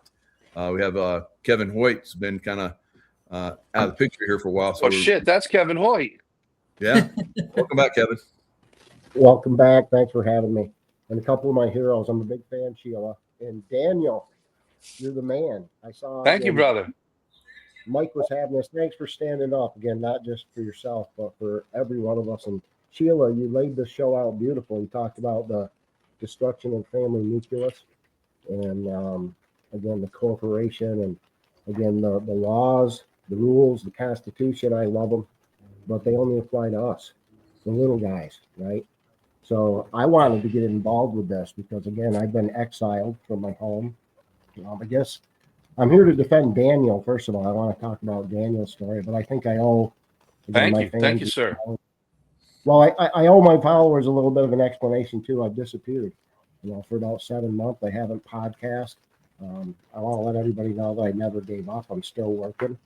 I found another way. I told my sheriff, in fact, I was going to turn into the U.S. Navy. And I was going to launch 5,000-pound rounds from 500 miles out. That's exactly what I've been doing. So there's a lot of things happening in Vermont State, but I want the people to understand how it was set up. And literally, Mike, we've talked about all this stuff. This isn't new stuff. It's going to be a recap. But how the people have nowhere to go. Literally nowhere to go except each other. So thanks for having me, by the way. Welcome back. Welcome back. Yeah, definitely. So you did some videos and some we're going to go through your video here real quick. It basically outlines some of the problems out there. So this is another way that Sheila can get up to speed too. These guys are not, telling the truth, and they're passing laws based on those lies, unconstitutional laws, to stop us, not just me. Constantly cussing, constantly interrupting your meetings, standing up inebriated, stopping me from talking, stopping the chair from talking. Our select board shouldn't have to put up with that either, not just in Fairhaven, but across the state. When we allow this disruptive behavior to go unchecked, we're normalized. What we're talking about are the disruptors on steroids. Doing the podcasts. You mentioned Kevin Hoyt. Is that the same Kevin Hoyt that does all the disruption in Bennington as well? Same one. Anye has been, he's been, and I'm talking about disruptors in the meeting. Somehow has a way to get in to get the pictures from family snapshots, and we'll take and put something together. Mr. Hoyt spent all kinds of money to put packets together, registered mail, and have them all to everyone, the select board and Joe. Still no docket number to me, but it's just a way of just continually poking. What we've received is, well, it's in public and we have a right to speak. But you don't, is what it boils down to. Is there anything that says when you're having a public meeting that you have to open it up to the public? It does. Is the nature of what they're asking about, is it relevant to what the town is doing, or is it just? In the case of the records request we're getting from Mr. Hoyt now, he's got this vendetta against a person we hired as a police officer who wants all personnel records and things he knows he can't have. And it just amazes me that I Googled him. So that's pretty much, where we're at right now, Sheila. So what do you think about that video where they were talking about they didn't have the right to speak? What do you think? It's the same all across the country because you mentioned this right at the beginning of the show. All of these corporations are operating the same way as the federal corporation. And no one's ever talked about the local corporations because they didn't know they existed, because we aren't even invited to those meetings, because that was the National Municipality League set up by the great nephew of Napoleon Bonaparte, who came in and was the Secretary of the Navy. This is in the 1800s. And then became the Attorney General and set up the special agents that later became the Federal Bureau of Investigation instead of the Bureau of Investigation.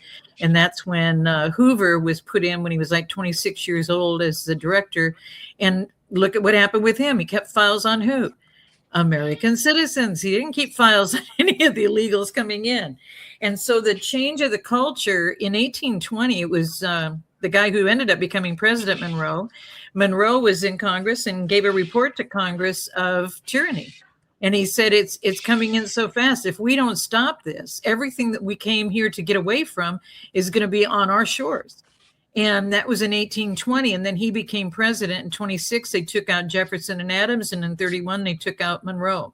And that's what I love about, we mentioned this in our last interview, Jaco, where President Trump is now using the term Don Roe doctrine.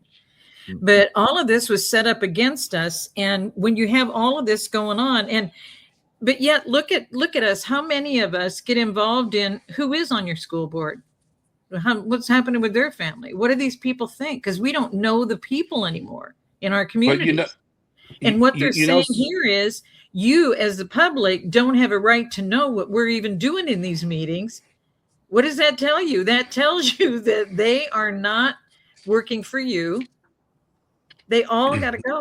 They all got to go. And the republic, to reestablish the republic, people keep wondering, what can I do? And that's why I keep saying we got to get united, because exactly what they did to Daniel, exactly what they're doing to Kevin was exactly what all these guys did to me.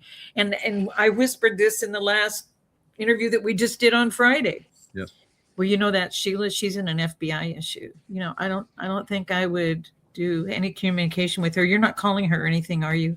You want to be sure not to be around her, because the FBI could come knocking on your door. But Sheila, and if they isolate us through other people's beliefs, what have we got? Yep, Daniel. Sheila, so I think it's really critical you understand something, a little bit of a backstory. That group that was authoring, they had the mic at that particular meeting. That's the town of Fairhaven, Vermont. Now, I don't know what the populace there of Fairhaven, Vermont, but I'm going to tell you something right now on this broadcast. The citizens and the taxpayers of Fairhaven, Vermont are morons, because you have a chief of police.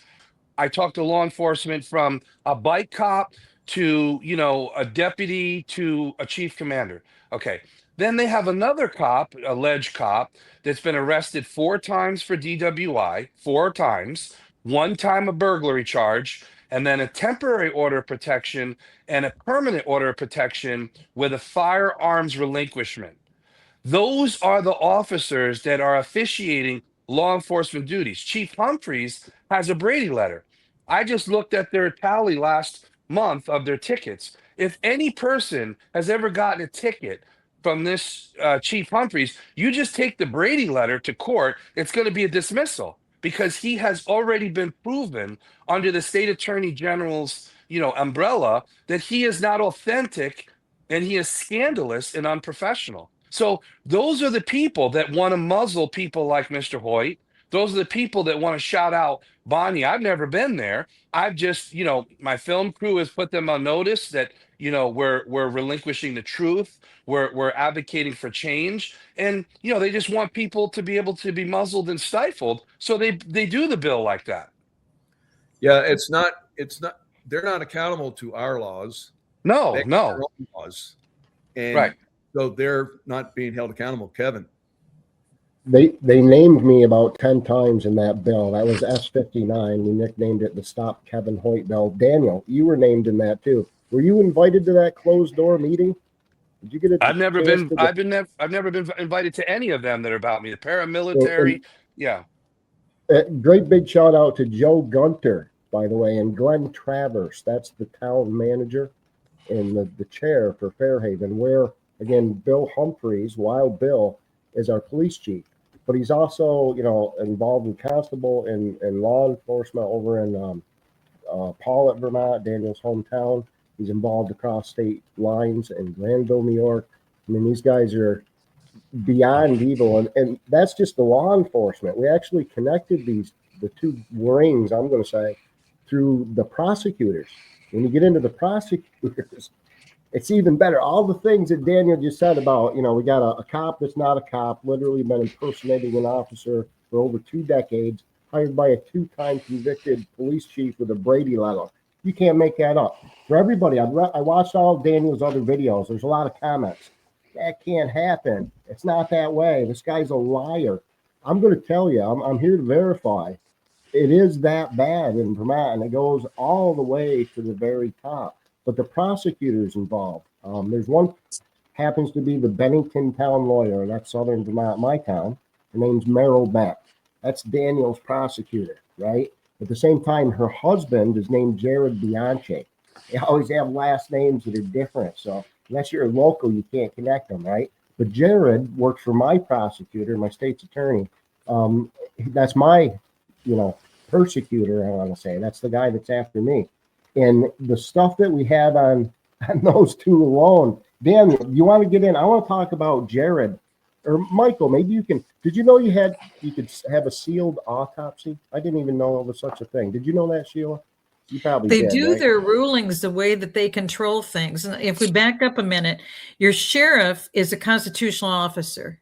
And that constitutional officer, if he's not doing what he's supposed to be doing, but that constitutional officer is above the FBI because they're not in the Constitution. They're a bureau that was added. And we have 405 departments that were added that have now given themselves authority over us. Okay. So all of this has to change. But if you back up to the local community, you just mentioned 2 names that you were proud of in that meeting for what they said. You need your whole community getting together with those 2 guys, because what they'll do, they'll go after those guys and either get them out or they will be off the planet. That was the opposite. These were the guys that were wondering if we had to invite the public to a public meeting. Again, that was an actual Vermont House rep, but that was the town. And what happens is if you dare stand, if you dare, for yourself or anybody else, they target you. They come at you with lawfare. And, that case, again, they said there's no docket number. I did spend a great deal of money. I just kicked their ass in family court. Somehow, again, a godsend, I got my daughter back. They took my daughter. If you run for office in Vermont, you can verify. And if you find your corruption, every state. It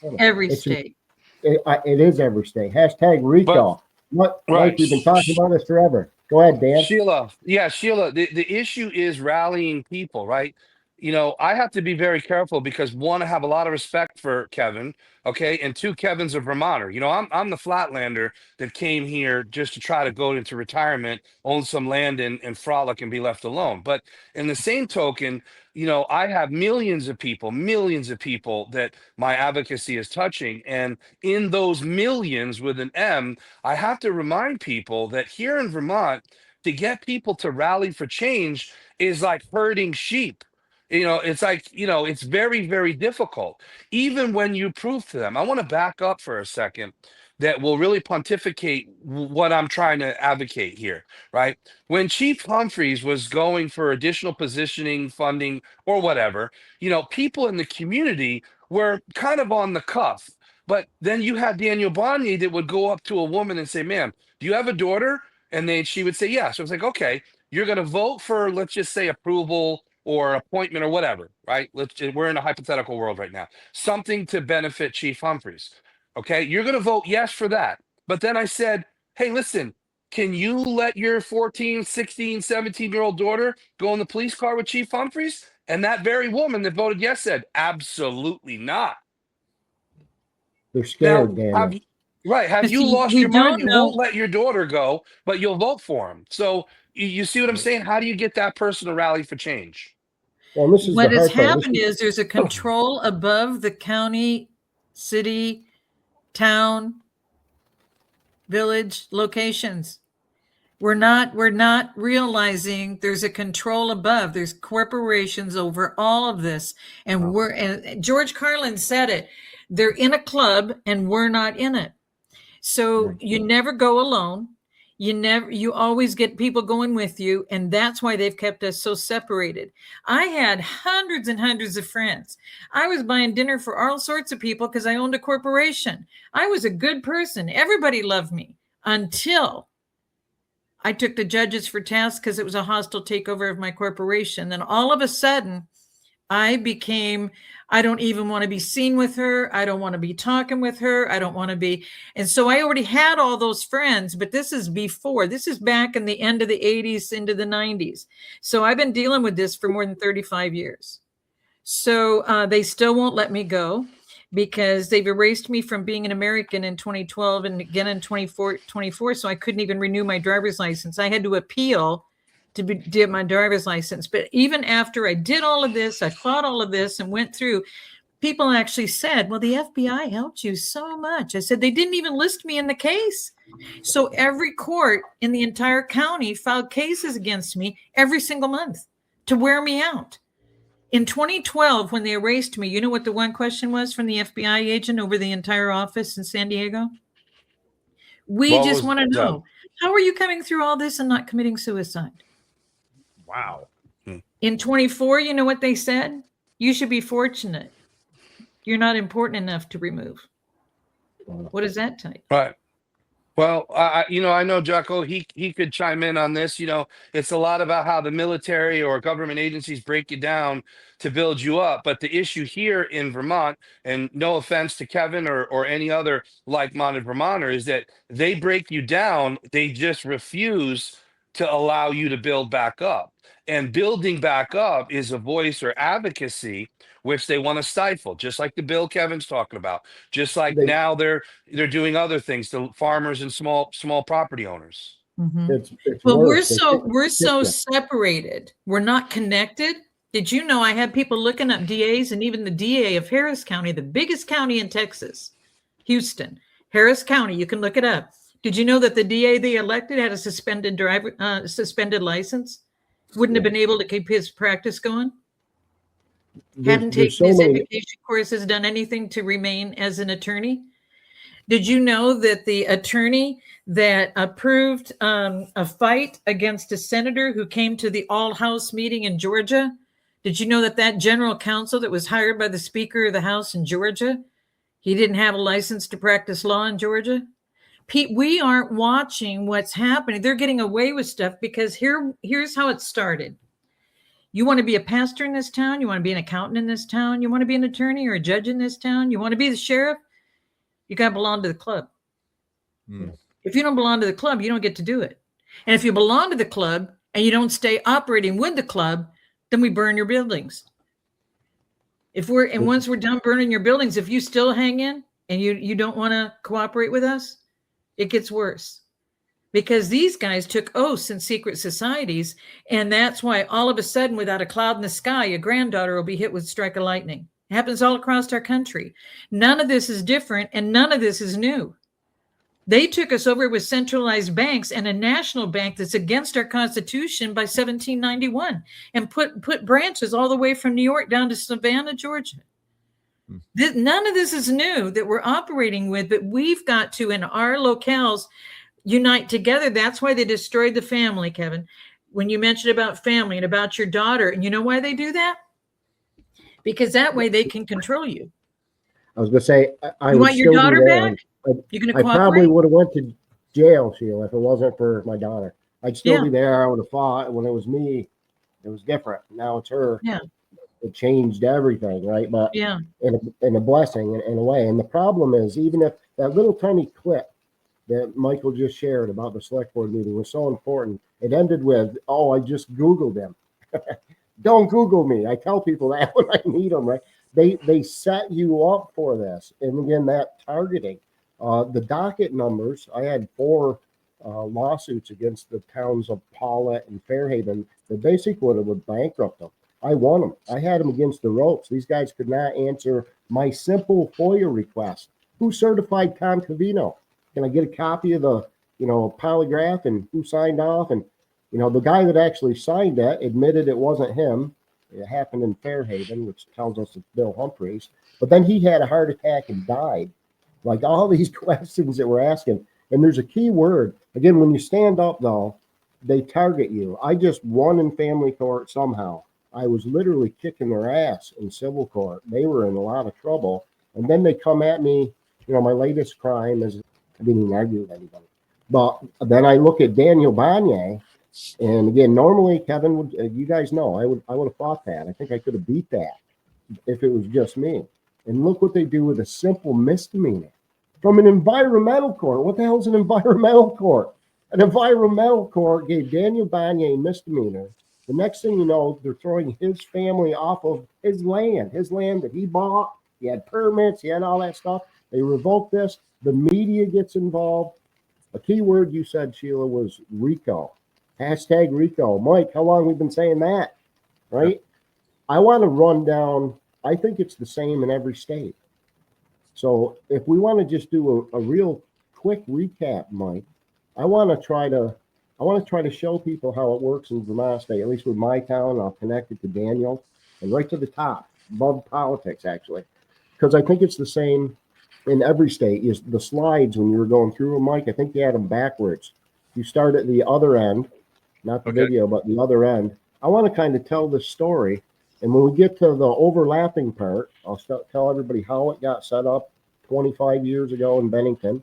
And then when it expands to Daniel's neighborhood, we can talk about his players a little bit. If you guys don't mind, you mind me taking over the show as always? No. I just want to tell you where we where they did on me, they didn't include my name. So the U.S. Attorney's Office didn't know my name. Okay. They used all my documented evidence to do what they did because they only took down 3 of the 12 judges and 1 guy out of 7 law firms. Okay. That's what I accomplished. So I got a few other quicksand, but that's about it. And now their family members are now running the show. So what they did, they were compelled by law to transfer my FBI file to the U.S. attorneys. It's the same department. They're all under the Attorney General's office, the Department of Justice. They're all under that. They refused, the FBI refused.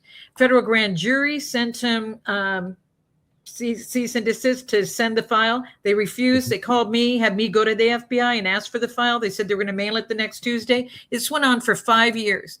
And when finally the federal grand jury said, we're going to let you submit your own case to the federal grand jury. This is now 2016, from 91 to 2016. Okay. They let me file it. And the FOIA came in 14 months later beyond the time. They don't want to cooperate. They don't want to give you the information. But if we don't, this is what Flynn was after, the America Project. You've got to start at the low level because once they're in the village, once they're in these positions, they have a title. They just keep moving up through the chain in their secret societies. And we wonder, how are these people so corrupt in DC? They've been in the system the whole time, taking advantage of all of us. Well, and again, the courts are key in this. The courts are key for everybody in law enforcement. Again, did you know the judges aren't taking oaths either? Yeah, I know. Did you? I don't know if you were on when we talked about that. They're circling. So help me God. When you raise your hand for perjury, you don't have to say the truth and nothing but the truth. So help me God anymore, because that's all gone. Did you know our judges aren't taking oaths either? Did you know none of the J6 judges took their oaths and they refused to cure? They passed laws, and again here in Vermont, they don't have to have bonds. They don't have to take oaths anymore because we caught them. The system morphs when we catch them. That's what you're seeing. That S59 stop Kevin Hoyt bill, the clip. That's so the next guy can't go to a select board meeting with a grievance. No, you can't. They just outlawed it, right? Do you remember when Amy Coney Barrett was being interviewed for Supreme Court justice? What was the right she couldn't remember? Redress a grievance? Yeah, exactly. Okay. And in Daniel's case, I talked about this with Jaco, I think just on Friday. Redress of grievance is what gave us Amendment 3 and 4. You can't keep putting British soldiers in our house. That's how long ago. This is how bad the court system is. You and I have the right to go to the People's Court, which is the Supreme Court. That was set up for us to have a voice. What did they make the Brunsons do? Go through all the layers to get to the Supreme Court. And that's what everybody believes they have to do. And you got to have these attorneys and you got to go through all these courts and then they won't approve it. So you have to go through the appeals and people get worn out. We can go right to the Supreme Court with that issue because we want redress of grievance. People don't understand what our powers are in this country. That's what's so sad. But we've got to get together. They have so divided us. We've got to get together. You go broke trying, or you get taken out when you're targeted. Lay that out and then go a little bit deeper again. I think Daniel's problem again. He unfortunately moved in next to some human traffickers, And again, to silence them, they thought of something that just happened to go with the gun laws. They used Daniel, that's a whole nother law, S3, turned into Act 13. We can't have militias in Vermont anymore because that'd be constitutional. There's no difference between a paramilitia. I want to get into the story again. That is constitutional. That's why they removed them. That's why they put the specific guys they did. The majority of people they put in the gulag were all high-level military guys from all the different services. So in Vermont, you can no longer train anyone to use a firearm or make an explosive. They had to have a special wording when they put it in the press just to protect like hunter education, teach, hunter safety. But per the wording, they could even get you for that. They got a new law, S181 on the books right now. They don't want you to make a road. You can't build a road on your own land. I mean, it's getting so oppressive. And again, the courts are very, very key. So I want to get into how it formed in Bennington. This guy that you see on your screen is key. Dan knows who this guy is. This is a gentleman named Rob Wilmington. And Rob Wilmington is a high-powered attorney, one of the biggest in Vermont state. He used to be the town lawyer for Bennington, my hometown. You can go to the next slide here, Mike. You'll also see that he's also in charge of, or the vice president of Vermont Digger. Very key in the destruction of Daniel Bonnier, again, to get these unconstitutional, illegal laws passed. The media is complicit. And again, Rob Wilmington, after he retired from the job of town lawyer, he went on to run Vermont Digger, which per Vermont Digger is the largest media outlet in Vermont. And then the town lawyer job he gave to his business partner, Merrill Bent, who's also up in Daniel, again, the persecutor for. Again, what happened, one more slide, Mike. What happened is he got together with all of his little local friends, like Gary Forrest, right? This is Sheriff Gary Forrest. He started the Vermont Sheriff's Association. Up until this point, we didn't have a way to fund our sheriffs. It was an issue. And now everybody gives Gary all this great because he created the Vermont Sheriff's Association. If you're a Vermonter, doesn't matter what of the 14 counties you live in, you have a sheriff. They're all a member of the Vermont Sheriff's Association. And this is where we get into these matching EINs. That's an illegal business front that's set up for embezzlement and money laundering. Mike, we've been over this a number of times. So Gary Forrest, the sheriff's law enforcement key if you're running drugs, money, weapons, children, whatever you're going to do. So law enforcement was a big part of it. You can go to the next slide if you want. This guy's named David Silver. David Silver, again, another high-powered attorney. If you look for the Samuel H. Blackmer Law Library in Bennington, it doesn't exist. So that caught my interest. We got looking. The headquarters for the Blackmer Law Library is his office on Main Street in Bennington. Do you think he knows he works for a library? Do you guys think he's paying taxes as a library? And of course not, right? And again, one more slide, Mike, because this is Jonathan Cohen. He represented my wife when I got a divorce. David Silver represented me, right? They both worked for the Samuel H. Blackmer Law Library. We had the water poisoning, the PFOAs in the water in southern Vermont. Big deal. All that negotiation and settlement was done between Rob Wilmington and David Silver. They own both ends of the bench here. There's no beating it. So again, these are just a couple of the names. Another big one we've talked about a lot is Judge James Colvin, Mike, which was all these illegal EIN numbers. Judge Wes Mook, Judge James Colvin, all these people were part of that Samuel H. Blackmer Law Library. And here's some evidence for the people who don't believe. This here is, again, the matching EIN. You'll see the Vermont Gary Forrest, Vermont Sheriff's Association. It's got a matching EIN up there with the Mount Anthony Preservation. It can't, right? It's a unique individual federal identification number for your business. It can't match another business for any reason. It's like a fingerprint for your business, especially if it's a different tax base. Next slide, Mike. We'll show a couple more. Whoop. I don't know which one. Was that the sheriff? I thought there was a couple of slides with the EINs. I had a couple with, again, I showed the courts Bennington County diversion. Of course, the courts are involved. They got a matching EIN. Well, all the courts are doing this. All of this is behind. Nobody realizes the money. They want you filing cases because they're making money every time you file a case. There's a whole structure, and it's all across our country. It's in all of our courts. Right. Well, and again, I was deeply involved with the elections. Nobody can tell me we had fair elections because I did the audit, provided that evidence, right? Well, James Condos, this is the Vermont Secretary of State, or the guy that used to be the Secretary of State. Not only is he responsible for elections, but he's responsible for businesses. So of course James knew about the EINs. That's a picture of him and his Chinese CCP handler, Wan Ping. We've showed these pictures so many times, it's incredible. So another one, next slide, Mike, should be TJ Donovan. Sure, there's TJ Donovan with my very corrupt police chief, Paul Doucette. Again, Erica Martha is my prosecutor. They're all lined up. They're all together. But this is my, he used to be the Vermont Attorney General. This is the gentleman that passed that S3 to ban militias in Vermont, specifically to destroy Daniel Banya. Right? They used him in the situation there and wording in the media to put all this hype together and put these together. So this, you guys, do you think the governor knew about this? Come on, of course the governor. This goes all the way to the top, and I wanted to show that. We can go to the next one, which again is where we kind of come into Daniel's story. This is Police Chief Wild Bill Humphreys we talked about. He's a police chief in Fairhaven. He used to be the constable in Paulet. He works in Granville, New York, also as an officer. This is a bad guy, and his right-hand man, if you go to the next slide, is Thomas Cavino. This is a cop that's not a cop. Talked about this. I love that picture of him. You can tell by the stature. It's just, that's Tom Cavino, right? One more slide, Mike, and we'll show you the mug shot. It didn't come up. Here's his training record.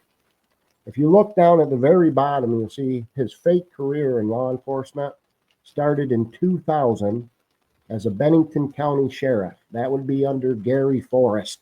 Again, when we talked about setting up that association, Gary was setting up his crew. He needed people like Bill and Tom to do the dirty work. This was the muscle, the dogs to send in, right, if you dare stand. Again, he started as a full-blown sheriff in 2001, all right, 2002. He wasn't certified to arrest anybody until 2022. He didn't even take a psych evaluation until 2012, a full decade after he was a sheriff. Again, impossible, right? These records all disappear. We've been back trying to find this stuff. They're gone. Sorry, Kevin, because we alerted people to them. And what happens is you get targeted for them. So again, this is law enforcement. You can keep going, Mike. Because again, this is Meryl Batt. She took over for Rob Wilmington as the town lawyer in Bennington. This is also the woman that's prosecuting Daniel Banya. I think, Daniel, is she the lawyer for Paulette? She used to be, or how was that? No, she still is the lawyer. She has and will probably continue to champion the case against me. She took the place of another reputable, honest lawyer that refused to go after me because he knew that they would be constitutional violations. But I want to chime in here something. Sure. Meryl Ben is not really a hero. She's not a scholar. She's not this, amazing academic, prosecutor. She is working with preferential treatment. Her husband can, push buttons and move mountains for her. Her friends and judges like Judge Durkin, calling him on a Sunday morning at 8:30 a.m., having a conversation to get my family and friends and farm hands removed from my property, ex parte communication. This is not, honest lawyering, right? This is not two reputable lawyers going in and going to a hopefully a non-biased neutral judge and litigating a case. This is a narcissist, like when our private investigators went to her university to get professors would say that she was a crybaby, she was a narcissist. These the people that retain her, the towns and cities, and or as her reputation is getting very cloudy here in the state of Vermont because people are asking hard questions. You know, how did you trim the fat off freedom of speech? How did you trim the fat off of, Second Amendment rights? It's just people are starting to inquire, and inquiring minds will hopefully have accountability where this woman and her family are held accountable. Yeah. Well, again, there's her two husband. things. Go One ahead. is what God revealed to me. He said, because everybody was coming against me, and when they come against you, it puts us in a mode of having to defend something that isn't proper or right anyway. So, what Father said, just very gently, he said, counterclaim. So I went back to the law library and I started filing cases against them. I started filing liens against their properties because they were filing liens against mine. I just started filing all these things, and I was all alone. There wasn't anybody wanting to get alongside me because I've never been free of whatever's going on with the FBI. And so as I filed all of these cases, that's one thing. The other thing they did that I want to explain, you mentioned about the militia. The reason why they don't want us operating as the true militia in America is because the militia's one main responsibility, protect the borders. And when the border issue is so severe as it was in Texas, Arizona, California for the past decades, then it's a several states militia. So I wrote an article called Remember the Alamo, How to Secure Our Borders. So when I did that, Lieutenant Colonel Pete Chambers, that I think has been on with you, Mike, he became appointed over the National Guard. Do you know why they name it the National Guard? Because it's a division of the Army, which is part of the military industrial complex. So he kept saying he was going to do something. And I was writing this article at the same time, and I wanted to quote from him.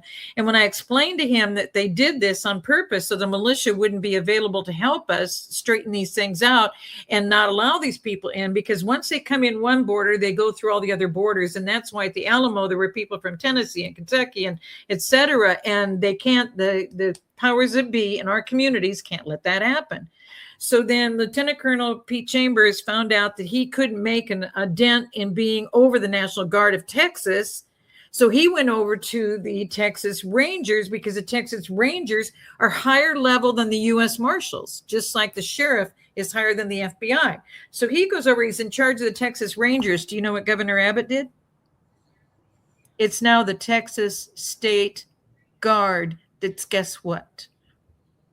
It's another guard, Army Guard. Do you see what I mean?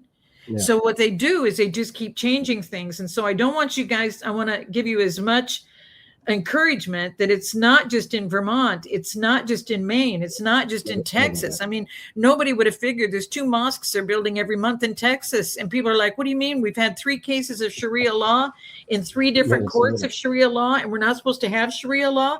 Do you know what they're saying? We've had 3 successful cases go through, so now you can't stop us? Excuse me. You can't have Sharia law in the United States. Well, this was my problem. I want to interject here just for a second. I hope I'm saying the town right, Kevin. Sunderland, right? Sunder. Okay. That's where Meryl and Gerald Bianchi live. They have a small house there. Now, they go and set up these shell companies and these trusts. And, I had lawyers and private investigators that cost thousands of dollars. But let's say, like you said, put a lien on them. Do you know the average Vermonter doesn't have the zeal? They don't have the financial, it's not economically feasible, and they don't have the desire to keep digging like my private investigators and lawyers did.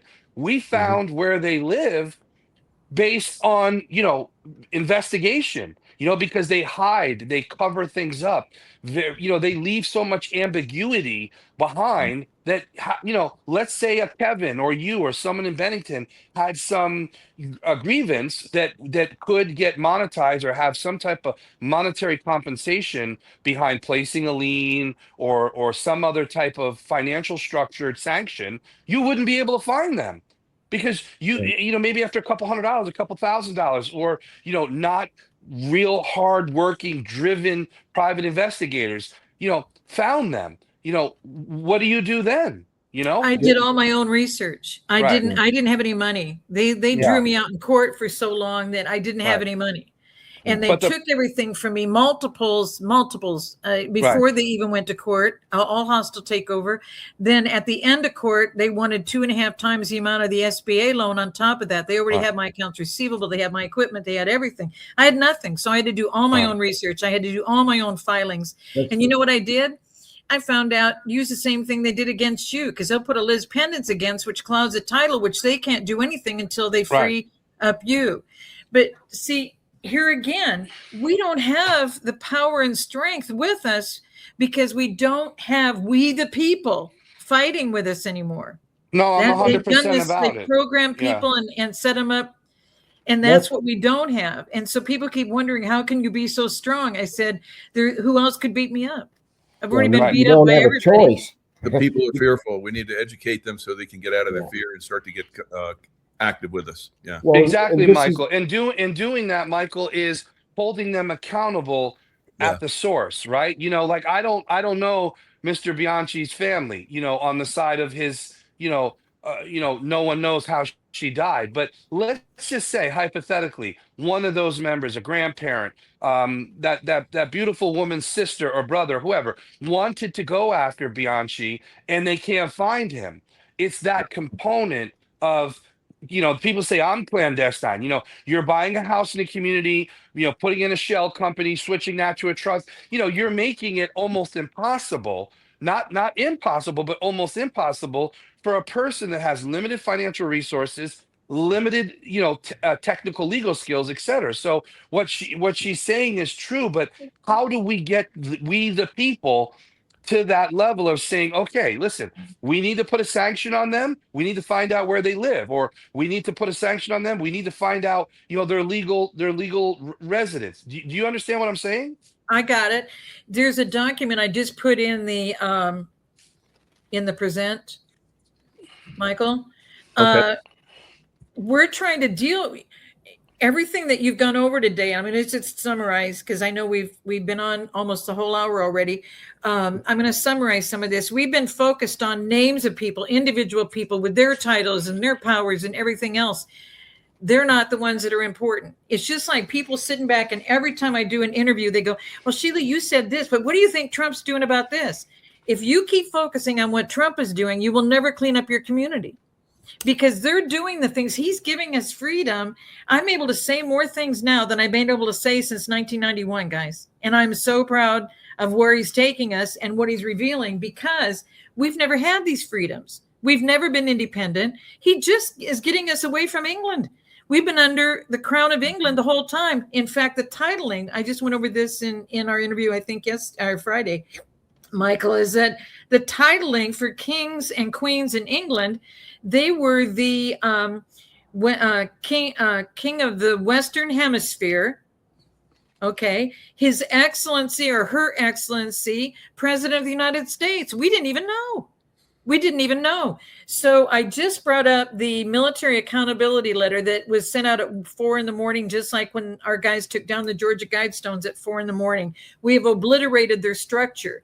And this led to Quantico. And if you get a chance, go back and check out the interview that we did on Quantico on September 28. Michael and I are the only ones that put this out about the summons, about the king of the Western Hemisphere and His Excellency, because all of our bases globally are all through the setup of the British Commonwealth. We have been sending our guys over there so that there's nobody here to do a militia. They come back and they've been protecting borders all over the world, and they aren't here for us. But down toward the bottom of this letter, and this whole letter is so profound, but right down toward the bottom, the next to the last line, guys, is so key, because this is who we have to connect with, is our military guys. Why is that? Because our military guys know how to fight this. They've just been sent all over the world. And that's why President Trump did the Quantico meeting. But the next to the last line, you'll see it starts out in bold. We will fight to enforce that law. We will enforce that law and put an end to the two-tiered justice system. May future generations see our efforts, and, God willing, may they also be recipients of the great gift of liberty that we have the honor of safeguarding. We haven't had liberty. We haven't had freedom. This tyranny has been from the very beginning on purpose. The takeover of our nation has been on purpose. So what we're witnessing, and I know it's painful in our local towns and counties and states, it's painful to realize where we're at right now. But here's the gift of it. No other generation has realized exactly what's going on. It's always been done in secret. You think back, how many times have you known the names of all these people? And until you call on the sheriff, you don't know if he's a legitimate sheriff. But if they're all under the National Municipality League and all they did was change one word, and it's in all of our communities across America, to National Civic League in 1986, they're the ones that position all of the candidates. They're the ones that have a merit-based system to select who gets to be in these positions. Why? They're all in the top secret societies, and you had to be in it in order to contain your business. Why do you suppose there were so many chicken ranches burned all at one time? They weren't going to take weaponized food. And so they made all the money, got involved. Their businesses were doing very well, and then all of a sudden, you're not going to cooperate. You're not going to taint. You're done. And we didn't go stand with them. Kansas, it was such a hot time that all of these big, huge steers were all laying on their sides all the same morning, all in rows. Excuse me? How does that happen? We haven't been watching how they've been treated. So until we come together, until we unify together, but to me, it's going to take the military movement on this. And these guys did this letter purposely, served them at 4 a.m. on purpose on 1/1/24. Do you think it's a coincidence that in 1 year and 9 months to the day they were called to Quantico? If you look at the paragraph where it starts with General Milley, it's all of these top guys and then going on.